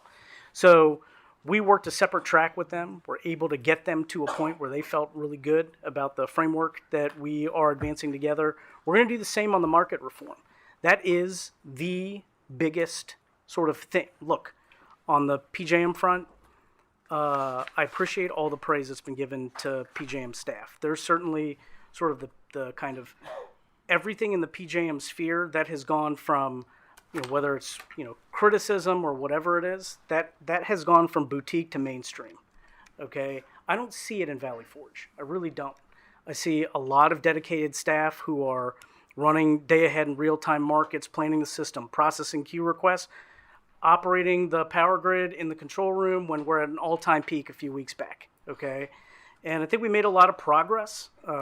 Queue backlog cleared, we're advancing long-term planning, refined load forecasting, connect and manage, and the backstop are going to be submitted to you. David said 72 hours. I want to clarify that 72 business hours. And then the thing we need to focus on, the big thing, the big ticket thing, and again, I want to praise Pam Quinlan and her comments, thought they were excellent, is how are we going to get infrastructure built ultimately? Can I interrupt? Please. And you brought up a segue here because we have 7 minutes. I'm so sorry. And I want to, sorry, I know there are many cars, but it's getting really crystal clear to me, like what needs to happen. I'm not going to articulate it right now, but I do want to ask you a question, Please. Which is back to the, there's the cultural issue, there is sort of setting priorities, etc. But I want to get back to the filing rights because that's something specific. Yes. Pamela mentioned, look, we have an urgent thing, it's resource adequacy, and PJM has filing rights on capacity market or resource adequacy. So that shouldn't be a hurdle. Like, you already have filing rights. My question to you is that true? Because to me, resource adequacy problem is not only whether the capacity market's parameters are correct, whether ELCC is correct. To me, it's the interconnection process, it's the transmission planning process, which I think the states need a role and a voice in. And so my question to you is there a 205 filing right issue associated with solving the resource adequacy problem, but really it ties into interconnection process and planning process, which PJM does not have 205 filing rights? I think that, and Commissioner, are you asking specifically about a 205 filing opportunity for the states? Is that what you're asking about? Well, I just want to know if anything needs to change to solve the resource adequacy problem, because I don't think it's just like, PJM has resource adequacy filing rights, so they should just be able to solve it right now. That's my question. What needs to change to first of solve all, the resource adequacy? I do specific on 205. Yeah, look, if we are going to be accountable for all things, I think giving PJM the authority as the grid operator for 67 million consumers and the largest grid operator, 205 rights over all of its core business functions makes sense. Including transmission planning. Including transmission planning. And all the parameters associated with transmission planning. Yes, I believe it's and schedules interconnection processes. Yes, Commissioner. I think in the operating agreement, it schedules 1, 2, 6, 6A, and 6B. That are in the operating agreement now. That's how I think about this, but Yes. I wanted to hear from PJM. Kent's been waving his Can I just? phone. Yeah, no. I'm so for being quiet for 50 minutes. I'm so aggressive now. I think that's the first half of it. So in my comments, I think, and I reiterate, 2 years ago, the vast majority of OPSI commissioners advocated or agreed that the PJM board should have 205 rights over the regional transmission expansion plan. They just objected to the way it was proposed to be moved to the board from the members. But there was agreement amongst the states that the board should have those 205 rights. I think that is only part of the answer to your question. I still think that just the board having those 205 rights doesn't fundamentally change the way regional transmission planning is done in PJM, and I don't think you will get the optimal level of regional transmission planning in PJM, which is a significant hurdle to getting new capacity online, until and unless you fix the independence issue with, in some way, with voluntary RTO membership. And I think the fact that transmission owners in PJM and in any RTO can effectively threaten or say they're going to leave the RTO if they don't get their way, and effectively take the backbone of the RTO with them, given their inherent capital bias to invest in transmission and the benefits of regional transmission planning and leading to more cost-effective transmission investment rather than utility-by-utility investment, leads to suboptimal outcomes in regional transmission planning, whether the board has the 205 rights or not. So it's essential but not sufficient. Okay. Do you think that PJM can transfer the RTEP protocol to the tariff on its own, or is it perpetually beholden to the TO's control? I believe that... And I'd like to hear from Asim. Yeah, sorry. I believe that the transmission expansion, the RTEP protocols can be transferred from the operating agreement or to the tariff or to the board through Section 206 filing, whether it's sua sponte by the commission or through a complaint under Section 206. There are likely conforming changes that would need to be made to other governing documents, but they are in them. Those other governing documents may or may not have mobile Sierra provisions, etc. I think there would need to be conforming changes to other governing documents, but those themselves don't have to have the 206 complaint filed against them. Okay, and Asim will give you the last word here. Agree with Kent on that. That was easy. All right, well, who had their flag up first, because we've got 2.5 minutes. Secretary. Thank you very much. I wanted to first make one note that in the first panel, Jacob Finkel was here on behalf of the Governor's Collaborative, and I was also asked to be here on behalf of the Governor's Collaborative. So that organization has been very active and a lot of recommended solutions. Also want to say I completely agree with you, Commissioner Lockhart. It's a culture issue that needs to be changed and shift, and the power is with the stakeholders right now, and having an advisory, non-binding stakeholder engagement and then giving the power to PJM and the board is essential for change. We also believe that the governors should have some input that is voting and an opportunity for veto on operational agreements and resource adequacy matters. But another note I'd like to make is I made it in my testimony that was written, and that is that at MISO, the short-term incentives are something that is built into the culture there. People know that there are 7 categories of goals that the organization is working towards all the time. All the staff know that, all the board know that. The board then ranks the organization on how well they're going after those priorities and achieving those, and then there are bonuses given out to the staff based on that. It is a very effective but tactical tool to ensure that priorities are right in line, and the board and the staff have the authority to do that. The stakeholders are well respected. The staff does not like to go against stakeholder recommendations, but they will when it comes to affordability and reliability, and they have the authority to do that. So I think that's an essential part of why MISO is operationally sound. Thank you for bringing us back to first principles, and thank you all for your time and the very thorough preparation. This has been very riveting and going against the stereotype of a tech. I've got a final question for Steve that I didn't get to ask yet. Oh, please. So, do you believe that the sous chefs should have 2/3 voting rights authority over the chef? No. Good answer. Thank you all. We have go ahead. All right, thank you, Chairman and Commissioners, and thank you to the panelists. We have reached the end of this panel. We will now take a 15-minute break. I believe it's 2:15, so please come back here at 2:30. Thank you very much. Can we powwow for a second? Yeah.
you here again in a year. Yes. I think you run this side. Yeah, it's like yearly. Summer.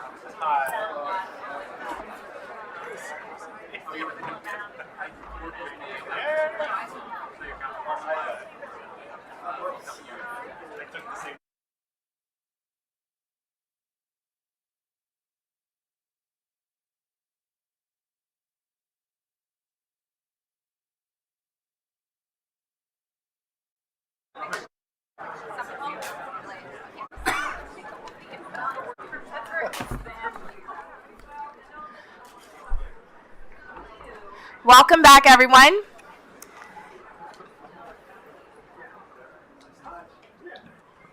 As a reminder, the first two rows are reserved for all the panelists. And next door in the hearing room, there's additional seating.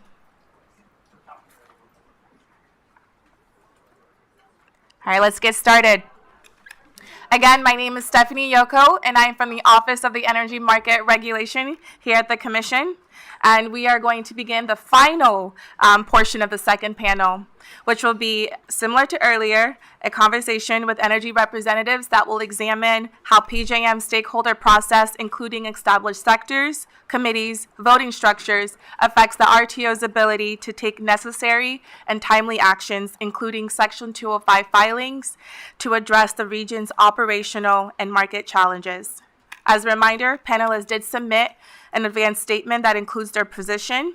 And so to maximize the amount of time for discussion, we will be foregoing opening remarks from the panelists and go directly to questions from the commissioner and the chairman. Panelists, to answer a question from the chairman or the commissioners, please tip your name tent like so.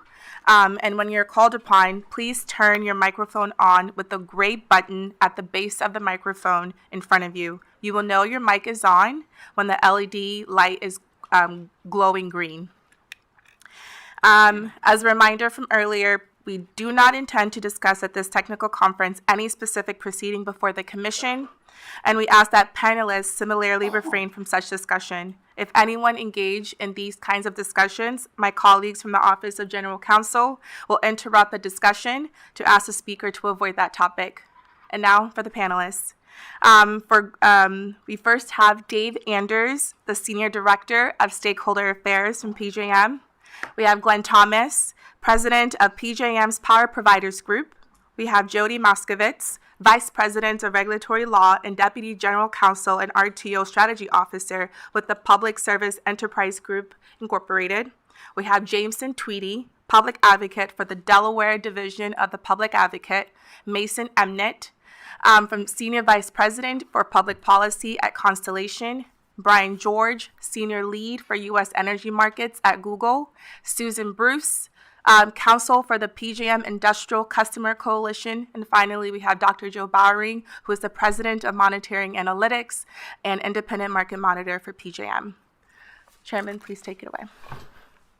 Thank you for being here, everyone. I'm expecting a spicy discussion to take us home for the day. We're going to continue our Supreme Court style here, but the Chief Justice will be Commissioner C for this panel.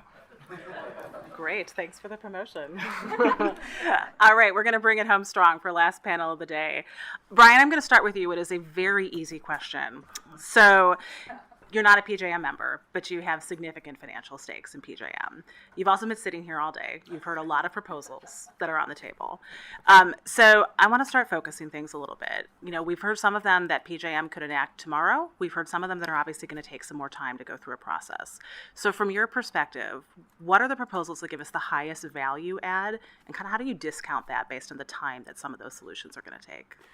Yeah, well, thank you, Chief Justice C, for the question, and thank you, Chair and Commissioners, for the invitation. So, I think, as you articulated, we've made a tremendous bet on this market, as we have many other markets in the U.S. We have billions of dollars of capital that have already been invested in the region, right? We have operating data centers across the footprint, and we continue to add to that fleet as we grow. And so the ability to serve those sites, to serve our customers, to serve our demand reliably is critical to our ability to grow and continue to provide the services that we all use. And so I think when it comes to the PJM process, what I've heard today, the discussion I've heard, I think someone mentioned it really well on the preceding panel, which is consensus is not a prerequisite for leadership, right? At the end of the day, we know that PJM has 205 filing rights over the capacity market. We know the central issue in front of us is resource adequacy, right? And we know that PJM can act on the things that it wants to do to fix that problem. I think over the past year, right, we've seen various, well, two specifically, SIFP processes that we as Google have been very engaged in from the beginning. Despite being a non-member of PJM, we've worked with other members and other non-members of PJM to build consensus on proposals, on positions to move forward. Yet we still don't see a pathway out of this. And so I think what is really frustrating from that point of view is that for us to go out and make the investments in the things that we're expected to, right, not just data centers, but to the ratepayer protection pledge, bringing our own new generation, building, buying that, going out, deploying the capital to do that, we can't do that without the certainty that the market rules are going to exist in such a way that we know that investment is going to be worthwhile. And so where I see us today, we just need some leadership on what we're going to do next, right? We've heard discussions about proposals. We've seen changes. Sometimes those changes happen with very little transparency, right? And so in addition to leadership, I think we need transparency as to why we're making the decisions we are. But at the end of the day, we've had enough discussion about the issues in front of us that we do need to move forward. And without that ability to move forward, we're not going to be able to deploy the capital that we want to in a manner that we've agreed to do it to go out and serve our businesses to grow. So clear direction, assertive leadership, and transparency around those decisions. Yes. Great. I suspect others may have thoughts on that question. So if there are others who want to jump in on where are our highest value add solutions, especially when we're considering the time it takes to put those into place. We'll start doing a couple of 10 cards. I suspect my colleagues will jump in at some point before everybody answers this one. So we'll keep going until that happens. So Dr. Bowery. Thank you. Thanks for the opportunity to be here. I'll defend my honor against James Danley's comments later. I'm not the spokesperson for lack of accountability. Sorry, James. I agree about leadership. I think there are two key things. One is the independence of the board, which has been talked about a lot. But there are at least two essential ways to get there.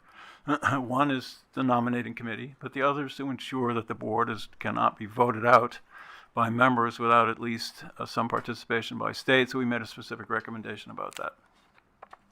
So at the moment, and again, nothing I say should be taken as a comment about any individual person. The folks at PJM and the board are all doing great jobs, but they are constrained by the structural nature, the structural facts of the positions they're in.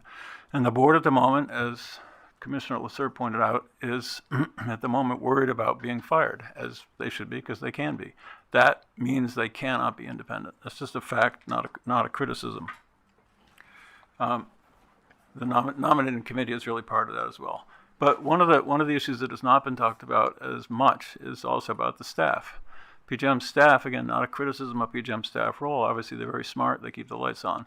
But what exactly are the staff's goals? The staff's goals should be specified as acting in the public interest, not acting in the interest of their members. And those are two very different things. And Asim pointed out that it's a members driven, that's what the stakeholders are about. It's a members process, but it shouldn't be a members process. Obviously, the members are part of it. PJM has to listen to the members. But ultimately, PJM staff and the board's role, in our view, should be stated clearly as acting in the public interest, consistent with Order 2000. And one last piece of independence, which was raised by Kent, is the TO.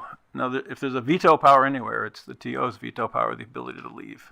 And that has to be addressed. While I don't expect the Commission to rule that membership is mandatory in an RTO, I do think there need to be clear, specific rules about when a TO could leave and when that threat could be credible. Otherwise, that threat hangs over every decision that PJM staff and the PJM board make. Dr. Bowering, I was hoping that we could start streamlining the solutions, but of course, leave it to you to put more on the table. No, well, so but there's no, three really things. Board independence, staff independence, address the TO question. That's great. Thank you. Susan. Wait, I'm sorry, just on that point, do you think the staff is not independent? And if they're not, then what needs to change? I think the question is, what are their objectives? Are their objectives to make the members happy, to do what the members ask them to do? When members come and say, I want a particular kind of rule, is it their job to make that work? Or is it their job to say, we don't think that's in the public interest, we don't think that's consistent with the overall interest of the market? So I would hope it's the latter. I don't think it is, from my experience. I think it is member-driven. Again, there is something wrong with it, but it's nothing, staff is not doing anything wrong. I think that's the culture, as was talked about. So what's the fix for that? The fix about that is to make sure that the board directs the staff that their sole objective is to act in the public interest, consistent with Order 2000, competitive markets, the lowest possible cost, not catering to the specific issues of individual members, which may not be consistent with that overarching goal. Okay, please continue. And does this have to do with this the board's charter or operating document saying that it should act in the public interest? Well, I think that is true, and that's what Order 2000 said, and that is what the board is supposed to be doing, and that's what the staff is supposed to be doing, and that's what the board should be directing the staff to be doing. But something's gotten lost along the way. I don't think that's happening effectively enough, and I don't think 205 rights are the solution.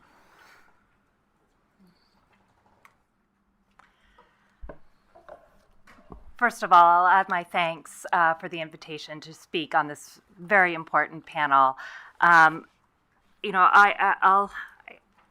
hopefully, one of the things in terms of thinking about the stakeholder process and reform looking forward at this moment, this inflection point, is thinking about what needs to be done to get things built.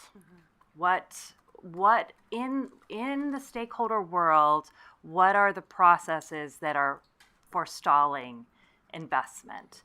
And I think that is a lens as we think about prioritization.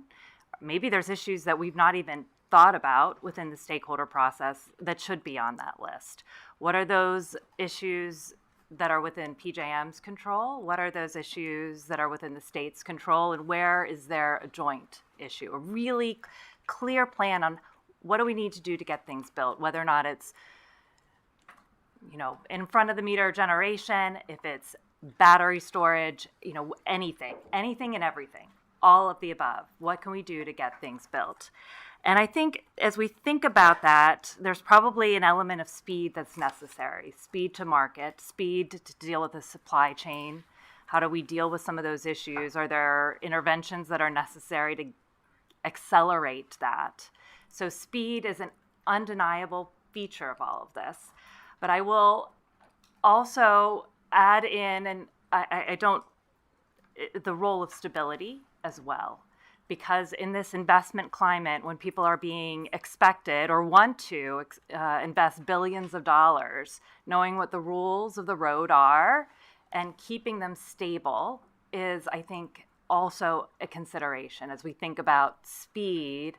Where is speed necessary? Where is stability necessary? And being really thoughtful about that as we think about any plan, any work plan that the stakeholders might undertake and those that regulate us. And the other tension that's inherent here is the tension between where is there a place for consensus and where is the role of independence. Consensus can build really durable solutions, but they might not, they're harder won. And it requires us thinking about things in a more comprehensive way. And I think one of the stakeholder processes we've not talked about a lot is that we talk about a lot of things in silos.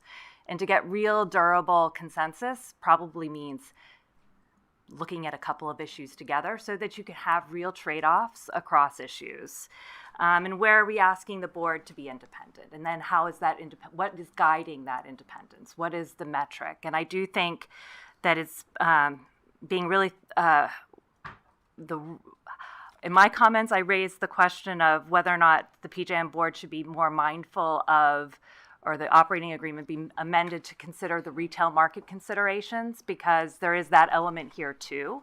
But I think that hearing the conversation today, really thinking about the public interest and understanding what that means, and having the board be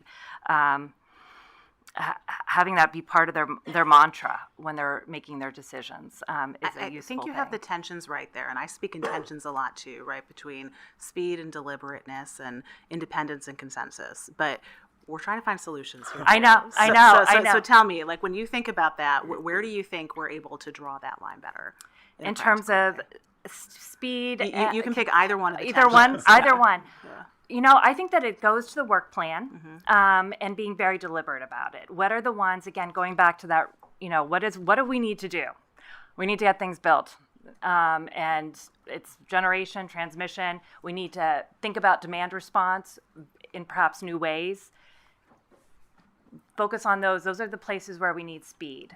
Sort of some of the bigger questions about where we need stability. I think knowing, are we going to have a capacity market in 2 or 3 years? That's a scary thing if you're asking people to make, and when is that decision going to be made? Because people are making decisions today they made them yesterday about whether or not they're going to be building. So I think that is a lens, and I know but I'm hopeful that kind of prioritization and lens of looking at things might be helpful in terms of framing things. So thank you. I appreciate that.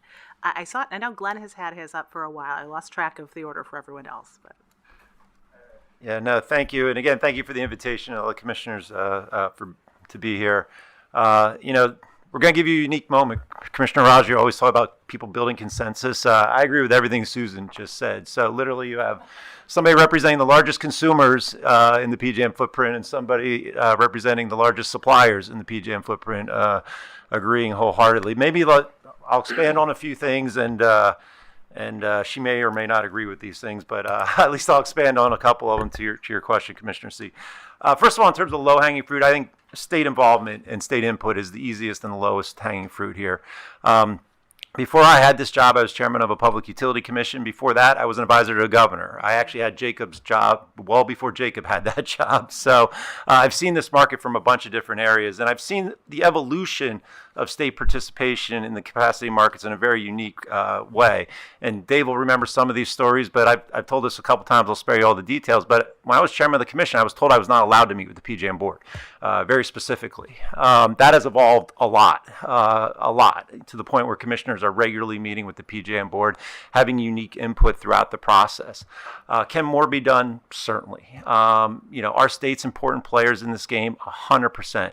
The introduction of the governors into the conversation, I think at the end of the day, could be very helpful because let's face it, 5-6 years ago, most governors probably have never heard of PJM.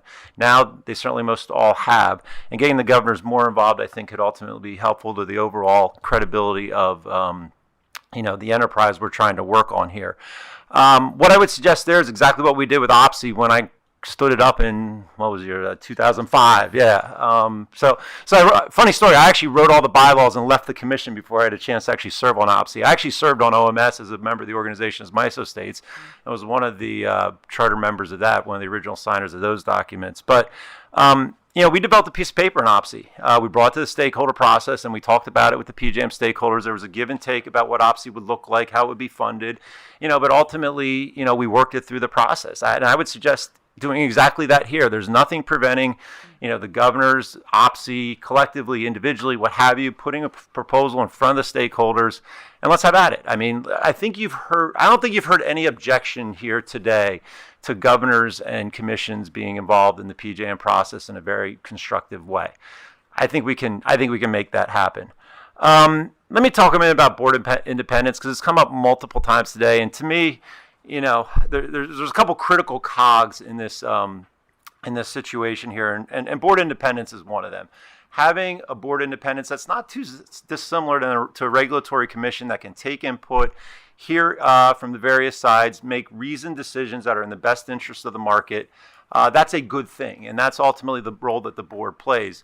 what also should be appreciated in that is the role you all play as the regulator, because it's almost like a shared responsibility, because PJM could come up, with all the best ideas in the world, but they also ultimately have to get through this body. So having an engaged commission on these issues is critically important, and having a focused commission as well, because let's face it, this commission has the ability to set an agenda as well. That's why we're here today, right? Because you all have identified some issues that are our priorities, and you have the ability to do that as well. So I would maybe challenge you all a little bit, to evaluate how FERC can be, helpful in that prioritization at the RTO level. And maybe I'll stop there. I'll save a few comments maybe for later in the interest of time, but those are just a few initial thoughts on constructive things that can be done right away. Are you saying that we should focus more on PJM at this point? I did not say that. I did not say that. Well, let me maybe, offer a few. Employee at this point. Yeah, well, and that maybe goes to the point of board members getting fired, right? The comments come up that a couple times that board members shouldn't be afraid of being fired. And, I would respectfully say if I'm a board member afraid of being fired, I'm in the wrong job. I should be feeling as a board member empowered to make what I think are the best interest of the organization, reportable to the operating agreement. And if I can't handle the pressure, and if I'm afraid of being fired, you all live with that pressure every day. So I control the nominating committee. Huh? If we're in control of the nominating committee, then who's making the decisions to nominate the people who are afraid of being fired? It's like, how deep down the hole do we need to go? The way that works from a process perspective, the nominating committee goes forward, they put up their nominees, the members vote and go forward accordingly. So if the nominating committee can agree on the candidates, whether they're for renewal or somebody new, that's part of the process as well. But like I said, you could talk to people that serve on the accountability or who are served on the nominating committee. I'd be surprised if any one of them said to you, we're not reappointing this member because of a vote that the PJM board made. First of all, we don't know who voted what. We don't know what's going on in those discussions. I know that's probably one of your issues as well. Right. So neither do we. Right. And that's a separate conversation. Who obviously. does? Huh? We can narrow it down by who does know who voted? Yeah, there are a few people. the non-secret society. Right. To hijack a little bit, to draw on this, you mentioned that we haven't heard disagreement about state involvement in a more right. formalized involved process. Great. An area where we did hear some disagreement, though, was state involvement on the nominating committee. So I'm interested in getting specific perspectives on that. Yeah, here would be my thought. I think there's a general unappreciation of how the nominating committee works. And Margie served on the nominating committee. I think it'd be really helpful to talk to the folks who have served on that nominating committee, including the PJM board members that have served on that nominating committee, so you all have a better sense of how that works. It seemed like there was a little bit of impression that people aren't voting their interests and people are, there's a lot of votes being taken and things like that. I don't think it works that way. I've never served on the nominating committee, so I can't offer you that perspective. And even those who serve on that committee, there are some very strict rules about what they can and cannot say about their participation in that. But I think it would be helpful to get a better appreciation for how that works. I think having state involvement in that process can be constructive.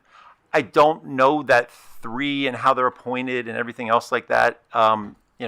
Maybe want to reserve judgment on that. But one thing I will offer that when I was on the commission, this goes to maybe a point Commissioner Lacerte made earlier. At that point, states did not have access to confidential data at PJM. And we had to go through a series of rule changes in order for states to have that access.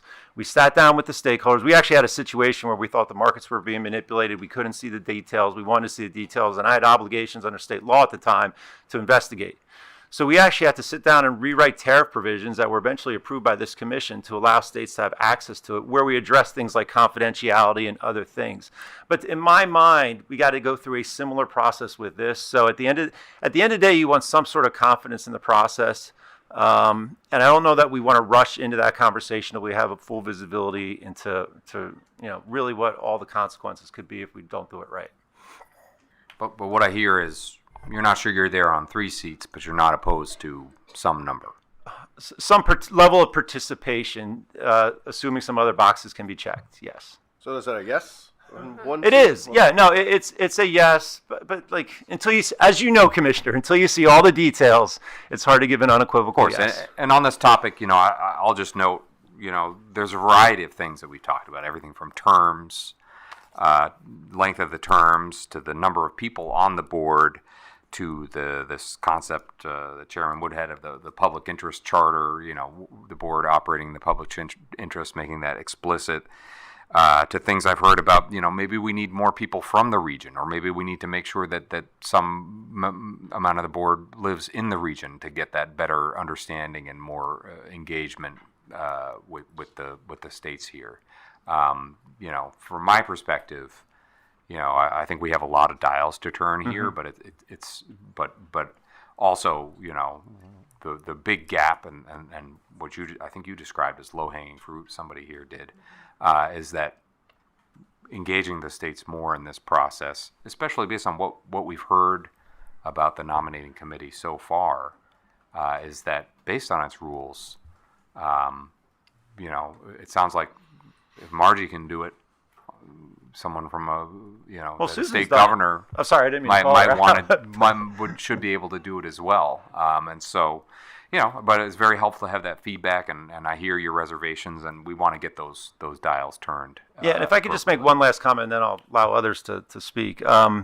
One of the challenges I have heard from the nominating committee process is, and PJM actually addressed this very publicly a few years ago, it is challenging finding qualified candidates that pass all the screens in terms of conflicts and everything else like that, whether they're financial or otherwise. So it has been a frustration of mine that we haven't seen representation from the PJM footprint, but that's more my understanding, a reflection of the conflicts than some sort of institutional bias against people who live in the area.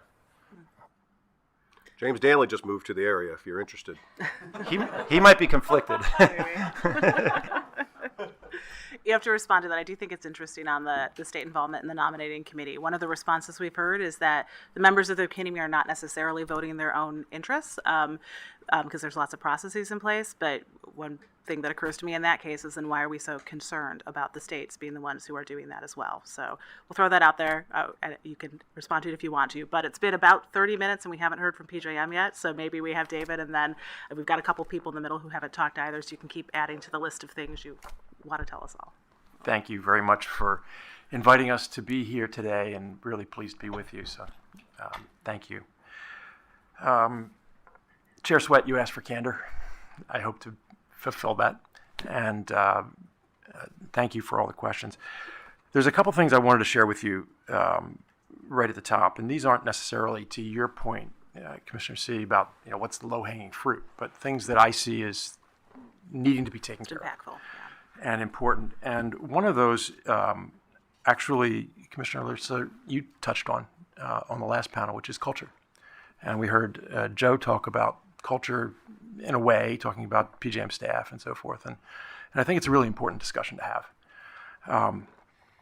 I'm going to bring it back a little bit in the Wayback Machine, if you will, if it's helpful. I don't want to waste all of your time with too much detail about history here, but I think there's a couple things that are important.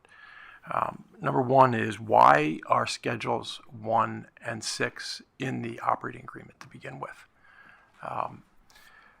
I met with our founding CEO. First of all, I became secretary of the members committee in 2002, so that dates me. Tuesday's meeting will be my 250th as secretary of the members committee. And that may actually ask you or point your questioning to, well, maybe all the problems are mine. And as a result of this technical conference, I may be entering therapy, and David, I may be expensing my therapy. But I do want to share a few things. I met with then CEO Phil Harris, founding CEO, and about many things. And one time I asked him, why do we have Schedule 1 and Schedule 6 in the operating agreement to begin with? And at that time, Schedule 6 was large. It deals with the RTEP protocol. It's the planning process protocol. Schedule 1, the energy markets looked different then, but it's the energy markets. And at that time, we had the rudiments of an early capacity market in the operating agreement as well. They were taken out when RPM went into effect in roughly 2005. But the energy markets and the RTEP protocol were put in there because at the early stages of the RTO or PJM, as it was being formed, being formed by folks who were turning over their assets to this new fledgling organization that hadn't really, I mean, we'd operated as PJM since 1927 in different forms, but it was a new independent organization, not run by the TOs. And it was a new board that hadn't even been seated yet. And what, maybe you'd call this hearsay, but what Phil shared with me was that there was a certain level of confidence that they didn't have at the time in this new board and this new organization. And so one way to ensure that their assets were being operated in a way that was appropriate in their view was to maintain some level of control over certain functions that PJM has. And to do that through a document that they clearly controlled, which was the operating agreement. Anything in the tariff, the public utility, PJM has the 205 filing authorities on. So if we go back to that, there's this level of confidence in PJM, and there's also a strong cultural norm within PJM, the community of PJM, not just PJM staff, the full community, that it's a very member-centric organization. It's a very stakeholder-centric organization. And I, frankly, I think that's a very fundamental strength of PJM is our true desire and commitment to serving the community, the whole community, including all of our 67 million customers. I think where I want to help people understand the impact of that on not only staff, but how the stakeholder process works is that there's this concentration on what the stakeholders are seeing as their priorities or what their inputs are and so forth. And so when that translates into the stakeholder process, if there's no firm deadline that can be put in place, this issue of who holds the 205 rights on those two critical pieces, discussions continue and continue and continue, even though we might try to put a deadline on it. We might say, hey, there's a line in the sand. We need to get something done by a certain date. We meet those 42 times. Now, albeit it was over 36 months, perhaps we can work on that.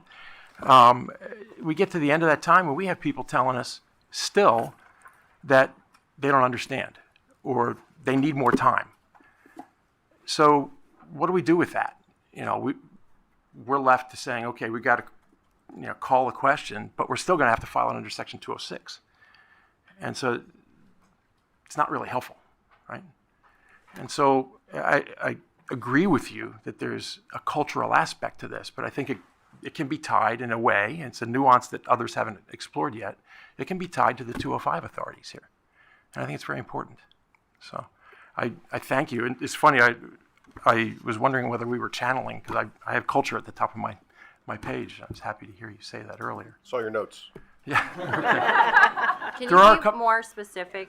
You're saying we should tie it to the 205 and it's cultural. So what do we need to do? So I think we need to remove Schedule 1 and its derivative, Schedule 2, and Schedule 6 and its derivative, Schedule 6A and 6B from the operating agreement. Now, Schedule 1 is already in the tariff. It's the addendum to Attachment K. So nothing more needs to be done aside from removing it from the operating agreement. Schedule 6 and its derivatives would then need to be put in the in the tariff. Is that something that PJM is willing to spearhead? I would need to discuss that with David and others, but speak with folks on the board. But David, you want to come back? Sorry, can you be more specific about that? I don't know the schedules like you do. Schedule 1 is the energy and ancillary services markets. But what does it mean when you say take it out? What are you precisely saying? So the operating agreement, when we look at the filing authorities on the different governing documents we have, so 3 primary governing documents that PJM has some level of input on.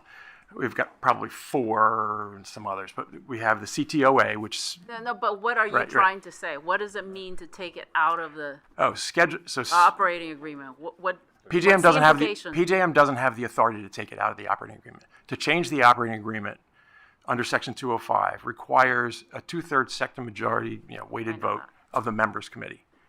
So. And you anticipate not getting a 2/3 vote from the members committee to accomplish this task? I have suggested removing these schedules from the operating agreement all the way back to when we were working in the GAST, the Governance Assessment Special Team, back But in what's 2008. the implication of that? The implication is that we're going to continue doing what we're doing.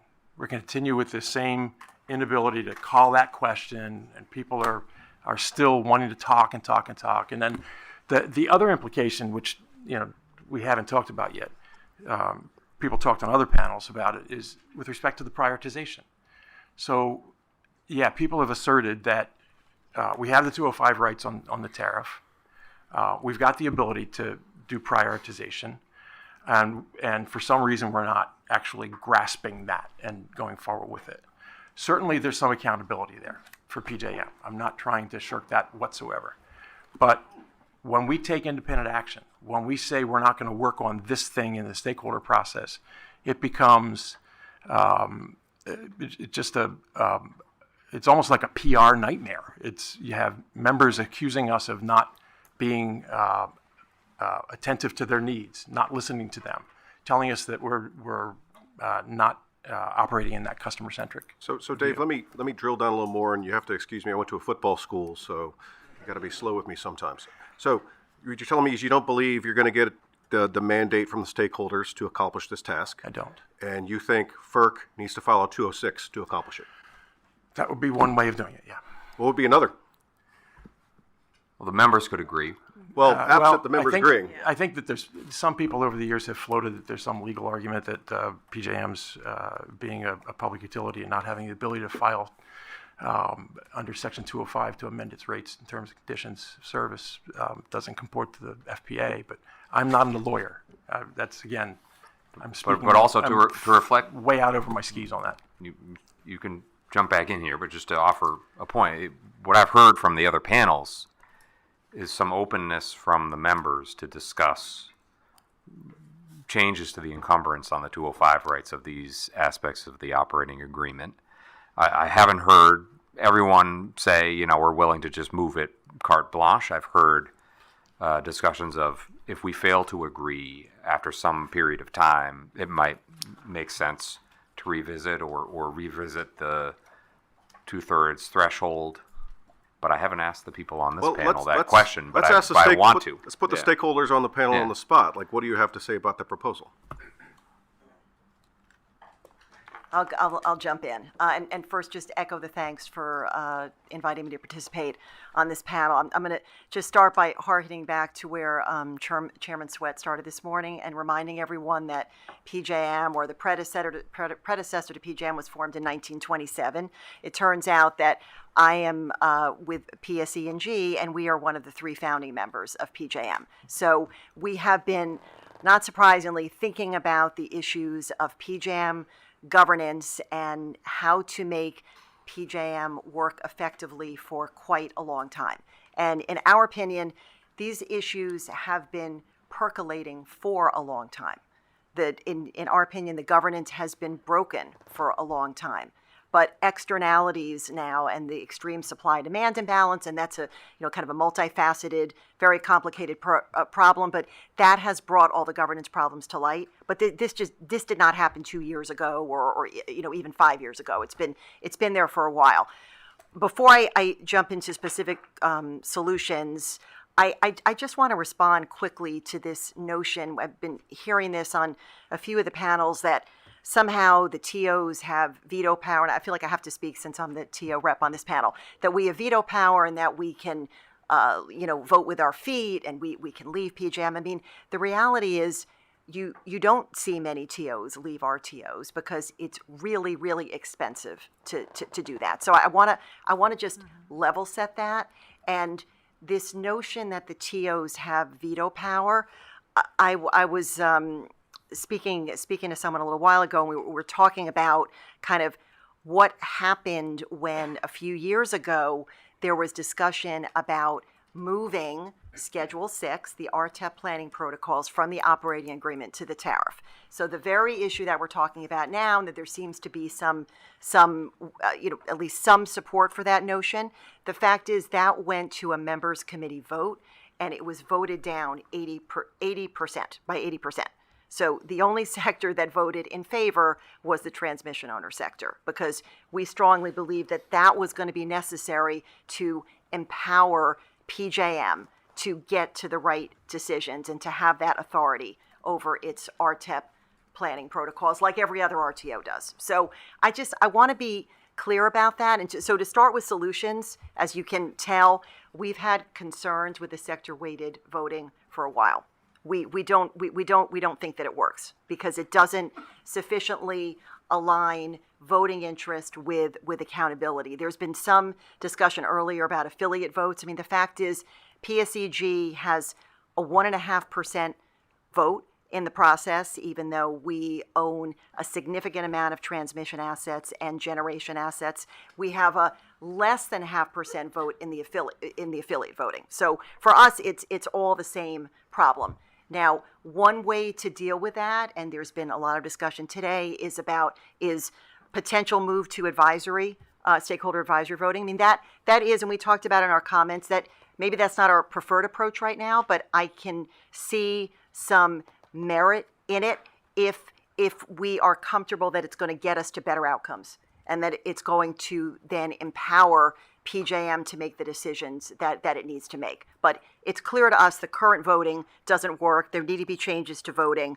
In terms of maybe lower hanging fruit, I think it's difficult and complicated, but certainly wouldn't require operating agreement changes, is what Dave is talking about. And maybe it's tied to filing rights, I'm not sure, but culture, leadership, I will say, and we've communicated this to PJM, that we were disappointed in the white paper that PJM issued a few months ago on market reform, because it didn't really set forth kind of a long-term strategy and an actionable plan.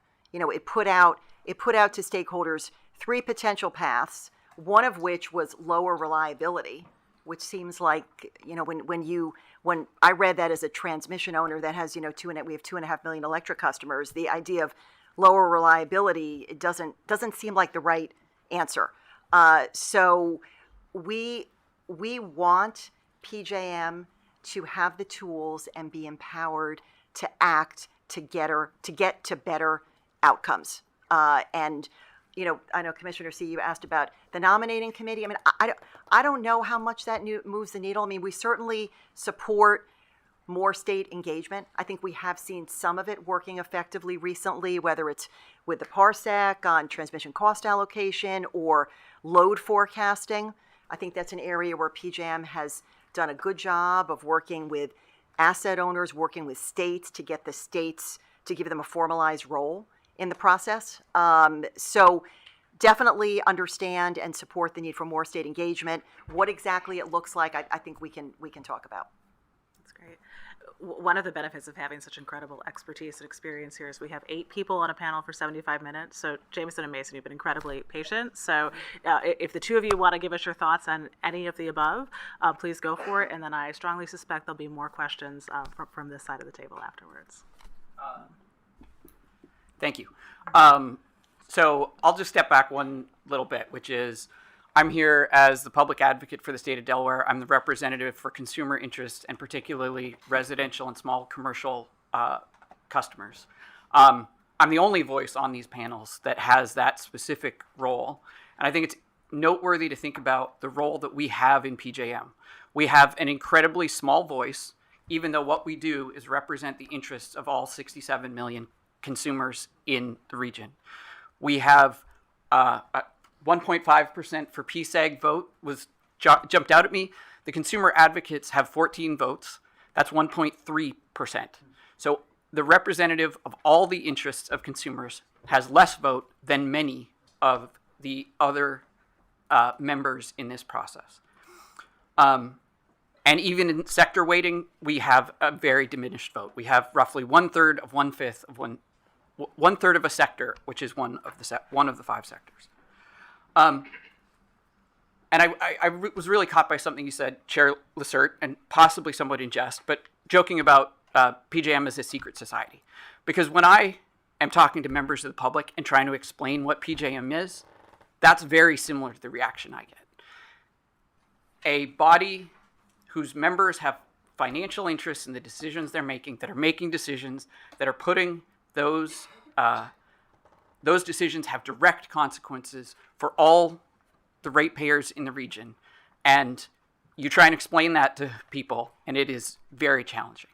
So one of the things that I've heard today, I think that was the original question, was what is the reform you've heard today that seems most meaningful? And to me, it is firmly and clearly establishing public interest in PJM's mission and in its operating documents, and having that operationalized through what PJM does, both in its board and through the stakeholder process.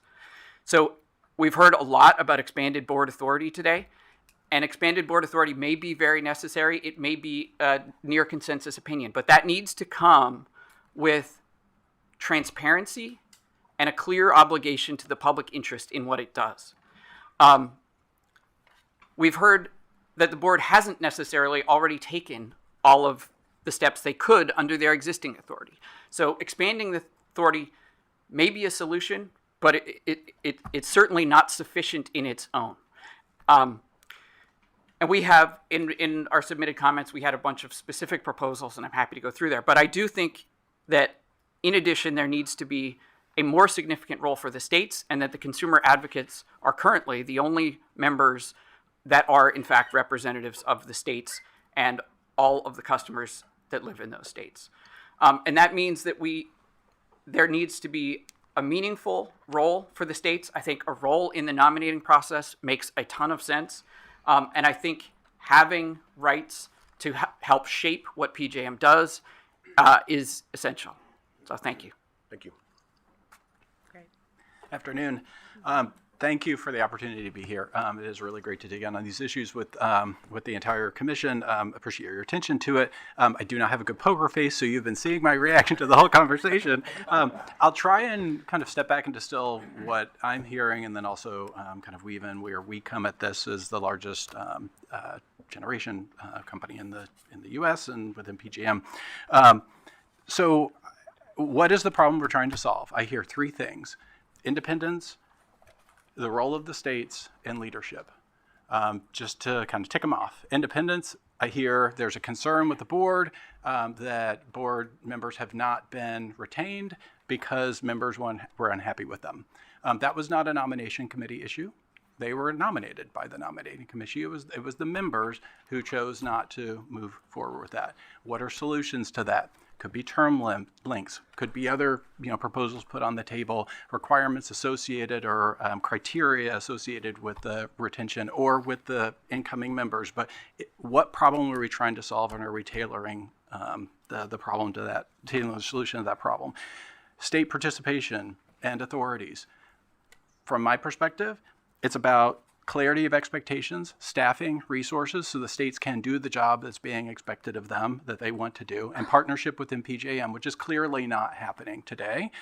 But that goes both ways. Both PJM being clear here is what PJM needs input on from the states, where, when, how, with transparency, the decision that is made, feedback to whether the state's view was incorporated or not, as well as PJM identifying for the states, here's what I need from you. Here's the infrastructure that we are planning for, and the exercise of jurisdiction at the state level in order to accomplish the infrastructure build that we need, as was mentioned earlier, because we do need to be building things. And it's great to have a conversation on governance, but if it's not for the purpose of actually getting the things built and the customer served, then we're losing sight, which takes me to the third issue of leadership.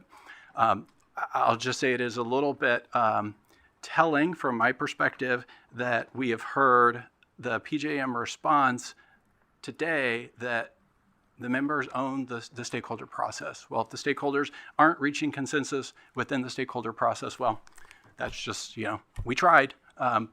The PJM stakeholder process is managed by PJM. PJM needs to have leadership. They control the agendas. They can set the priorities. They can set the expectations, the timeline, the accountability. As was mentioned earlier, 205 versus 206. I see that as a red herring. PJM has authority to move forward, regardless of its filing mechanism, and it can say, here's the timeline at which we will make a decision, and we will move forward using our authority. Most of the conversation has been around resource adequacy, over which PJM has 205 rights.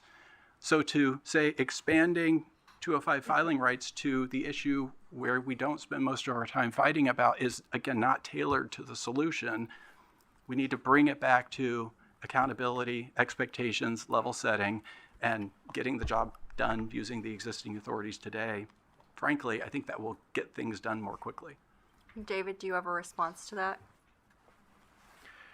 A few thoughts I'd like to share. I mentioned before that the 205 issue in my mind is integrally linked to the cultural issue. The cultural issue, I think, is also linked to whether or not the 205 rights are used differently with respect to resource adequacy issues, where we already have the 205. We address the stakeholder process with the same posture, regardless of what the issue is. So maybe what I'm hearing folks say is we ought not to do that. Maybe we ought to treat resource adequacy issues differently because we already have the 205 rights. That's something we could consider, I suppose. I want to be clear about a couple things, though. First, Commissioner Rosser, you referred to perhaps flavors of the 205. Of course, all those things could be discussed. I want to be clear, though. Should PJM, should the Schedule 1 and Schedule 6s and so forth be removed, as I mentioned before, and 205 rights be vested in PJM, that does not mean that PJM would abandon the stakeholder processes. We see tremendous value in the stakeholder processes. I've invested too much of my life in these processes. Just to be clear, me too. The Yeah. point I was making was, are there dials we can turn to drive more consensus within the stakeholder process? I think people have described, they already have tools. They could do a 206. They could do a 20, I get that, but also, what if the sector would have required 50% threshold to agree instead of the current? That's something we could absolutely explore. Or what if you don't reach agreement in 6 months, then you get access to make a 205, or if a stakeholder vote fails and it's something that is in a category of things that is of utmost importance. But I just want to be clear. I think the stakeholder process is incredibly important. I was looking through the flow chart of all the task forces, and some of them are on things that are like effective load carrying capability, things that we need expertise on, and so I'm not saying anything about denigrating the stakeholder process at all. I think it's essential. What we need are decisions. I thought you said you wanted to burn it down. No, just kidding. Just making sure he's awake. He I didn't think say all that. 5 commissioners agree that having a robust stakeholder process is essential to positive outcomes. Yeah. But we have to have the positive outcomes, and that's what we're not getting. And not having the ability to call that question after a certain point in time, I think inhibits us from being able to do that. Now, I hear folks saying, well, you can always file under Section 206. Of course we can, but there are implications to that as well. You don't have the 60-day clock. The thresholds for approval or acceptance by the commission are different, and so forth. So that just changes the whole posture of the proceeding. You can always ask for a clock in your filing. True. Susan? You are living in a stakeholder process, because I initially put my tent up when the challenge was about talking about the nominating committee. And the conversation has moved on to very interesting places, but that was where my tent went up for, because I am currently on the nominating committee, and I am reluctant to say that out loud, but I do feel an obligation to PJM stakeholder process to be transparent about it. And the question, I think, Commissioner Lissert, that you asked around was, whether or not support for the state's involvement. And speaking as Susan Bruce and as counsel, this is not a PJM ICC position, I think that there is value in having, if states want to be part of the nominating committee, I think that there is value in terms of having the buy-in to understand who is on the board and who's making the decisions on the board. I will say that as having served on the nominating committee several times, it is an exercise where everyone does come at it with the vantage point of being what's in the best interest of PJM. It's something that you do not talk about with your colleagues. My clients don't know what's going on. No one knows. It's really, you put what is in the best interest of PJM, what does PJM need right now? And they're really sometimes very hard conversations, but it's always productive and respectful conversations. And certainly I think that states have a role there, especially as PJM is becoming more of an integrated grid, as you think about the 21st century grid being very different than it was 30 years ago. So I think that there is value in thinking about that. I think there's probably also values in thinking about what, we have struggled in terms of thinking about honoring the independence,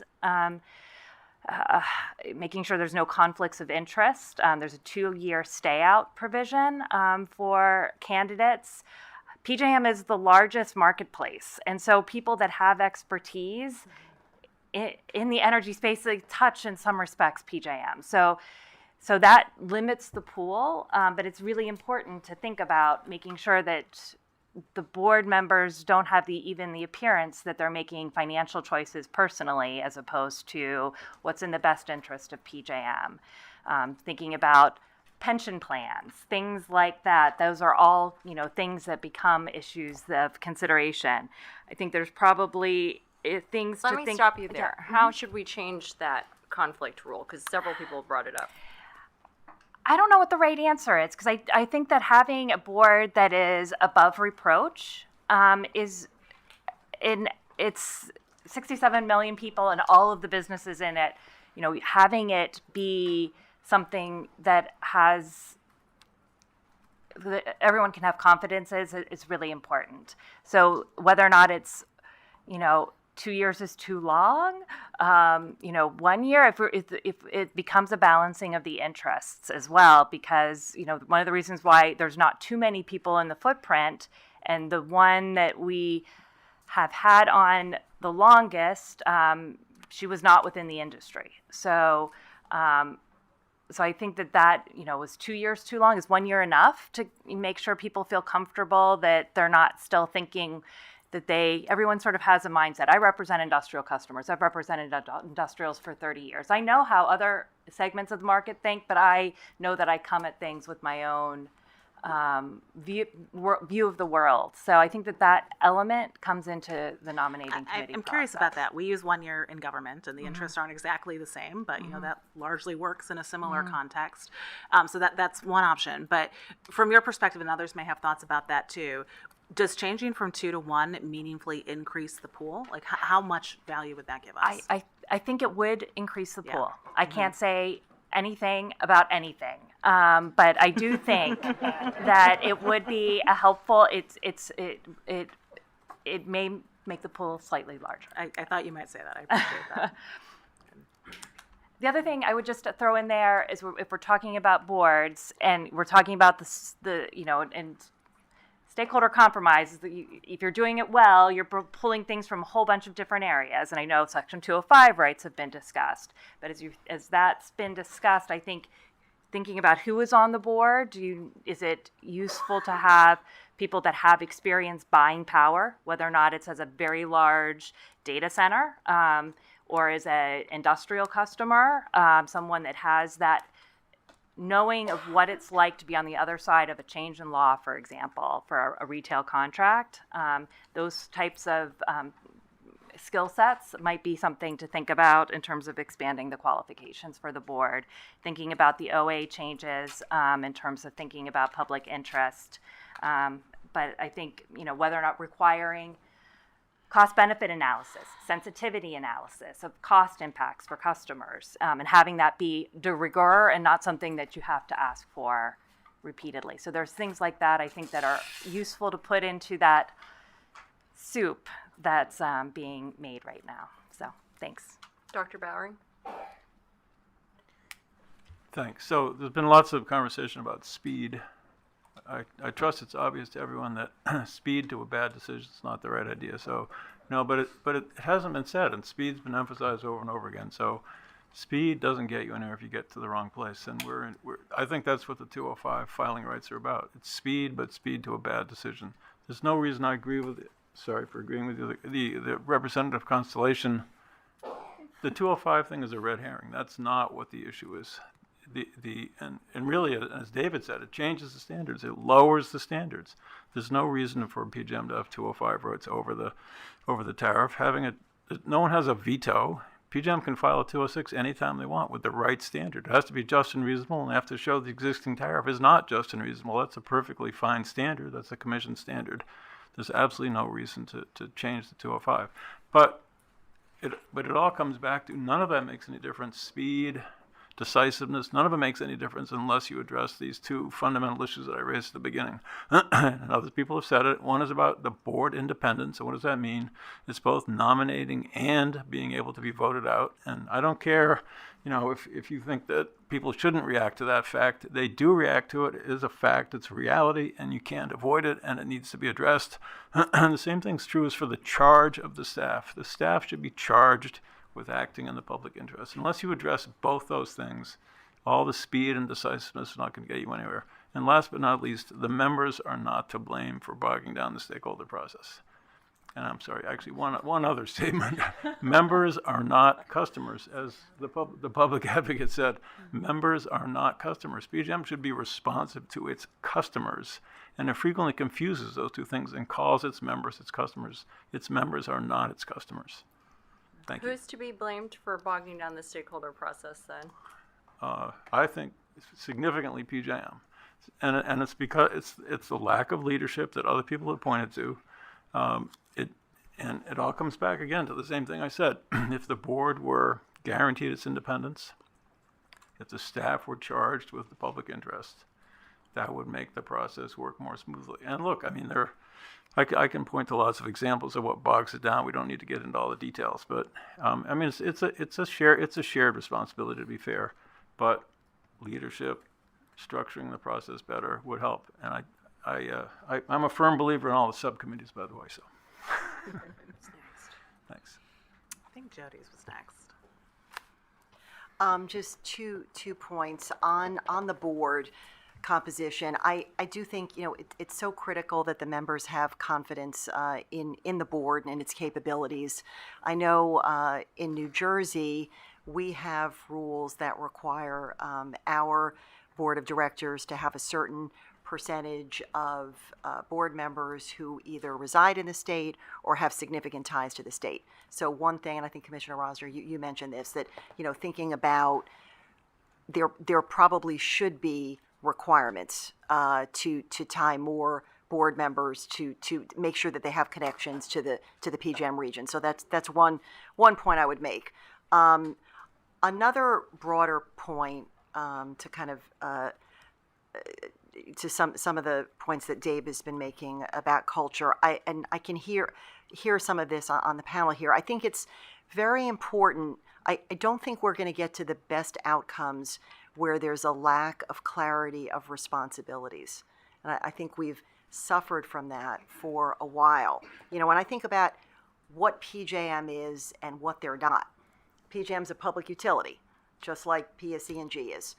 Fully regulated by FERC, has to make filings at FERC, show that the filings are just and reasonable. PJM is not, they're not a regulatory agency. They're not a rate regulator. They're not a siting or permitting agency.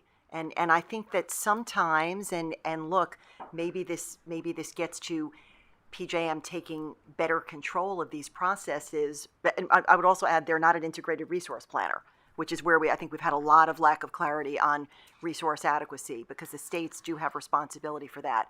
So I think that lack of clarity on respective responsibilities and accountabilities has really hurt PJM and continues to hurt PJM. And I think until we have more of that, we're not going to get to the outcomes that we need in an expeditious and effective way. Okay, I'm gonna execute my chairman's privilege one more time, but first we'll let Jameson make his comment and then we're gonna take another vote.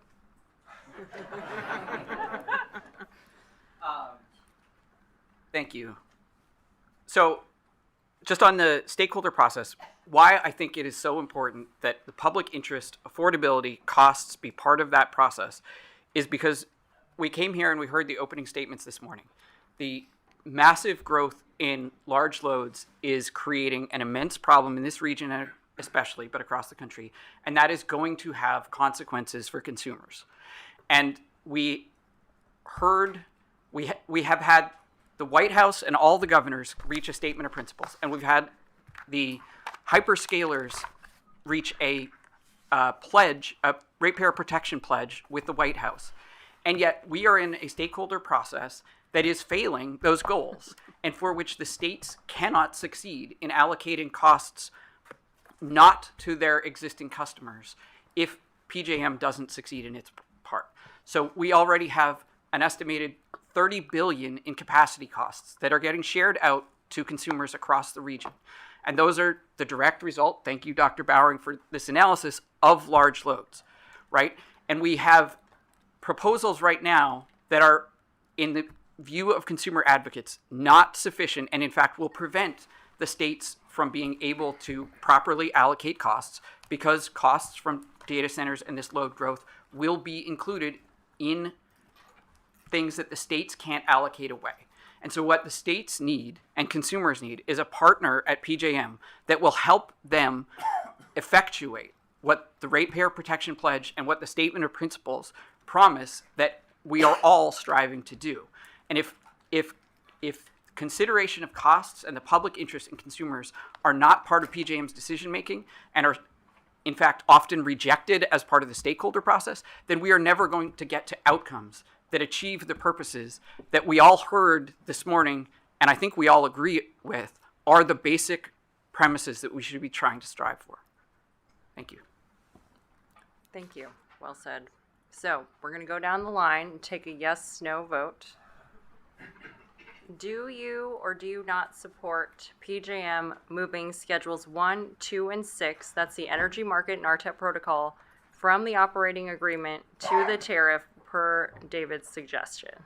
So if you support David's suggestion, vote yes. And I'll start with David because I got to give you something. I don't normally get a vote in the process, but thank you, I'll take it. So, I vote yes. All right. Because I don't want to be tied up in court for 3 years when there's so many other things we need to address, no. Okay. Yes, with enhanced accountability for PJM, but yes. I think any changes like that have to come with changes that ensure accountability, transparency, and public interest in PJM. So is that a yes or a no? Neither. Neither. Okay, you're abstaining. Interesting. What? No, we need leadership using the tools that are already available. No. Okay. Brian? Yes, with the recognition to Mason's point, right, that it doesn't really address the problem that's in front of us right now. I have to be no for now because it doesn't get anything built. No, because it doesn't even begin to address the question. Okay. Thank you all very much for that. I wanted to open it up to Mason real quick since we have a few minutes left, and Jody answered my question, but we didn't get to Mason before. So, Mason, you've been in my office many times with Constellation, which I greatly appreciate. We've had these discussions, and I've sent you back to the drawing board and told you to come back and look at things differently, which I greatly appreciate you going through the exercise. But now that you've heard me ask it many times over, now I'm going to give you the opportunity to tell me you see things my way. So essentially, like, are you a member of the sous chefs union or not? You know, PJM is the chef. It has different tools in its toolbox, right? And we don't believe that those tools need to be changed. We believe they should be used. I appreciate that answer. I also say we are in a time and place in history at FERC and with PJM that we cannot simply lean back and trust that these things will occur with PJM not receiving reforms. I think just hoping that things will be different is woefully insufficient in this environment, and we need to undertake initiatives which drive that change from our chairs. And if I could, what I suggest consideration of PJM, the thing that we are spending most of our time on and the states and federal policymakers are most concerned about are the resource adequacy, planning, and infrastructure issues over which PJM has 205 rights.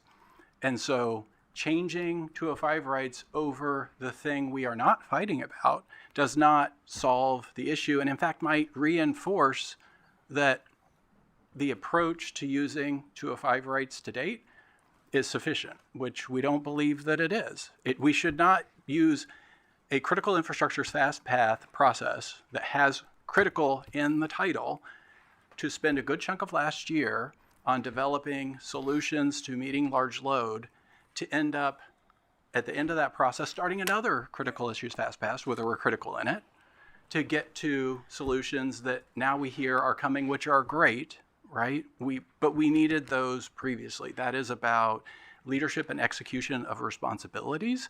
And I appreciate that these challenges are difficult, but that's what we are all called upon to do. Call the balls and strikes, move things forward. If there isn't membership agreement on energy market issues, well, then those can move under 205, but those are not the disagreements that we have today. The one issue that is pointed to as an example, the Reserve Certainty Task Force. So that is ORDC 2.0. We already lived through that process of multiple years working through ORDC reforms, which made their way to the commission and were approved. They ended up facing legal troubles or remand, a whole saga there, right? But PJM had the ability to move that issue, and PJM could have moved on those issues in their rebirth much easier. It did not need to languish for 3 years in the stakeholder process.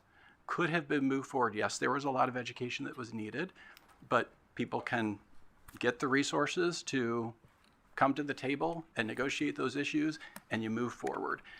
That's the only thing that has been pointed to on 205 versus 206.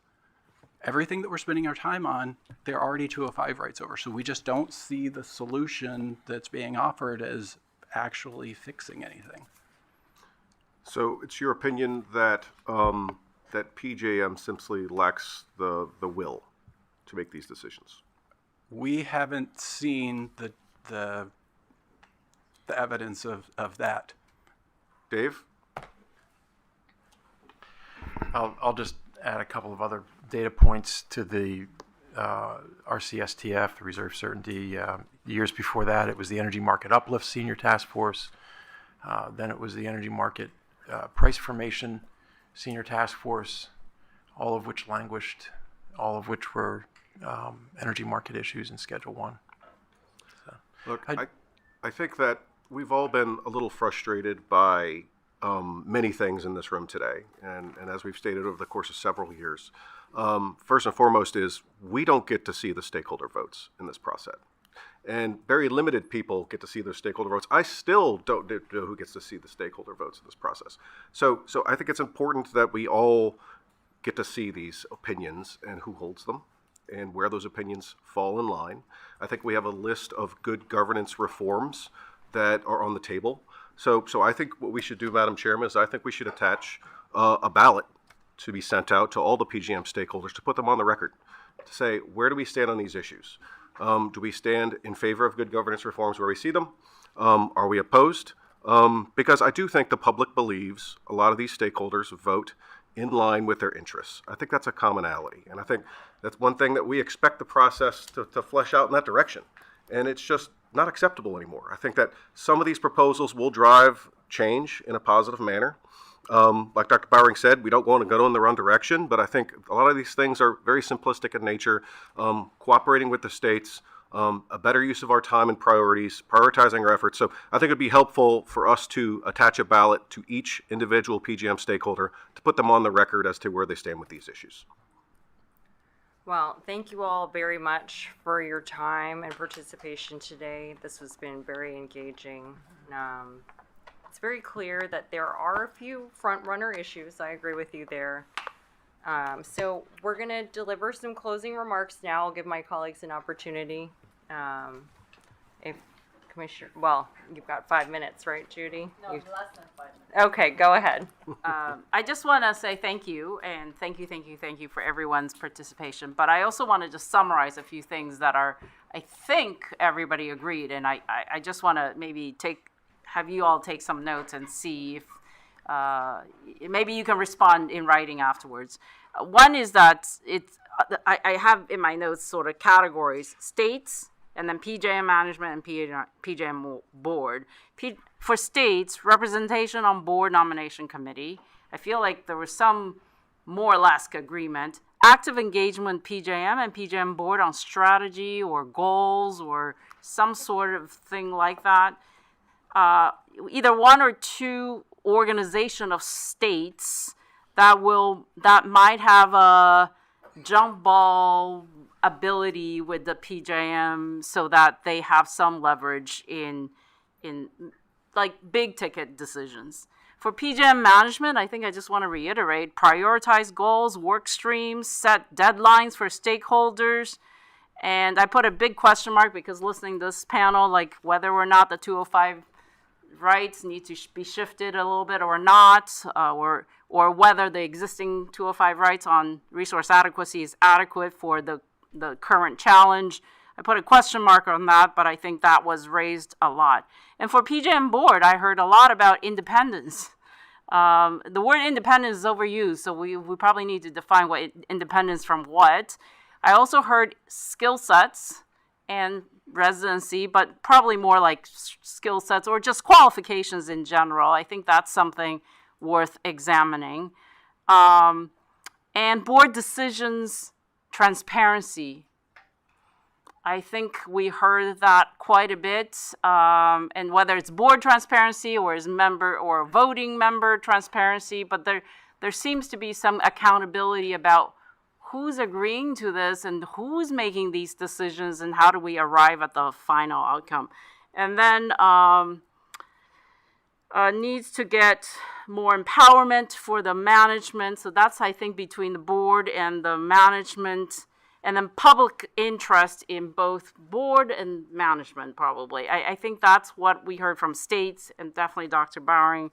I think that's worth talking about. And then I put a question mark on ex parte rules, just accessibility of the board members from stakeholders. I put a question mark. It was raised and written up, but I put a question mark because I don't know if we have a consensus on that. So I just want to put that out there as a straw man, so that you all can think about it in terms of, is that a package that, or parts of a package that everyone can agree to as a solution? So with that, thank you very, very much. This was such an engaging day, and thank you, Chair, for your leadership to make this happen. Thank you for that summary. That's helpful, and safe travels. So I just want to be unmistakably clear about the path forward today. This governance is not glamorous, but you all did a great job of engaging us for a very long amount of time.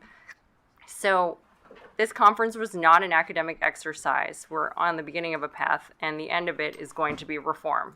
How we get there is really up to you and the stakeholders in the market. So here's what we're going to do. We're going to issue a post-conference notice seeking comments on the issues that were discussed today, and per Commissioner Lassert's suggestion, that notice is going to include a list of questions for stakeholders that are designed to gather robust and unambiguous answers to the core issues affecting PJM's governance model and stakeholder process. This is your opportunity to be heard, and I expect full engagement. We want clear positions and a willingness to move towards solutions. And if you do not respond and you are a stakeholder, then we are going to assume that you do not care. That is a rebuttable presumption that you have the opportunity to overturn.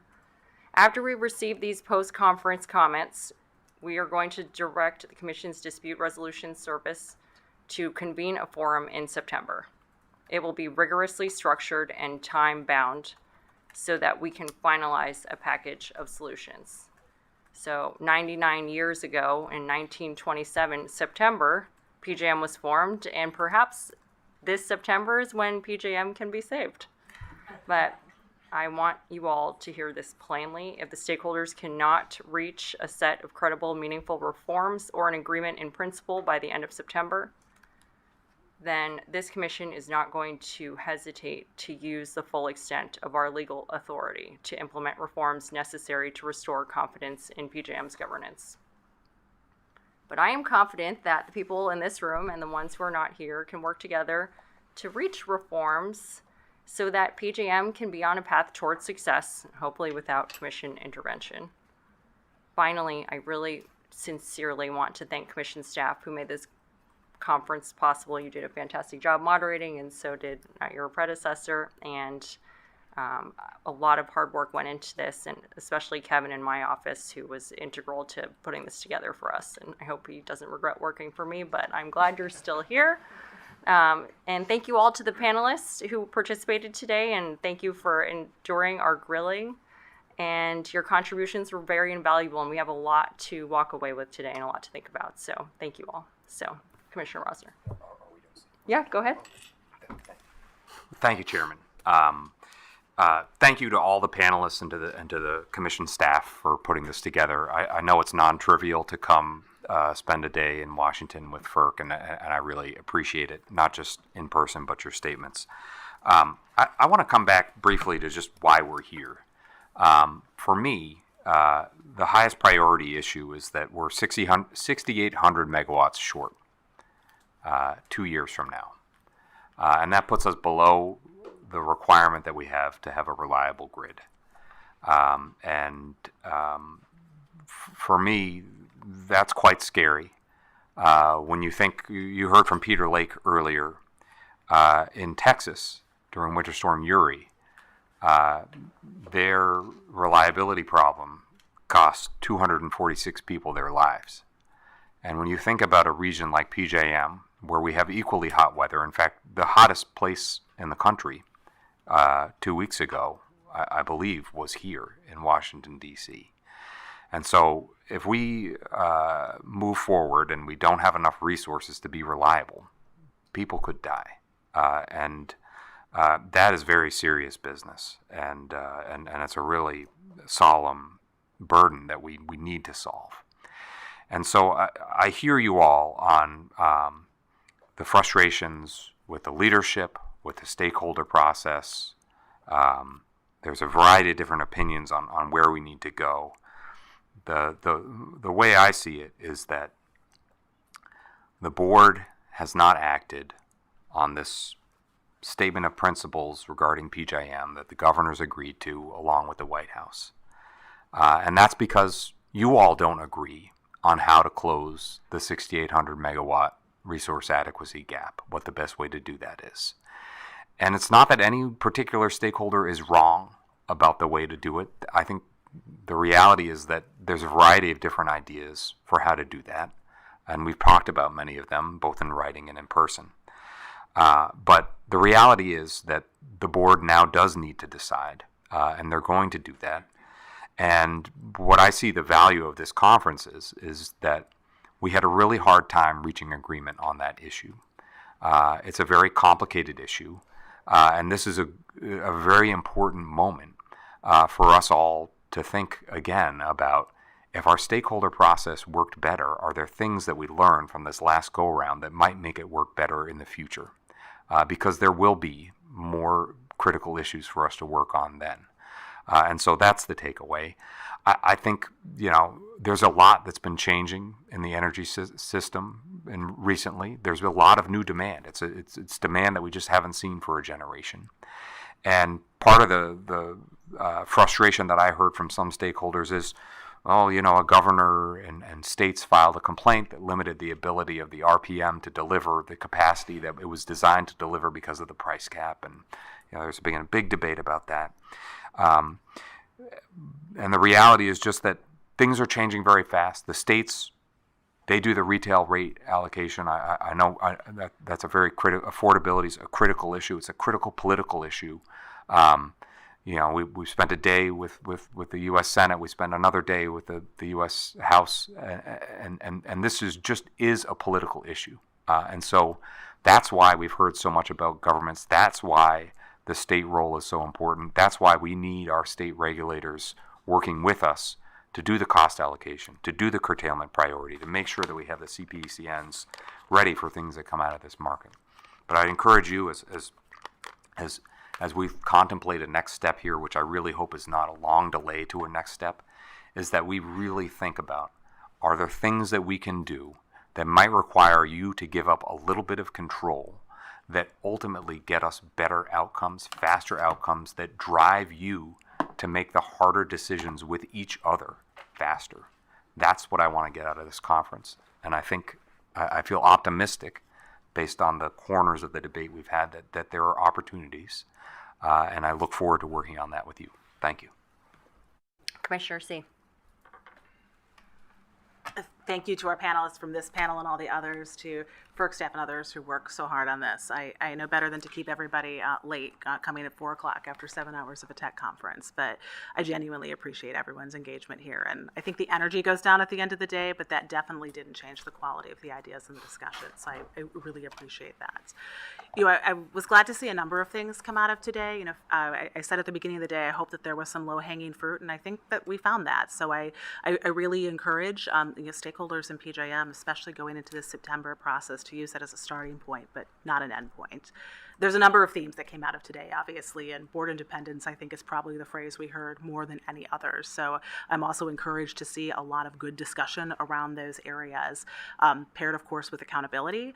And also, I think figuring out who chooses the board matters. And we've heard a number of compelling conversations on that point. From my point, I find it pretty persuasive to have a meaningful role for the states in that area. So I'm really look forward to continued conversation and movement in those areas.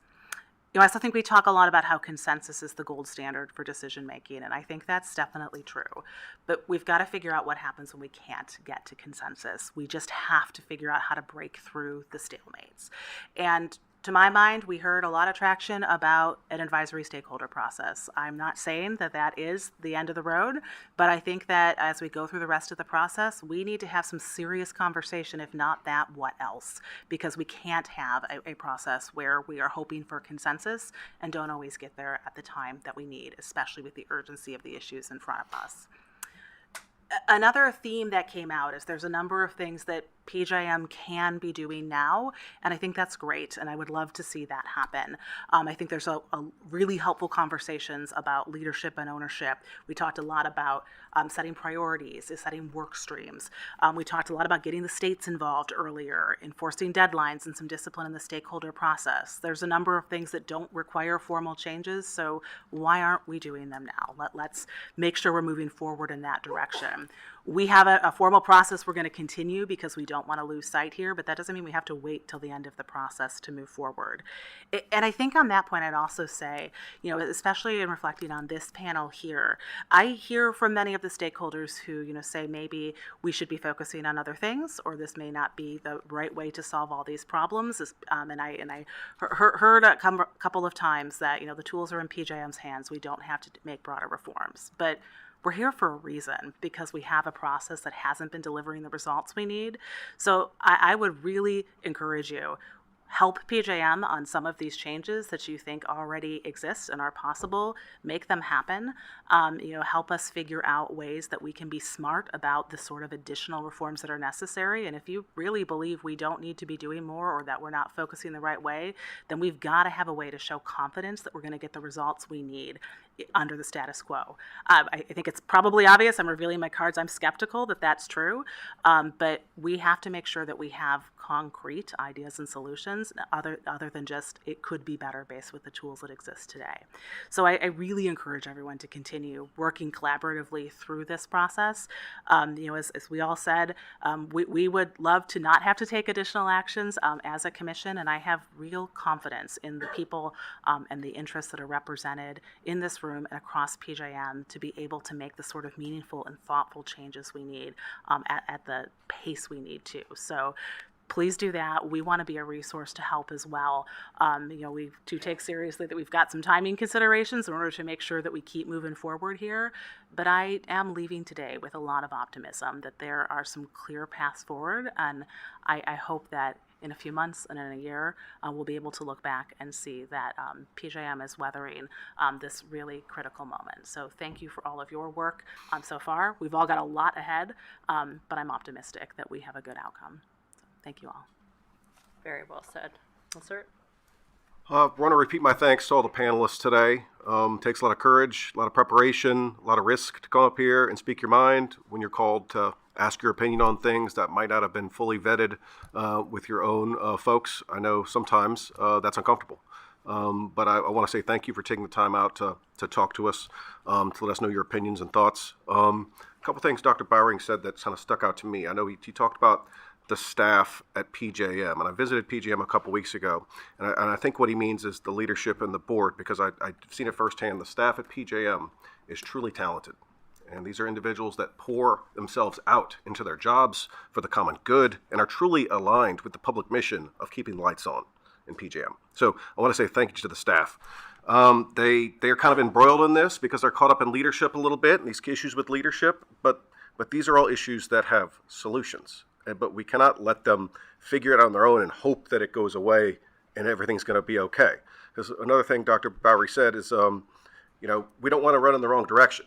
And we don't want to run in the wrong direction. Every single choice we have at the table entails a certain amount of risk. But, where we stand right now, where we sit, if we don't change, there's a 100% chance of failure. It is going to get worse if we don't adapt and change and get better. So we need to be bold. Another thing is, if I am on the board and I am David in the CEO's chair, I think there's a lot of optimism out of this conference because I take this as a mandate. Anytime you have individuals at this table saying you're not taking action and you can, guess what I'm going to do? I'm going to run out and I'm going to take action and I'm going to let it rip because that is what you're being told here today. So you're giving top cover from this table. You have support from this commission. You have all the mandate in the world to take all the action you need to make sure the lights stay on in PJM. We procure the capacity we need, we build out the transmission we have, and we do everything we can to go to the end of the line. Now, all that being said, am I going to trust that happens? I think you guys know the answer to that. I think I want to see some bold action and ideas out of PJM. And if we don't get that action out of PJM, we will use every single legal authority within us, and maybe some more, to figure that out. So that's the name of the game here. It's a mandate and it's a charge. I am a little more optimistic here. By my nature, I'm a pessimist, so that's a good thing. Again, thank you all for coming today. All right, let it rip, everybody.